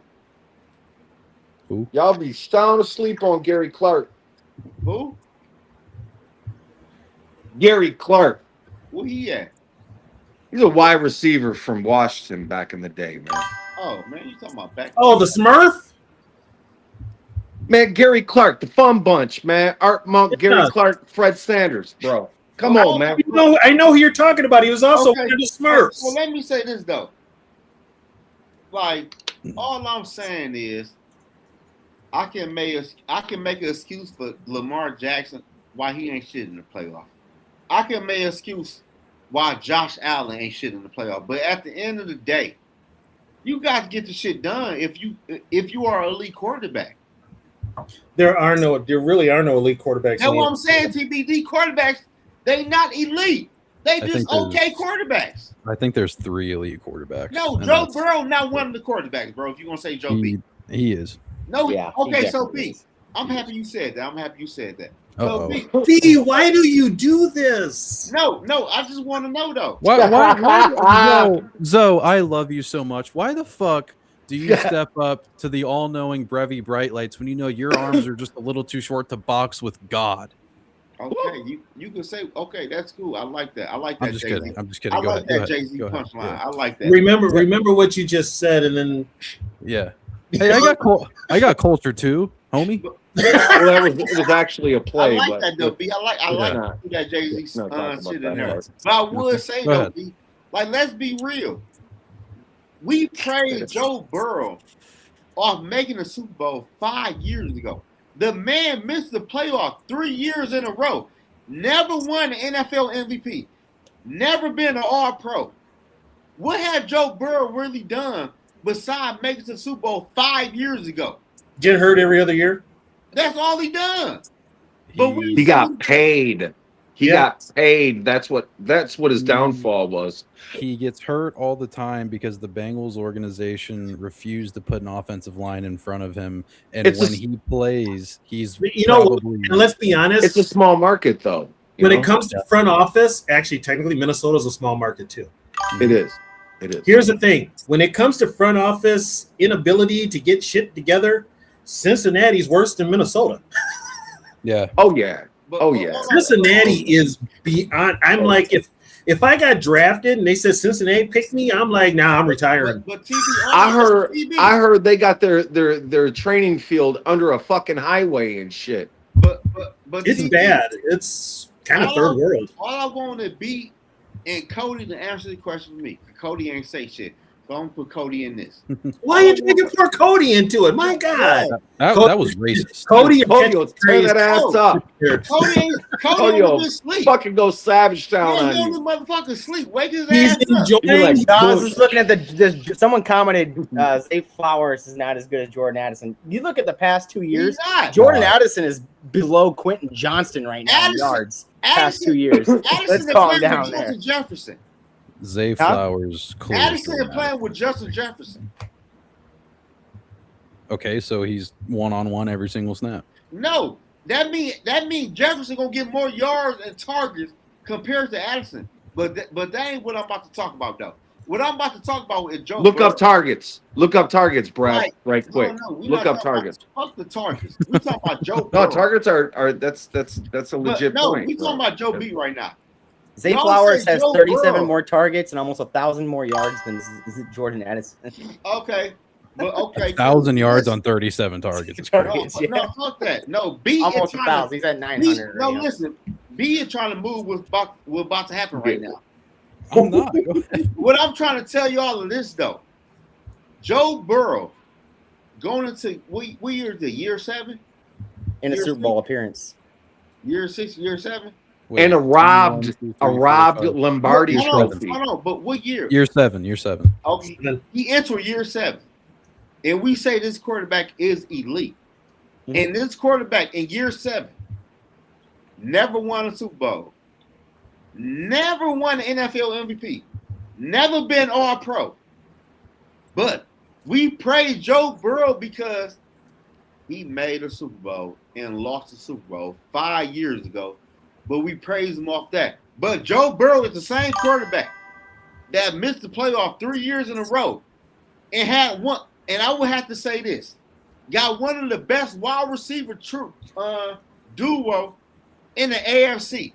But we praise Joe Burrow like he's just that guy. Like he's actually a better quarterback. He's actually a better quarterback when one of them is off the field. But keep going. Cody, do you want to cook his ass or do you want me to do it? I know the Jamar Chase thing. Oh my God. They tag teaming on you, Zoe. How? He don't have shit. What do we have? So Zoe, why do you bring this on yourself? I mean, Zoe, do you remember how when we were talking about man, Zay leave Flowers, my guy alone, man. You were talking about just Zay feeling Flowers, himself. and you were like, you're presented with all these numbers and everything, and you're like, I watch him play. I watch Joe Burrow play, and I see one of the best pure throwers of the football in the NFL, and I think it's very clear. The health is a concern, obviously, but when Joe Burrow plays, he's fucking unreal. What did he have 2 years ago? Like 44 touchdowns, and the Bengals missed the fucking playoffs? Yeah, and he only played fucking 12 games. Yeah. How many games did he That's ridiculous. Like, that's unreal. Like, That's Joe Burrow's fucking unreal. That's ridiculous. Okay, I'm gonna put this out there. That's ridiculous. He's unreal, That's in unreal. today's NFL. That's unreal. And he missed the playoff, TB, by the way. I'll say this. Those quarterbacks are unreal in today's NFL because the rules and the gameplay allows them to be. Hey, let me ask you guys this right quick, because like this was the debate when after the Bengals picked Joe Burrow #1 overall, right? Their next first round pick was between Jamar Chase and Penei Sewell. Who would you pick today? Jamar Chase. There go my boy Woods. What's good, fellas? What's good? I would take Penei Sewell. Listen, good. Me and D Woods argue all the time, but something telling me tonight he about to back me up. I tell you this: if Joe Burrow played us last year, we lose. What we talking about? What we talking? What we doing? Man, you they tag teaming your boy, man. They're going all in on this motherfucker. So says Joe Burrow ain't an elite quarterback. Joe Burrow might be the most overrated quarterback in the NFL right now. I know it. Hey, because how I see it like this though, I want to see Joe Burrow without all the weapons because he couldn't even get. He had to transfer from Ohio State to LSU because he couldn't get on the field. And we always say Ohio State got ass quarterbacks, right? So I'm just saying he couldn't beat those ass quarterbacks in the competition. And I saw him beat us without Jamar Chase with the one-handed touchdown. But Cody, this is what I'm saying though, Cody. Who the fuck is that?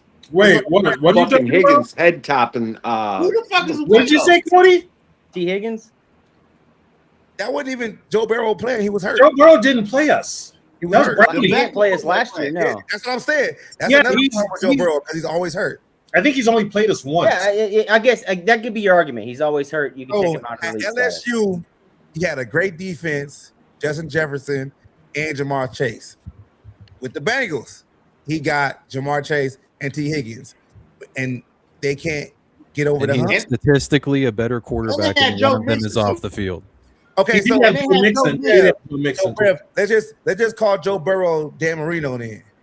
Okay. Dan Marino's an awesome fucking quarterback. That's elite. You can say that. I would say Dan Marino's an elite quarterback. I think he's the one of the Joe Burrow. No, but when Dan Marino broke that record, he had Mark Duper and Mark Clayton. Those were two phenomenal wide receivers. Yeah, so, one's a Hall of Famer.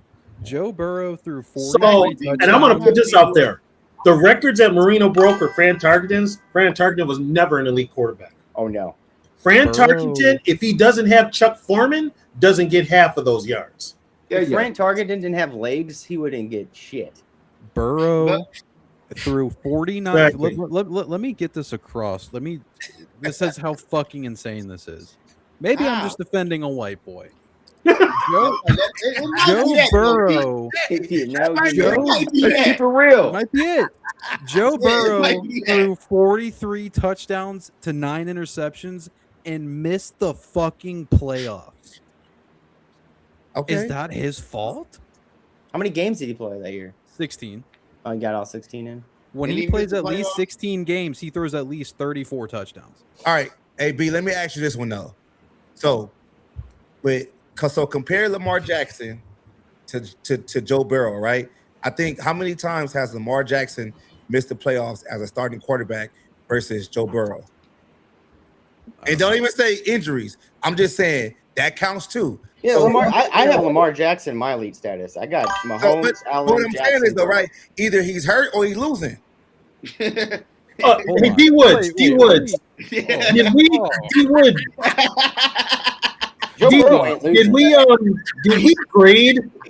grade Joe Burrow? Right? No, they weren't ready for that one. We didn't. But Hold we on. did it. No, hold the fuck. We're on the Scotial fucking network right now. This isn't in the zone. This isn't full state of mind. I go on your shows and I will bring up, hey, this quarterback's pretty good. Oh, but he didn't win 5 Super Bowls in 3 years. Oh, he didn't make it to a Super Bowl. Joe Burrow has made it to a Super Bowl, and we're talking about, but what about Lamar? What I was saying was this though, right? Like Lamar's missed the playoffs this last year because of all kind of issues, right? That's kind of on him Yes. too. Yes. So what I'm saying is though, if you compare the two careers, Lamar never really misses the playoffs, but Joe Burrow does. Because injury, I will forever say injuries are a problem. Lamar for has Joe been Burrow. injured too and made the playoffs.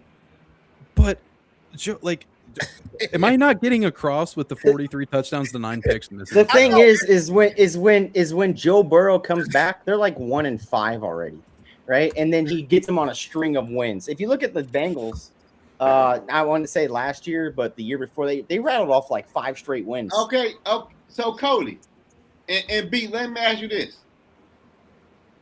the Ravens defense Was garbage last year. Was trash. No, I'm saying their defense is okay. Their defense is trash. The pass rush. But what I would say this though, but what I'm trying to move up and say, Joe Burrow got the better offense compared to Lamar Jackson, bro. And Joe Burrow has I think it's a tie. A tie. historically bad defense. Okay, and I'm gonna say this in defense of Joe Burrow, as good as his offense is, and he's usually gunslinger, he's got a defense that gives up just as many big plays as Joe Burrow puts up. Okay, so I'm glad you said that, Tony. So since his defense gives us so many plays, that's probably the reason why his yardage is so much, because he's trying to get back in the game. And sometimes he's playing from behind. Exactly. Who the fuck is running the ball for the Bengals, man? Wait, I got one. So I got one. Y'all got mad at me. Yeah. I'm always bringing up my boy Kirk. Oh, God, I'm out of here. I'm out. That you know what? You ain't been on here 50 minutes, and you bring up goddamn Kirk. I'm out of this motherfucker. I'm out. Hey, I'm gonna say, hold on. D Woods, I like the Kirk Cousins argument because that's what KOC's first year. He was stuck with Kirk Cousins. If you put, let's say there is a draft class that did not consist of just Kenny Pickett. Does KOC draft a quarterback instead of extend Kirk Cousins if it wasn't Kenny Pickett in the first round? If there was a quarterback in the first round, does KOC extend Kirk Cousins? I want to say no. Yeah, he does extend them because Wilson wanted them extended. Maybe. But bottom line, Wilson wanted to extend it. But on that note, I do have to seriously go. But it was ITB. Great talking to you guys, but I'm leaving just in time because Kirk Cousins' name has come up, and I don't really want to hear this. CB, can I tell you something real quick before you go? Yeah, go ahead. Other than telling the lovely people that are still here after 4 hours, by the way, thank you very much, to go subscribe to TB's channel, Vintage Vikings 00. Absolutely, for sure. Good stuff over there going on.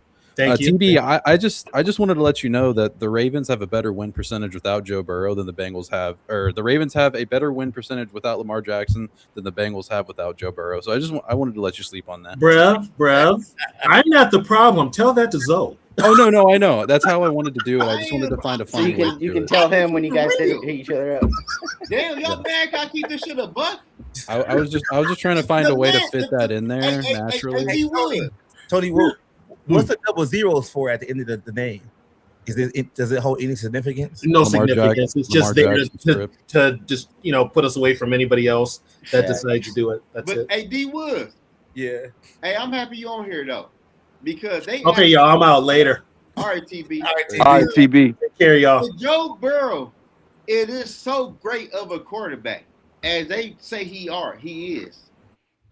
So how come Joe B don't have no first All-Pro? How come he don't have no NFL MVPs? How come he don't have no NFL Super Bowls? Because you gotta play. But hold on, but D Wood. But the other quarterbacks have. So why he don't? All right, let's put Joe Burrow. I would say let's put Joe Burrow on the Ravens from 2 years ago. You can't put him nowhere. You are all about Super Bowl appearances and wins and everything. No, and Lamar's never been to one, and Burrow has, and should have won it, to be honest.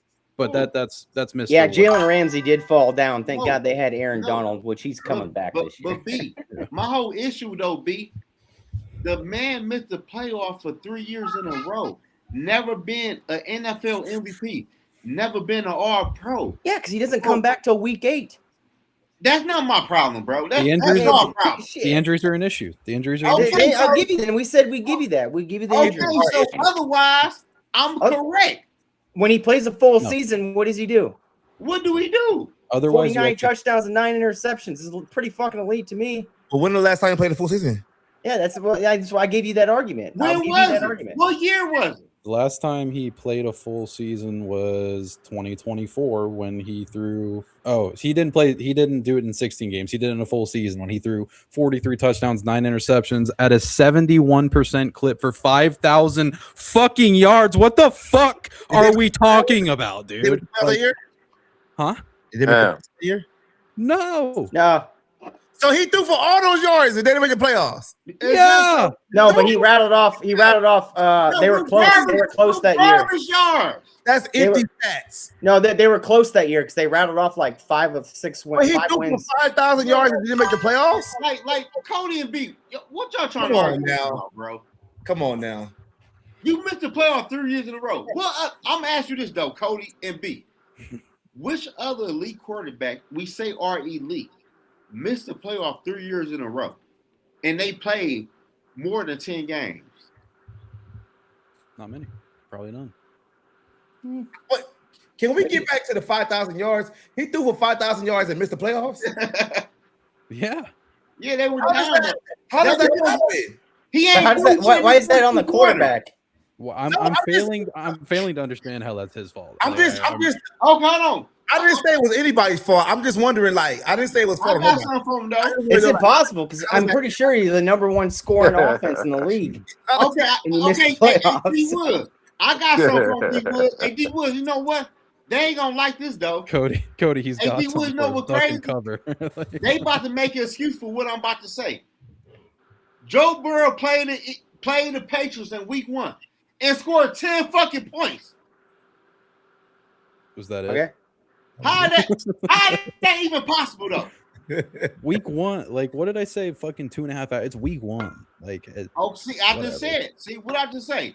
They gonna make an excuse. You know what I noticed? I just noticed this right now. Everybody moved the goalpost for who they like. Well, let's look up what year was that? What year was that? You talk about Kirk. It was last year. No.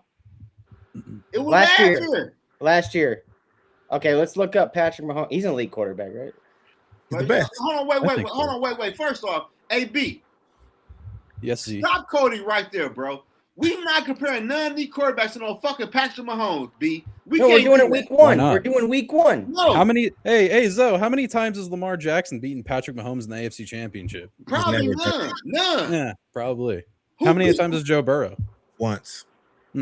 Oh, he get a pass for that, huh? You get a kudos. Okay, you get it. But how many years ago was that though? 5 years ago, bro. Like, what are we doing? Is one more than 0? Oh my God! It is. Thank you. I'm not saying Lamar. I think saying more overrated in my opinion. I'm not saying Lamar is over Joe Burrow, but what I'm saying is he is not one of them quarterbacks. Can I ask a question? Can I ask a question to the panel? Yeah. If you was a general manager, hypothetically speaking, and you had Joe to pick any of these quarterbacks, which one would you choose? You get their injuries, you get their yardage, you get everything, but you got to pick one quarterback. Which one would you choose? Josh Allen. Mahomes. Josh Allen. I'm picking. I seen what Josh Allen can do without any. He puts a whole ass team on his shoulders. And Cody, do you know when Josh Allen played in the playoff last year, he had 4 turnovers? That's fine because he had to do that.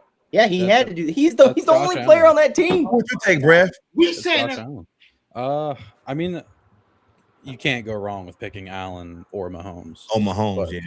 I mean, like, are we talking about like put him on the Vikings, or are we just talking? No. I'm not talking about putting him on the Vikings. I'm just talking like, hey, Brev, you got the new expansion team, the whatever city, and you get to take a quarterback from one team.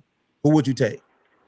Hold on, let me confirm something real quick, and I'll tell you. Y'all crazy. I would draft Josh Allen in the first round and Rashid Rice in the second round. I'd probably get the same effects. Man, Josh Allen ain't shit in the playoffs. Joe Burrow is a year younger than Josh Allen, so give me Joe Burrow. Joe Burrow? Just kidding. I would. Fuck. It's Patrick Mahomes, bro. JJ McCarthy. What's crazy? it's crazy, bro. You picked the wrong 9. Hey, D Wood. How many Super Bowls did Patrick Mahomes win? I think he got 3 now, right? 3 or 4? 4. Damn. Oh wait, is it? 3. No, he got 3. He got 3, I think. Well, I would argue that Patrick Mahomes had more around him than what Josh Allen did. Yeah, Travis Kelce, probably the top 2 greatest tight ends of all time. So the thing about Travis Kelce is this, though. How I look at it, though, right? They were able to manipulate the system with Travis Kelce by him being a higher overpaid tight end. That money never really it's not receiver money. It ain't. It never was cornerback money. It wasn't even defensive, edge money. A tight end is not going to take that much of the cap. So they had a cheat code with that. Some teams need to And what happened? What happened with the Chiefs when they lost Tyreek Hill and they figure out a way? Hey, all we have to do is double team this fucking tight end right here. They won a Super Bowl after Tyreek Hill. They won 2 Super Bowls after Tyreek Hill. Yeah, so what? Yes. Yeah, and then they figure out who Travis Kelce was, and then what happened? But Cody, what the fuck have Burrow and Allen won since then? Give me Travis Kelce with Josh Allen. I bet Josh Allen wins the Super Bowl. You still would lose. If you're asking what Burrow and Allen have won while trying to prop up Lamar Jackson over one of them, that makes no sense. No, we not. Lamar got 2 MVPs though. We not talking about Lamar. Kevin O'Connell is the coach of the year. Ah, shit, that don't count. Hey, okay, hold on. Okay, you give me Andy Reid Josh or John Harbaugh. Josh Allen. If Josh Allen and Patrick Mahomes switch spots, who wins the Super Bowl first? Josh Allen. Patrick Mahomes with who? He got the instincts, bro. Josh fucking Allen. Josh Allen definitely wins the Super Bowl. What's wrong with y'all? Y'all think Josh is better than Pat? Man. Y'all been I think Josh will be better if Josh wins the same amount of Super Bowls if he's on that team. I don't think Josh wins the Super Bowls that Pat does. Hey, D Wood. Hey, let me ask you this, because I know you probably know. Have Patrick Mahomes ever had 4 turnovers in a playoff game? I think he did it against the Eagles, didn't he? He might have. Or Tampa? Because Mahomes, that could be 2 fumbles, 2 interceptions. Yeah. I'm saying, had he have it beat? Do you know? He's come close. I think he might have had 3 against Tampa Bay. Okay, 3, but he never He was had running 4. for his life that game, boy. Yeah, but he never had 4. How many complete Super Bowl no-shows does Joe Burrow have? Patrick Mahomes has 1. And actually, Mahomes has 2. We can't do that, man. But Mahomes got 3 Super Bowls. I left that part out for a reason. Oh, okay. we can't like listen, y'all. We have to stop comparing a multiple Super Bowl winning quarterback to motherfuckers never won shit. That is very disrespectful, bro. Oh, dude, I hope Patrick Mahomes can sleep tonight, dude. Is it similar to the Brady versus Manning situation? No, no. Bo Nix beat fucking Josh Allen. I saw what Brady did with what's his name? David Givens. Yeah, Andy Givens and Brown. Yeah. Like, there's no comparison ever. I mean, so we can agree Brady's the GOAT. Brady's the GOAT. Oh, he's better than Montana. Montana had the greatest wide receivers of all time. No. And possibly Brady's not the GOAT of all time? Nope. Who? Brady's not the GOAT? Nope. Yeah, he is. Oh, Montana? Who's the GOAT, Brev? You really want to know? Yeah, who? I can't think of anybody. It's not. I'm not gonna say. Montana went 3-0, man. Montana did go 3-0, but he also had the greatest wide receiver of all time and probably a coach that completely changed how we look at football. Brady got 7 though. Brady's the GOAT for what he did for the Patriots. Yeah, just in that alone. I would say, I would say Brady. I would say Brady is the GOAT because he went to Tampa Bay and won, and Belichick ain't do shit after. You know what Joe Montana numbers would have been if he would have been playing under these rules? Holy fuck, dude. Joe Montana would walk into a modern NFL offense and be like, "What the fuck is going on?" Well, every modern NFL offense right now is based off what Joe Montana, what Joe true. Walsh did. That's a very good. That was a ball knowledge point, Cody. But I'm just saying the rules, man. So can I add the panel in the chat this? Can we all No. What agree? if Zoe? What if I said no? What if I said no? You can't ask that. I won't be able to ask. You can ask anything you want, Zoe. No, I'm just saying though, like, can we agree? As of today, as of July 18th, there is only one elite quarterback, and the rest of the quarterbacks is just average and okay quarterbacks. I can't agree with you on that one. It's Wow. about, Who is it? Who's it? it's about 5 elite quarterbacks in the league right now. You say what? It's about 5 of them. Wait, who's the one? Who's the one? Patrick Mahomes. Patrick Mahomes has more hardware, but all 5 of them are elite in my opinion. Who the last quarterback threw for over 5,000 passing yards? Joe Burrow. Joe Burrow. The entire logic. Oh, Zoe, shit. The entire logic that Zoe presented us just fell on its face. Because That was Patrick gold. Mahomes That was gold. He was Y'all going to crazy, miss the man. playoffs last year. So how is he the one elite quarterback right now? No, it's 5 of them. It's about 5 of them. Yeah, I think 5 too. It's 5. And I put Lamar Jackson up there because Yeah. he's changed how the game is played. Like Michael Vick changed the game. He Michael Vick completely was changed ass, the bro. game. Yeah. Hey. He couldn't pass the ball. Say this. Hold Oh, on, hey. wait, hold on, Hey, wait. my bad. Hold on, wait. He's a hokey, man. My bad. My bad. Damn. Hold on, D Wood. Hold on, D Wood. Cause you know me, I like to talk facts. And Cody is capped. The most passing yards in a regular season is Manny at 5,400. Drew Brees, he came a yard short. Mm-hmm. Then Tom Brady at 53. Mm-hmm. Patrick Mahomes at 52 and 50. But you asked when was the last time quarterback threw for 5,000 yards? It's what you said, and that's why I laughed. Who was it? Okay. Cool. Damn, Zoe, you set me up, man. Wait, so who's the 5? Because we got Pat Mahomes. It was Tom Brady again. Tom Brady threw for 52. He threw for 52, 35 yards and 11. Yep. Yeah, that's crazy. And who did he say? Josh Allen. Who did he say?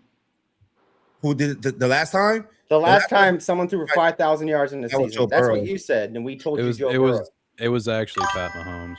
Exactly. Pat next year. Yeah. It was- So Cody on the bitch just talking, bro. Like you can't do that shit with me, bro.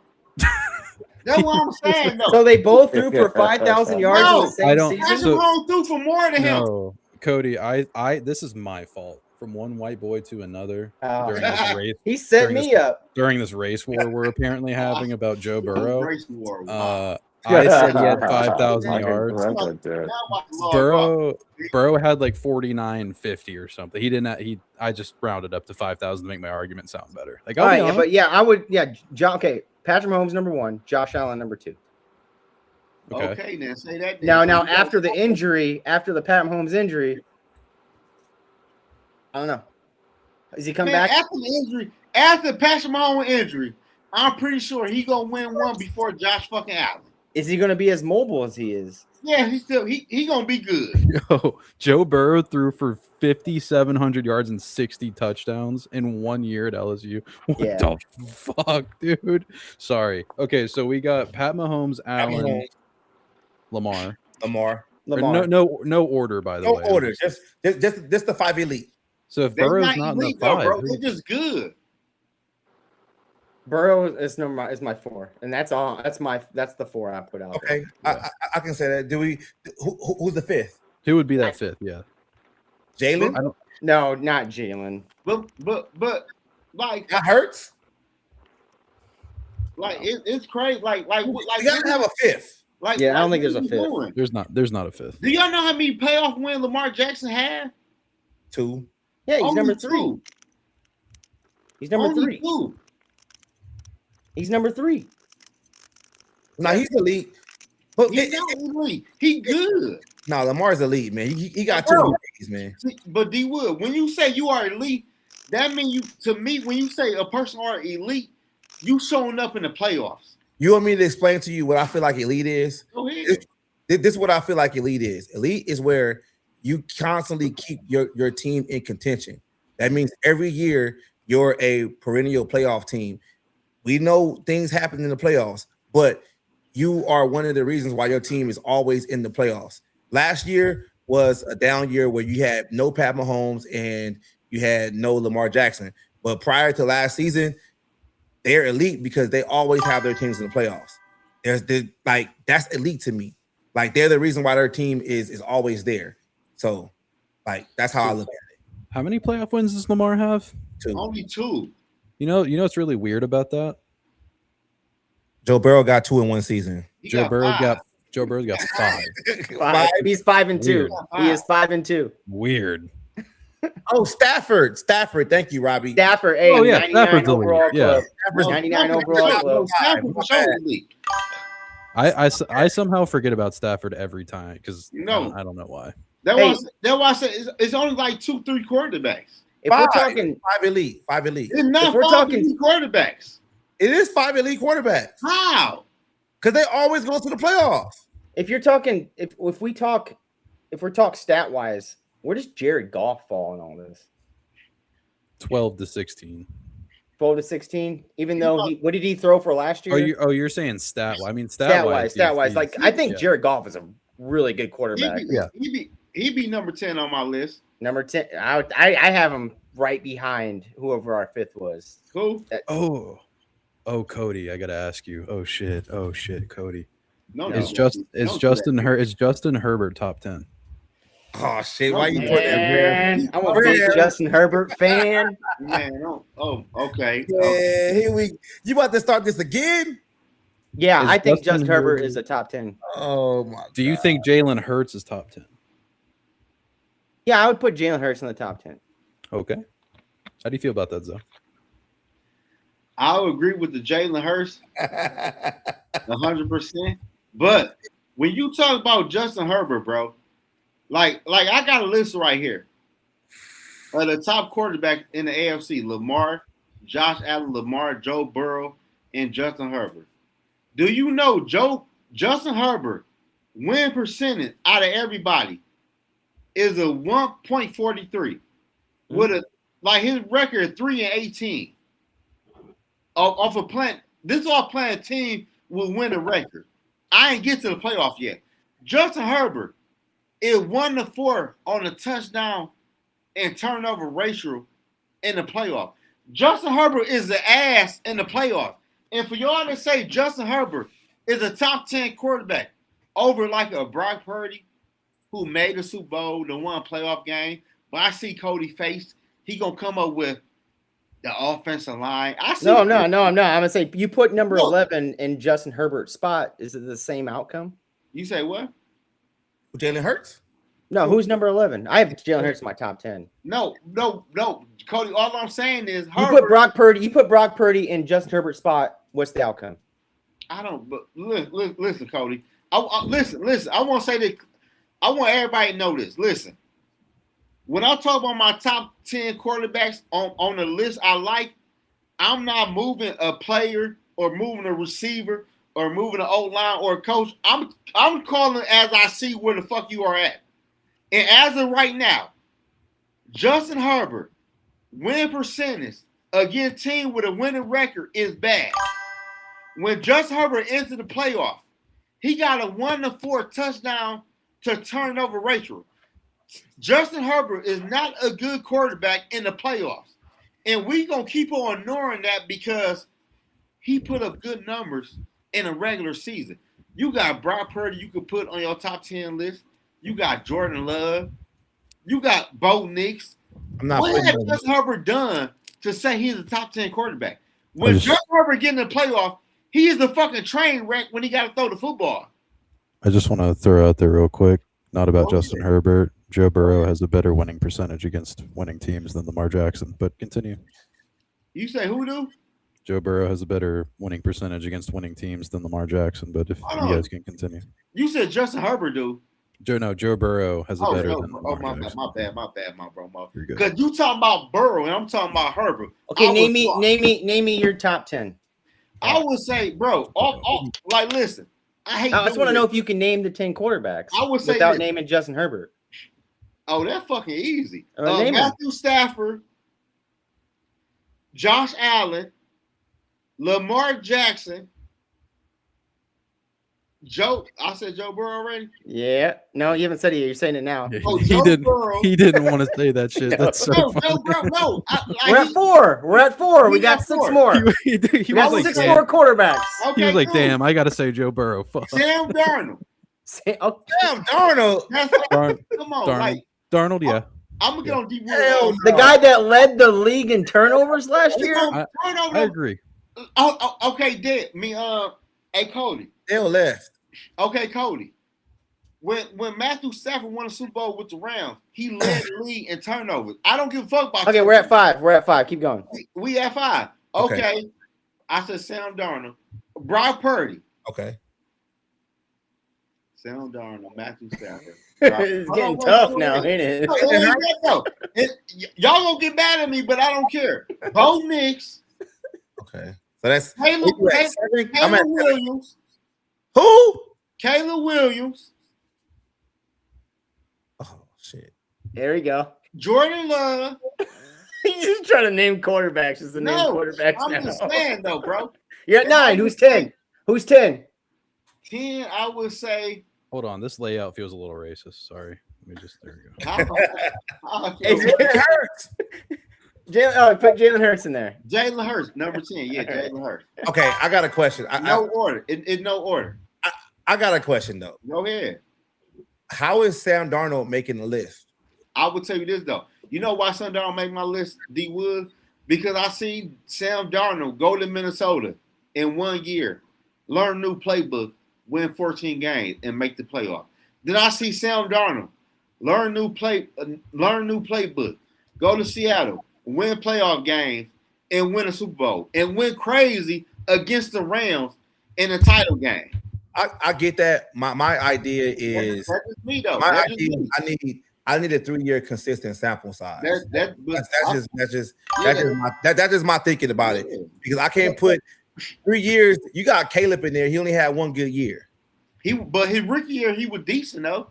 But He was good. He was good. He's not top 10 quarterback. But D Wood, my whole point is, Just Herbert don't make the fucking list.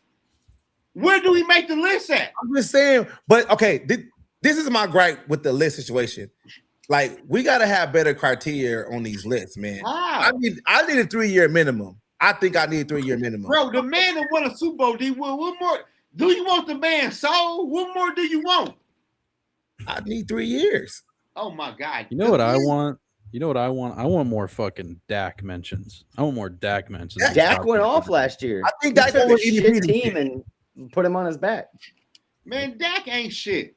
Dak is good, man. I like Dak Dak. is pretty Dak good. ain't shit. Stop saying Dak. Dak is good, man. No, he not. What Jared do Goff Dak- ain't shit. Bro, listen. Okay, I'm gonna tell y'all this. Dak Prescott. Zach, you better than Jordan Love. You had Jordan Love on your list Yes. You know what? You know what? You know why, D Woods? because they beat him in the playoffs. Because I seen They tied. Because They I seen a young Green Bay Packers go to Dallas and roll the fucking Cowboys, and Dak played like fucking ass. I think Dak a top 10 quarterback though, man. I'm saying so. God forbid Joe Burrow loses a Super Bowl by 3, though. I saw Jordan Love tie the Dallas Cowboys and took us a half game out of the playoffs. But I seen JJ McCarthy throw for 260 against them and win. Oh my God, he's 31 points. I don't know. Oh my God. And I can't put Bo Nix in there because they only got 2 years of service. That's what I'm saying. We got to have a criteria with 3. No, I Bo need 3 Nix, years. Bo Nix bought, but okay, D Wood. I need 3 years. Okay, but D Wood, my thing with Bo Nix, I would say this: Bo Nix rookie year, he was decent. He was straight. He was straight. He was straight. He was straight. But the past season, if you look at that wide receiver core, he did crazy. I'm not making him a top 10 quarterback because I need 3 years. But who your top 10 quarterback? You better not have Herbert in that bitch. I'm going by. Okay, look. Before I tell you my top 10 quarterbacks in no particular order, I'm going to tell you what I'm basing the criteria on. I don't care. It better not be Herbert, bro. I'm putting it. I need 3 years of consistent service. That's what I look. That's what I look at first, right? Pat Mahomes, Lamar Jackson, Joe Burrow, Jalen Hurts, Brock Purdy. That's 5, right, Cody? Yeah. Josh Allen. That's 5. Yeah. Josh Allen. Yeah. Dak Prescott. See. Okay. Dak Prescott. Because I told you what I'm basing it on. 3 years of service. But D Wood, can I ask you a question? When you talk about your quarterback list, bro, are you not entering the playoffs, or you don't care about the playoffs? I'm going on. I'm basing it. The baseline is, in order for you to be on the list, you have to have 3 years of consistent, good quarterback service. I can't put second-year guys in there. I can't put rookies on there because they can fall off tomorrow. I can't put Sam in there because Sam only has 2 consistent years. I need one more. You're right, but what I'm trying to say is, you don't care about the playoff with your. I do care. I do care. That's what I said. Bro, they got 2 playoff win in 11 years. But that still puts up the stats like a quarterback. Okay, keep going. Cody, can you? I don't forgot where I was at. You're at 6. I'm at. Okay. All right, so I got Lamar Jackson, Joe Burrow, Patrick Mahomes, Josh Allen, Joe B. I said Joe B already, right? Yep. Yeah, he was your third one you mentioned, by the way. Jalen Hurts, Dak Prescott, Brock Purdy, yeah, Matthew Stafford, yeah, and then my last two will be like, I still need the years of service. Like, I need that 3. Like, I can't put the young guys and Sam on there right now. I gotta think of somebody else. Would you say it might be fair that with Sam Darnold winning a Super Bowl and then outdueling Matt Stafford MVP in a shootout in the NFC Championship, maybe we can forgive one of those years of service? All right, that's where they got me lost. We can put an asterisk by it. All right, Sam Darnold and Baker. You need one more. I said Sam Darnold and Baker. That's 10. What about CJ Stroud? Oh, Baker Mayfield. Nah, that's your 10. My 10. Okay, that like only issue I have with your list is I didn't put Herbert on it though. No, that's cool. And you know what crazy D was? That's how I know you a motherfucker. Because you argued with me for an hour and a half about Justin Herbert just a month ago. Hey, you know what it is though? As you when you get new information, you're allowed to say your answer. Okay, when you say that though, but can you say Zoe? I was wrong, you was right. About what? Bro, I ain't put Herbert on my list, and you were pissed about that. And we argue an hour and a half on the internet. Because at that moment, it was one thing. But now that I got information, I gotta put Dak on that list. Okay, cool. We got a Hurts disagreement in the top 10. He's never thrown for over 25 touchdowns, but also at the same time, he's how many like, touchdowns do he have? Yeah, he's rushed for a lot. Yeah, like what the fuck? Like what the fuck? 25 passing touchdowns and 8 or 9 rushing touchdowns. What the fuck difference do it make? I think there were a couple of years he had like between 12 and 14 rushing touchdowns. Like what the fuck? It's still touchdown. I have grown more open to the Jalen Hurts top 10 because like when you look at the body of work, it's like, I mean, yeah. B, you know my whole issue though, for real though, B. How D Woods and TB be want to come on my channel and argue me about shit. Then a week later, 2 weeks later, they gotta change your heart. I don't like that shit, bro. Like we got plenty of things we can argue about. We got plenty of things we can argue. We do. I just changed my mind about Justin Herbert. I changed my mind. You know what? My thing is, why? From a person like you that has a doctrine in moving the goalposts, you should be okay with it. Why isn't Jared Goff anywhere on the list? That's my thing. Like I'm looking at Jared Goff right now. He has 3 straight seasons of 4,500 plus yards, 30 touchdowns with the Lions, and he has 4 straight seasons of 4,000 yards and 20. He had a 29 touchdown years. All right, I can trade him for Dak Prescott. I can take back. Thank you. Thank you. Thank you. You know what I'm saying? See, right there, I got new information. I changed my mind. But I'm saying though, but if I told you my list and I had Jared Goff, you will argue with me about my list. But now you're talking about, okay, I got like, bro. But your list didn't even have Brock Purdy on it either.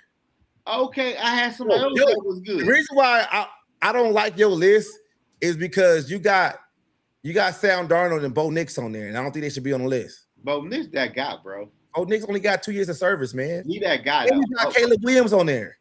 But hey, Caleb Williams balled out when it really mattered. But you was mad about him being on the Madden cover. Yeah, because the fucking fingernail was fucking painted. Oh bro. my god! Yeah, 'cause that shit's gay. I'll say it. Yeah, like his nails were painted, bro. We did a whole hour video talking about that. We did. He would just like to argue with me, though, B. did, That's we all did. it is, though, bro. It's We kind did. of it. Bo Nix is a Sean Payton puppet. I mean, I think like you should do a list with projection on it too, because you know what? I'm gonna fucking say it. I'm gonna place a bet on Trevor Lawrence to win MVP this year. Oh my God, B. Hey, take that shit back right now, bro. You live right now. no, my bet is Dak Prescott. Yeah, that's a good one too. But I would take Dak over. Hey, B. You still got time right now, B. You live right now. You can say you fucked up and you just were talking. Trevor Lawrence for MVP. Hey, B. You know what's crazy? I don't have Trevor Lawrence even win his division this year. I got Tennessee winning. I could see that. But you could see that. But how would that look toward Trevor Lawrence? He just lost the division. You know, it's a team game. You know. Oh my God, team. Okay, y'all, hey man, hey. I ain't gonna lie. I love talking football with y'all because y'all move the goalposts. Y'all be full of shit. I love the conversation though. So I know Isn't you that the pot calling the kettle a motherfucker? Like, yeah, come on, man. You the goalpost mover. I don't move no goalpost. I don't know why y'all be saying that shit, bro. So, fact or fiction? Football is a team sport. Facts. Where'd the goalposts are in the same place? I just said a fact. My top 10 is based off of like talent. I can't wait to hear this. What is the talent? What is the talent? And I have it in tiers. I got 3 tiers. My first tier is Patrick Mahomes, Josh Allen, Joe Burrow, Lamar Jackson. The most top 4 extremely talented quarterbacks in the league, in my opinion. Okay. You could put them on any team and they're going to be successful. Any single team. I mean, look at Joe Burrow and the Bengals. Like, that's a shit ass offensive line, crappy defense. Somehow they're always like a half game or a game outside the playoffs. They made a Super Bowl one year without a defense. You know what I'm saying? But I want to know who you got after the big 4. All right, my tier 2. Here's my tier 2: Matthew Stafford, Jared Goff, Dak Prescott, Caleb Williams. Caleb Williams. You got one. Hey, no, we're talking talent. This is talent. Okay. Talent. Like you put Caleb Williams on a team, he's still going to succeed. I think he does that. Like you put him on the Jets, I think he succeeds. Hey, Cody, can I ask you a question though, bro? What? Like when people tell me I put Joe Burrow over Matthew Stafford, I really want to know how and why. It's a Super Bowl. People arguing, oh, he won a Super Bowl. That's your argument too. What's the playoff wins look like? What's this look like? It's a Super Bowl. They have him above him because he's a Super Bowl. He is a 99 overall rated quarterback in the new Madden. I'm gonna tell you that, guys, right now. So, but who's the quarterback that played for the Bills? Was it Jim Kelly that went to all those Super Bowls and win? Yeah, 4 straight. Yeah, 4 straight. Jim Kelly has a house around where I live. And my brother, like a long time ago, did a plumbing job for him. Like, I guess he called his company, and my brother stole one of his phone books. So he just has a million autographs from Jim Kelly. Shit was kind of fun. My tier 3, my bottom half is Justin Herbert, Jalen Hurts. Like talent wise, I get Jalen Hurts. He runs the ball a lot. He's kind of like where Lamar Jackson throws for more yards. So I got to put him as a quarterback standpoint alone. Put him up. And then I slide Brock Purdy into the tier 3. And that's, to me, that's questionable because I don't think Brock Purdy is successful outside the 49ers. Without Shanahan. There might be somebody missing here, Cody, if we're talking about talent. Who, McCarthy? Oh, fuck no. Who was the last quarterback? Kyler Murray. Who was the last quarterback? Nah. No Kyler Murray on this list. See, I can't put Kyler Murray on the list because if I can't put Kyler Murray on this list because I think if you put like talent wise, Prescott, Williams, Stafford, Lamar Jackson, Josh Allen on the Cardinals, the Cardinals win more than 5 games. The Cardinals are 5-25 without Kyler Murray. Yeah, they'd probably be around 12 and whatever. Like last year, people want to say, "Oh, Jacoby Brissett beat out Kyler Murray for the Jacoby Brissett won 1 fucking game last year, and Kyler Murray won 2 games. So what the fuck are we talking about?"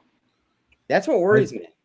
I guess I was thinking about it more from the stance of like Kyler is the first overall pick in the NFL and also the 9th overall pick in MLB. So I was thinking like athletic. I do think he's extremely talented. I like. No, but we all know that shit. That shit should have been came to an end 2 years ago. We knew that shit was over with. Can you say that Kyler Murray and Jacoby Brissett stat again? You said 2 wins to 1 win. Yeah. I hope we're not seeing that with JJ McCarthy and Kyler Murray this year. Like he's just slightly better than McCarthy right now. Wait a minute, this ain't good. Last year in 14 games, Jacoby Brissett put up the slightest 3,400, 23 touchdown and 6 interceptions or 8 interception season I've ever seen. He's a fan. He won my fantasy championship. What the fuck? 41.2 QBR. Fuck it, Brissett might be put Brissett in your top 10. I fuck with Jacoby Brissett. I'm not gonna lie. I like him though, but damn. I think he wants out of Arizona, even though he's the starter. Yeah. He'd rather be a backup than play for Arizona too. Shit, I would.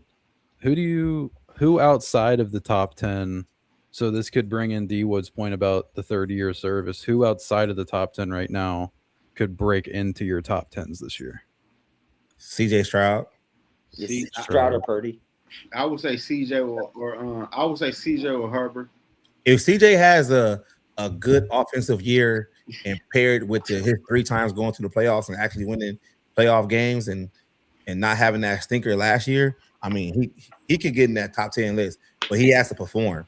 He can't be doing the shit he did in the playoffs this year. Well, I think he definitely performs this year because they added 3 new starters to that offensive line. He has. And I was saying earlier, like Ed Ingram just became number 1 to number 4 best offensive lineman on that team. Yeah, I was AB. I would say Justin Herbert because, like I said earlier, with Mike McDaniels over there being a new OC, we know the way he runs his offense and the way he treats quarterbacks. That right there is a big plus for Justin Herbert for him running on the hardball offense. I see him having a big year this year, and they win the playoff game, like I told he was earlier. And everybody, and I cleared the shit. Congrats on Mario in the first round because he's going to run routes this year. That's going to be my running back. Hey, and I clicked the shit. Yeah. Still no T-Law love. No, T-Law could be there. He almost to the CFL, bro. Okay, again with the lying. Like I ain't lying to you, bro. He got about 2 more years. He might be a backup. Then into the CFL he go. Who do you think Trevor Lawrence? You're talking about him like he's fucking Easton Stick. Who the fuck do you think Trevor Lawrence is? Bro, Colorado State last year, bro. That's insane. You see what he said? Justin Herbert is West Coast Trevor Lawrence, and Trevor Lawrence is East Coast Justin Herbert. Who said? Justin Herbert is West Coast good quarterback. Trevor Lawrence is East Coast good quarterback. Hey, that's a wild shit. Hey, Brian is crazy for that tape. What the fuck did he say? Oh man, Justin Herbert is the West Coast Trevor Lawrence. And Trevor, damn. Sorry, Forno. My bad. I know you fuck with CFL. Saying Trevor Lawrence is close to the CFL is fucking crazy. No, it's the truth. Respectfully. If 4 more years, you know what's crazy, B? And I know the future, and we still gonna fuck with each other. 4 more years from now, you're gonna say, damn, you was right. He played for Canadian. Expound. The Canadian Bulldog. I told you. I told you. Oh man. You know it. I know it. No. Hey, look, hey, dog, Hey, don't do that, bro. Hey, don't do that shit, man. look, I don't know what the fuck going on, man. Hey, what is he on? Hey, what is he on right now? Come on, man. Don't do that shit. But B going crazy on the bitch, man. We going for that's what happened when you get 4 we hours. going for 5 hours. This is shit I do on my live stream on a Saturday night. It is low key 1 o'clock in the morning here. Hey, was he doing that shit earlier? Oh, he just started right now. No, that's new. I let down expound earlier. Oh, Okay. Oh, okay. I accidentally let out a racial slurs joke with Norse in the chat or on the panel too, and I didn't mean to bring that up, but hey, that's on me. Brevy Bright Lights don't give a fuck. Aziz Al-Shir hits Sunshine Trevor Lawrence so hard he no longer remembers the Titans. Nice. Trevor Lawrence would throw 8K. It's crazy, man. Beat like my boy B the only one going live holding shit down tonight. That's what's up. Yeah, I need to go live more often, but I try not to like. I kind of let the lives to y'all. But B, I gotta say this. Hold on, my boy. You might be cutting to my time now, my boy. Like, yeah. Hold on. Like we gotta pick some times and dates now around this bitch. Yeah, that's why I was saying I kind of leave the lives because I know Let's Go. You guys are usually Saturday, right? Like late Saturday night. Thursday or Friday, depending on Friday. But See, the I got my crazy shit part fucked up. is- That's why I don't fuck with the lives on But my the own. crazy part is, I was gonna go live on Friday in my mind, but when I went on rap shit last night, and then B said he was going live on Friday, in my mind, I just threw shit on my head. Oh, you was on rap shit last night? No, I was in the chat. I was about to say, man. Oh man. See, No. See, you started. Now you got me doing the shit. No. I was in the chat. Then I heard B say he was going live Friday, so I'm like, fuck it. I did go live Thursday, so I ain't gonna go. I mean, you got Thursdays though. Yeah, my Thursday. Yeah. But I be having my Freaky Fridays though. You usually start at like 6 o'clock though. Like you Yeah, still could have 6 gone o'clock. live today. Yeah, you still go. Yeah, 6. Yeah, I go. Could have been my pre-show. You could have been my opener. Yeah, you were. Ooh, I like that. Yep. Hey, You could have done 7 hours on live stream instead of 5. no, but the crazy. Where y'all at, man? Because it's early here. It's only like 9. Man, 12:45 where I'm at right now.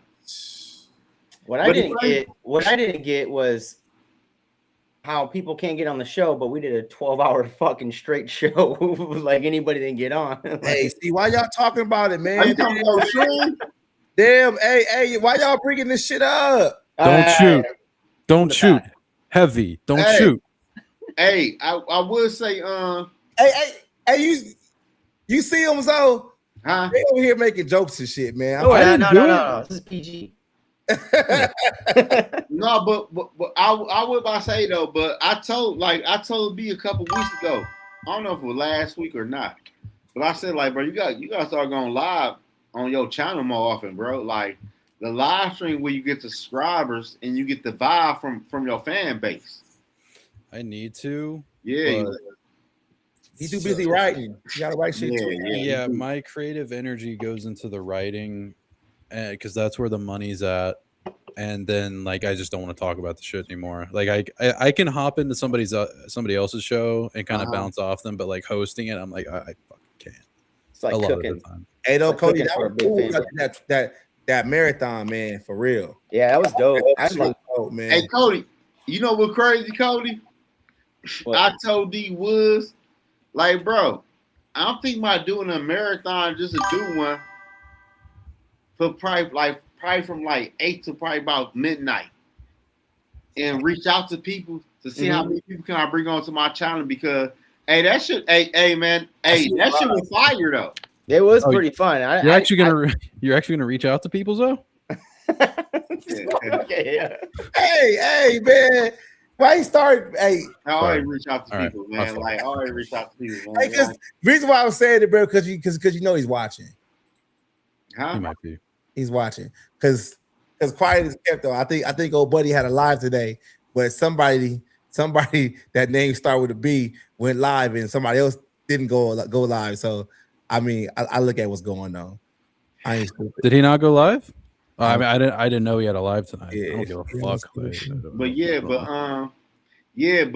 But Cody, I'm thinking about doing one of them marathon though, just because like the crazy part is me and Yogi went live like I don't know if y'all know who Yogi is though. Yeah, Yogi, he was just on here. Huh? Yogi, he was just on here. Oh, okay, yeah. Like me and Yogi went live before. I think it was Friday. It was Saturday because the Vikings played on Sunday, bro. We went live from 9:00, bro, to about 5:00 in the morning. Oh man, that's and we were like, bro, who about to live stream this game?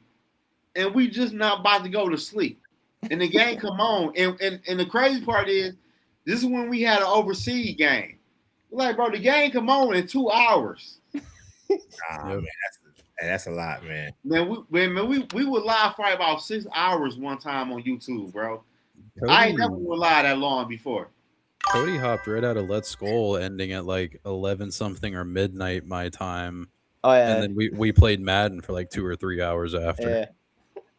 I beat y'all ass at Madden. No, you're not gonna play no Madden, man.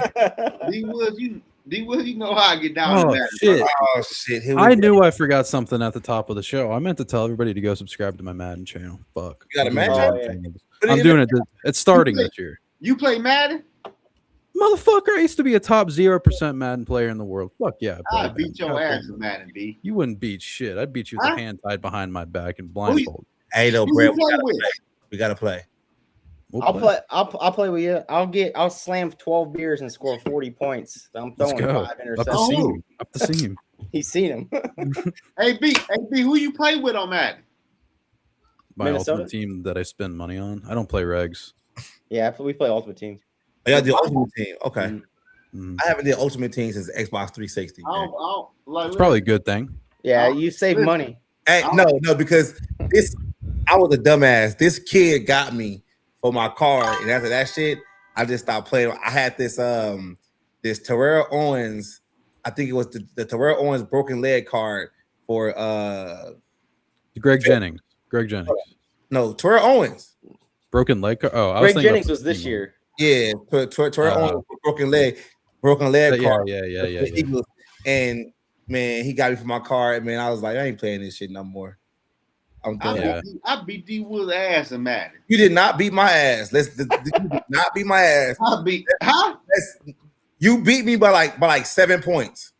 I don't think it was 7 points. No, it was. You did not beat my ass. You beat your ass, bro. You were struggling, and that was the first day I had the game. So don't even do that. And that's why you haven't played me since. And I was like, whooped your ass. I would play y'all, but like I don't want you to never play Madden again. I don't want that. B, listen, B, I'm methodical. I'm on time on the throws. Like who you play with? My ultimate team. The Vikings. Yeah, all straight 60 out of 60 Ultimate Team Vikings. Vikings team. Wait. First off, Fran, ain't no ultimate team, bro. We play with regular teams. Okay, dude, I'll beat you in fucking Pee Wee. Like I don't. I'll play. Yeah, you need to play D Woods, bro. I ain't gonna lie to you, bro. I think I probably could beat him. Yeah, I think you could. Could be. I think I could. I would beat the burst off of you and Cody, bro. I will say, I think you have a chance because I am washed. But y'all are old as fuck, so I might. What AJ at? Hey, I'm glad you said the age because back in my day when I was playing some Madden when I was younger, I probably was one of the best on the West Coast. I'll tell you what. This is what I'm going to do. All right, I'm going to pick you off 6 times. I'm going to press Y, right stick down, Y, right stick up. Mm-hmm. I want to press left D-pad in, and then I'm going to pinch my line with the left D-pad right side. Mm-hmm. You ain't going nowhere. Who? That's all my adjustments every single You play. say me? You, hey, and Cody, and I'll tell you this right now. Cover and 4. And I still run for 200 yards on you in one game. Oh, you can run. You can try to run my cover 4. No, I will still run for 20 yards on you. All D Woods want to do is run with the football. And hey Cody. And I'm so don't lie. How many times did I bust a touchdown in your ass on that shit? Well, are you gonna be go shotgun? No, I'm just gonna run the ball on your ass. That's fine. If I see you in shotgun, you're running backs on the right side. I'm gonna spy with the Cody. right. And then I'm gonna go down the field. But Cody, you know what's crazy though? D Wood will get his ass kicking Madden. You beat me, and he would say, "Oh my god, man! Here we how go." many rush yards did I have, bro? I let you run with the fucking football. I ran for like 200. I need to take it back. That's a Joe Burrow ass argument. I ran for like 180 on you and lost. Like 7 points though. Yeah, but Joe Burrow had 43 passing. It wasn't 7. I don't know why you on 7-7. So okay, so let me ask this question then. Since you so good, why haven't you played me again? It really no reason. I don't know. Expound. It really ain't no. Bro, Look, that's how I get over shit. Okay, I joke about it. That's how I get over shit. I'm sorry. It's cool. Yeah. I'm back on Zoe. Since you so good and you put belt to ass on me, I'm gonna say everything you said is true. Why haven't you played me again? Because I played the first time, bro. This might be a live stream kind of thing. Because Cody, you the know only thing, Cody, the only thing you need to know about D Woods playing Madden is 3 words: defensive line user. Oh, that's easy. Yeah. Yep. I'm sorry. RD Wood. Please score on me. Please score on me. RD Wood gonna do run with the football, bro. Ain't got no defense. I got defense. He just want to run with the football. What defense do you like? What's your shell? I use the what's this shit called? I use the multiple one, and then I normally stay in the nickel. The nickel. What coverage are you in? I think it's like the nickel. What's the package? Nickel. I'm a 3-3-5 guy. I was always a 3-3-5 guy. Tell them the truth, bro. You an offensive guy, bro. You just want to run the football, bro. That's all you want to do. I'm great at running the football. Yes, I am elite at that. You are J.J. McCarthy and Kevin O'Connell. You good with running the football, but you suck at throwing the football, bro. No, I don't. Yes, I don't like throwing the ball that much. I only do it when I have to. Okay, that's. Can you get sticky though? Because I can get a little sticky. Pause. Man, I play online before I did this last one. I just hold the ball, I run that shit all day till you stop that shit, and then the clock is up, motherfuckers quit. That's what I like, because I like when you get bored and you can't get past 3 yards and then you have to throw it. Then you quit in the first half. I don't quit. Yeah, I gotta play you guys. Do you guys got the new college or what? Because I mean, we can run. Okay, you can smoke my ass in college. I'll give you that. Same shit. College, no, college is way more different. I never played a college game though. I cannot play college. Come here. No. How good? Give me my portal. Look, he about to ask. I got a portal. He about to ask his daughter, "How good am I in college football?" What do I do with people online? What do they say? Look at him. Tell him about my nano blitz.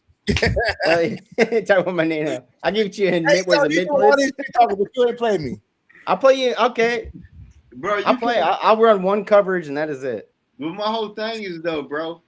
Just tell the chat and tell the people you can't beat me, bro. I'm not saying on that.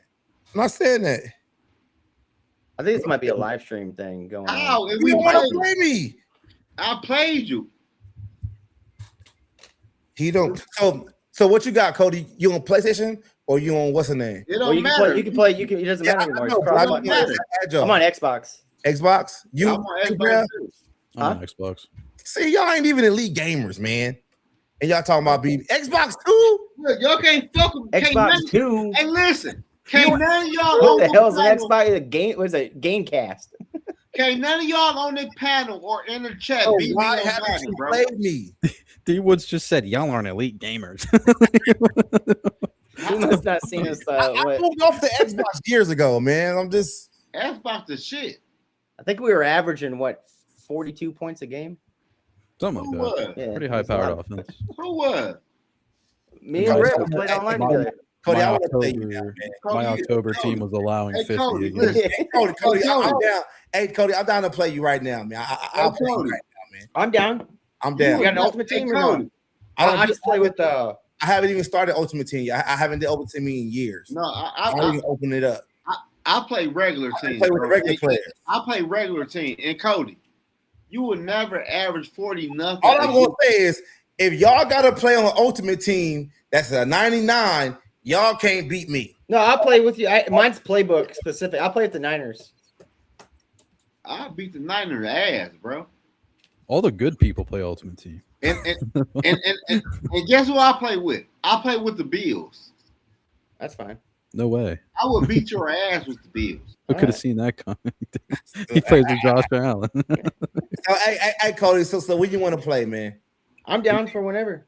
I'm already 6 beers in. We can do this. You want to play, man? Hey, what's my gamer tag? I'll send you my gamer tag in the chat.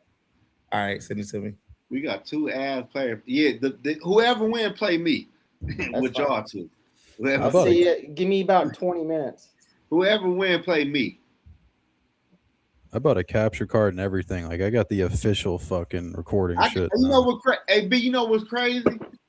I bought a capture card last year, bro, and never used that motherfucker, dog. That bitch still in the box.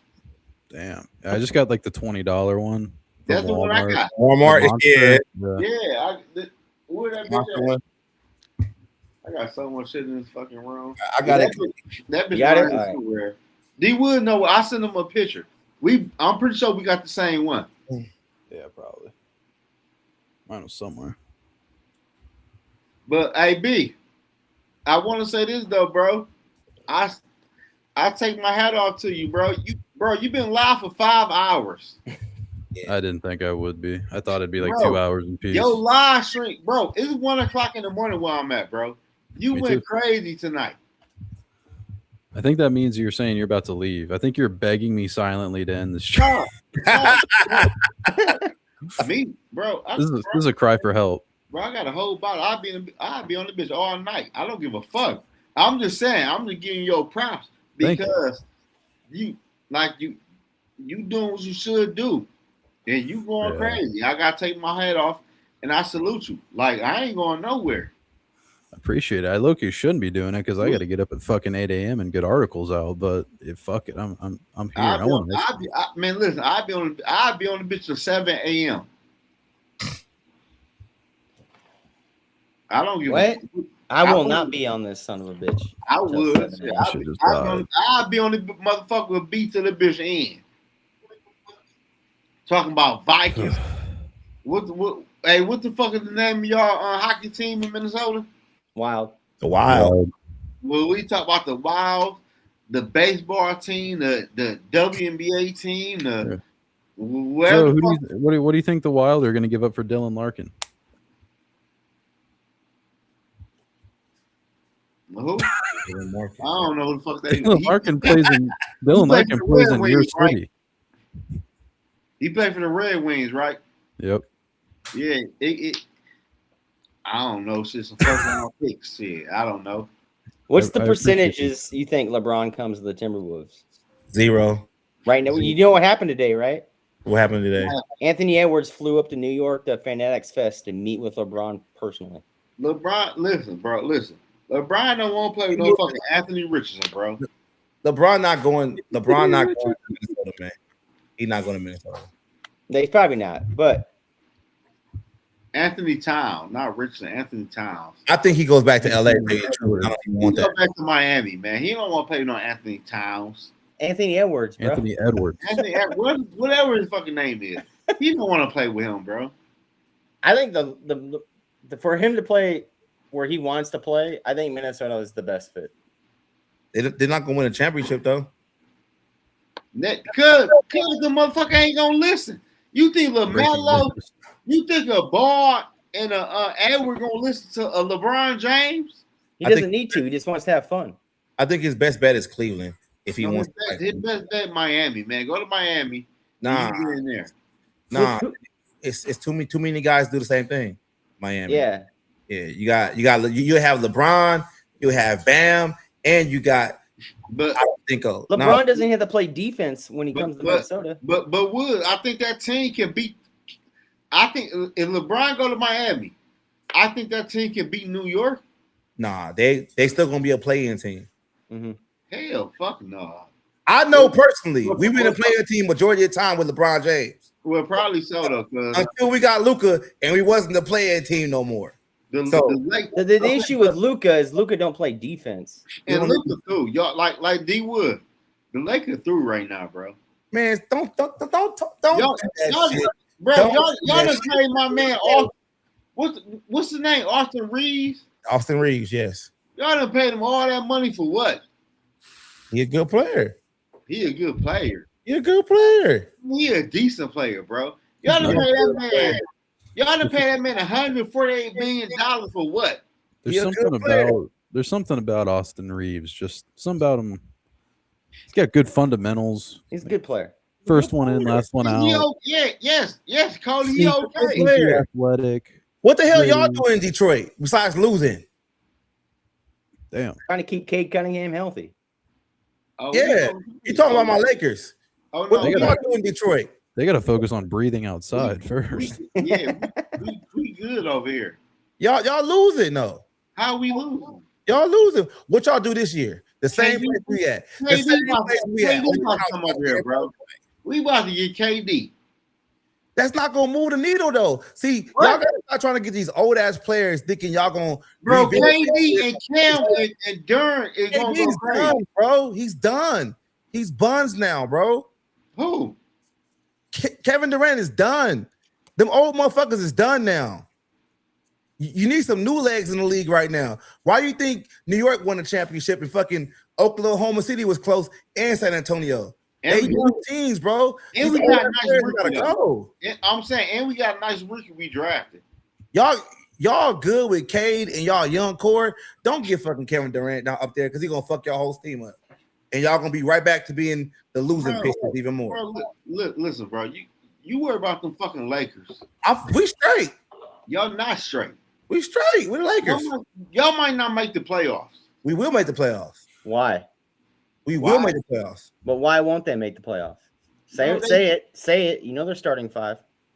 Who are they starting five? They ain't done yet though. They're all white. They ain't making no playoffs. I'm talking about. No, I just know the team as a whole. Like LeBron left, you pay Reeves all that money. Luka was an addition by subtraction, man. We didn't need LeBron no more. LeBron's okay, cool. But Luka played no defense. We don't need him to have. We don't need him to. We're going to score 140 a game. You guys lost Rui. That's your biggest loss, in my opinion, is Rui. That's the one that hurt me. Was Rui. Your defense is not there. I wanted Rui to stay. Listen, man. Listen. But listen, bro. Hey, but that's a LeBron shit though, Cody. And that's why I don't like LeBron, because I feel like all these guys, man, like if we would have pushed LeBron out a long time ago, we could have got Rui a contract before his contract was up. We could have got other guys in here, but LeBron taking time from all these other guys. It's like, come on now. And you see what they're doing in summer league. We got young guys stepping up right now. And it's like, sometimes you gotta let these old motherfuckers go away, man. Hey, man, now he wants to sign for the league minimum. And that's what pisses me off the most, Cody. Now you want to sign for the league minimum, but every year you want to do contract with Lakers, you got the fucking max. And then you complained about us not being able to go get other players when you get the max. Now all of a sudden you want the league minimum. Hey, you guys are always above the second apron. You can spend all your money. Like, come on, man. LeBron's a sucker, man. Oh my God. Yo.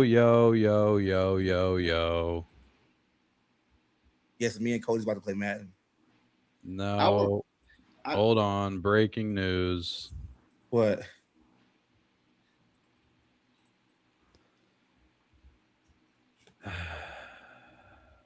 You traded. I told you. Y'all motherfuckers better believe me. I told you. I told your ass. I told your ass. I told you. I told your ass. I told your ass. Hey, Brav, I'm about to. Hey, check your ex real quick, Brav. Check your ex. I told your ass. What are we doing? I told you. Look at this shit. You guys look good though. That's a good thumbnail. Yeah, that's a good picture of me though. I like that. I do like that shit.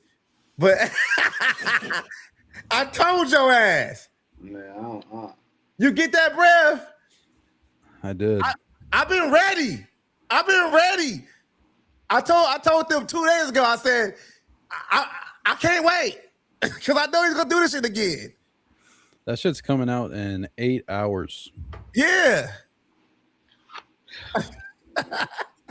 Oh my god! Oh my god!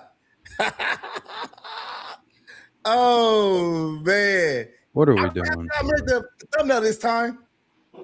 I'm happy I made it this time. Yeah, Congrats. I made it, y'all. I'm in the game. I'm in the game, y'all. I wish it wasn't too late because I'd take a rap right now, but nah, man. I told you. What the fuck did I say? What did I say? We talked about it. I said, watch, he gonna do this shit again. That's why I had no respect for him. Because I knew he was gonna do this shit again. Because all he wanted was the clicks. And I'm telling you. But guess what though? I'm telling y'all now. You ain't responding? No, bro. I don't No, because I will. Yeah, I'm done, bro. Bro, you mad cause people not could like, bro, what are we doing? That's some suck. Like I told you, it was some sucker stuff, man. Hey, oh my god. Cody, can you believe it? Are you surprised? No. Brev, are you surprised? I wanted to believe that this was over. My man, hey, this ain't the double down. This the triple down, man. I'm telling you. I don't. I told you. What are we doing, man? I told you. What are we doing, man? I told you, man. You did say that shit. And I told you, like, nah, man, that shit. Like, I told you. What are we doing, man? Like, I gotta go on mine and see it for myself too, man. I gotta see it for myself on my end, man. Because what did that shit say? The spirit don't lie. The spirit don't lie because we won't collab with you. We want us to collab. We need to collab. Come on, man. Rap is looking at it. Oh, you said it to him? Yeah. It says the spirit never lies. The hate and jealousy and envy been in them. Pay attention. You lying. What the fuck? What the fuck, bro? Bro, we just on the internet with people we never met. We're talking football, bro. Like, I told you, hey, but you did. That's why I was asking the questions, and that's why I was like so adamant, like, dude, like, what's going to happen afterwards? Because it's like you gotta have a time to where it's a buffer zone before you can just jump back in and think everything is okay. Like, dude, you didn't even really. This motherfucker's stupid. Bro, it was literally just a week ago, bro. It wasn't even a week ago. It was Monday. Yeah, like what the fuck are we doing, man? Okay, my whole thing is you won't be my friend that damn bad, bro. Yeah, you got more subs than me, bro. Leave me alone. He don't really have more subs than you. Oh my god, man! Like, I told you what it was, though, right? Like I told you what it was, and what I believed. And he watching right now. Yeah, he watching right now. He made that shit in his video. Yeah, he made it. He watching right now. That shit crazy, man. Crazy. Hey, Brad, do I look better now since he's watching right now? Y'all crazy on the internet, man. Like, bro, it's not that serious, man. Make your own content. It's not even a week. Do your own thing, man. It's not that serious. I'm proud. I promise you. It's not that serious. That's why I was asking him, like, yo, bro, like, what's gonna happen after this? Like, come on, man. Like, what? Oh my god. Hey, that's on you. He calling your ass fake because he can't call me fake. Because I told him I didn't like his punk ass. You on the thumbnail. I told the thumbnail though. I told the truth. You was kumbaya and shit. He called you fake. Me. I was being cool with him, but damn, bro. But damn, you expect us to link up. Hey, but you know what's crazy though? He did that right now though. While everybody probably sleep because it's East Coast shit. I'm the only one it's barely 10 o'clock. Like that's sucker shit, man. What time do it come out though? Hey, 9 a.m. tomorrow. So What's your time, Brad? East Coast? So yeah, it's 6 a.m. for you, Woods. 6:15. I'll be up. I wake up early in the morning anyway. I get up at 5. That's crazy, man. Like, what are we doing? Like, bro, like, damn, is that bad to do content with Zoe? I told you what it was, man. Did hey Brad, did Rap respond yet or no? I don't think I just saw him active for a second. I don't know. Hey, man, y'all. I can't do content in peace, bro. Like, nah, man, you gotta include heavy. Oh, you talk so much shit about KOC. There's no peace in your content at all. I see. Like, damn, I fucked up with that one, dog. Like, damn. This motherfucker. I apologize, man. I do like how you have a heavy stance on KOC, though, Zoe. Like, you will not. You'll not let that thing die, and that's total respect. You're gonna stand on that hill, and you're gonna die on that hill. This motherfucker. Crazy. I'm just talking the obvious though. But like, why you got me on your thumbnail, bro? He like you, cause he like you. That's why. Is he a fag? What do you mean he like me? Like, come on, man. Like, come on. Like, what? Like, oh my god, man. This shit just popped off on Sunday. Did the live where everybody was going at him on Monday. We technically I'm still on Friday. It's like it ain't even been a week or a couple of weeks yet, and you already in your feelings again. Like, what the fuck is going on here, man? I'm not mad. I'm just disappointed. Yeah, I'm not. I knew he was gonna do that shit. You said you. All he wanted was the clicks. All he wanted was the views. All he wanted was a super chat, and he got everything he wanted from that live on Monday. So now he's trying to recreate that shit. That's all he want to do. I won't respond, bro, because I'm not even doing that on the internet, bro, with people, bro. Like, come on, bro. If you don't like so and so or the other person, that's cool. Fuck with him. Don't fuck with him. Just don't fuck with him. Like, damn. Just don't fuck with him. It's not even that I don't fuck. Like, I was hoping all this could be done and put behind, but like, I didn't know whether or not to fuck with him because I didn't know who he was. Now you do.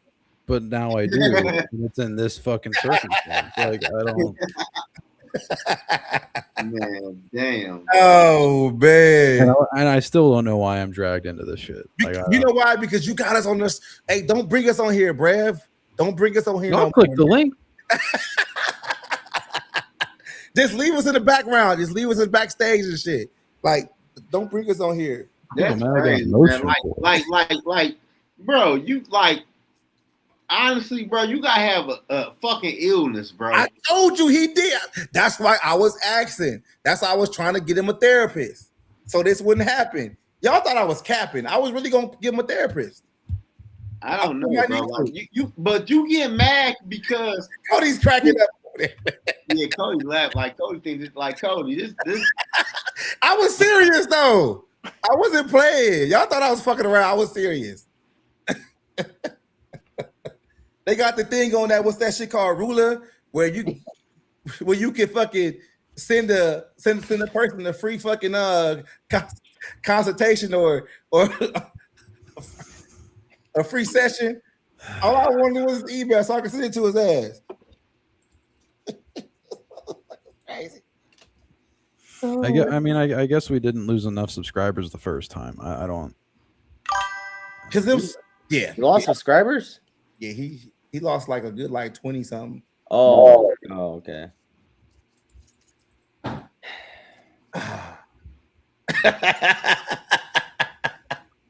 y'all crazy, though. This shit is funny to me, man. This shit is funny to me, man. That's a weird motherfucker, dog. I'm gonna shut it down on that because I gotta go to bed. Because I gotta be up in the morning to write, and hopefully I'm not fucking mentioned in this shit. Although I'm white, so maybe I will be. I don't know. What'd you guys do? I don't know, bro. I don't even know him like that, though, Cody. What do you mean, you guys? You were in a thumbnail for one of them. No, well, yeah, that was for that one, but I'm not on this one. Just what? Man, y'all are crazy. Oh man, Damn, can I do my content in peace? this shit is funny, man. Man, Oh man, oh, he's a grown ass man doing this shit all in 1 week. I found God in the last year or two again, so I'm just. Man. Oh, this. And the stats. I thought we were putting this behind us. I privated my reaction video to it because, like, okay, everybody got rid of theirs. I thought we were putting it behind. Did. Yeah, we all did. I guess not. I don't know. Oh man, Shut it down. I appreciate y'all rocking with me for fucking 5.5 hours. Hey, no problem, Brev, man. Whenever you got an open show, man, I'm down to come in. Yeah, let me know, man. I'm out of here on that. Hey, Brev, I can say this though. I'll probably see you tomorrow. You might. Y'all crazy. God, I hope. Leave me alone. Hey, man, let's get out of here. Y'all take care. Later. Make sure y'all like and subscribe on the way out. I'll see y'all next time. Appreciate you, Cody. Yep. Later.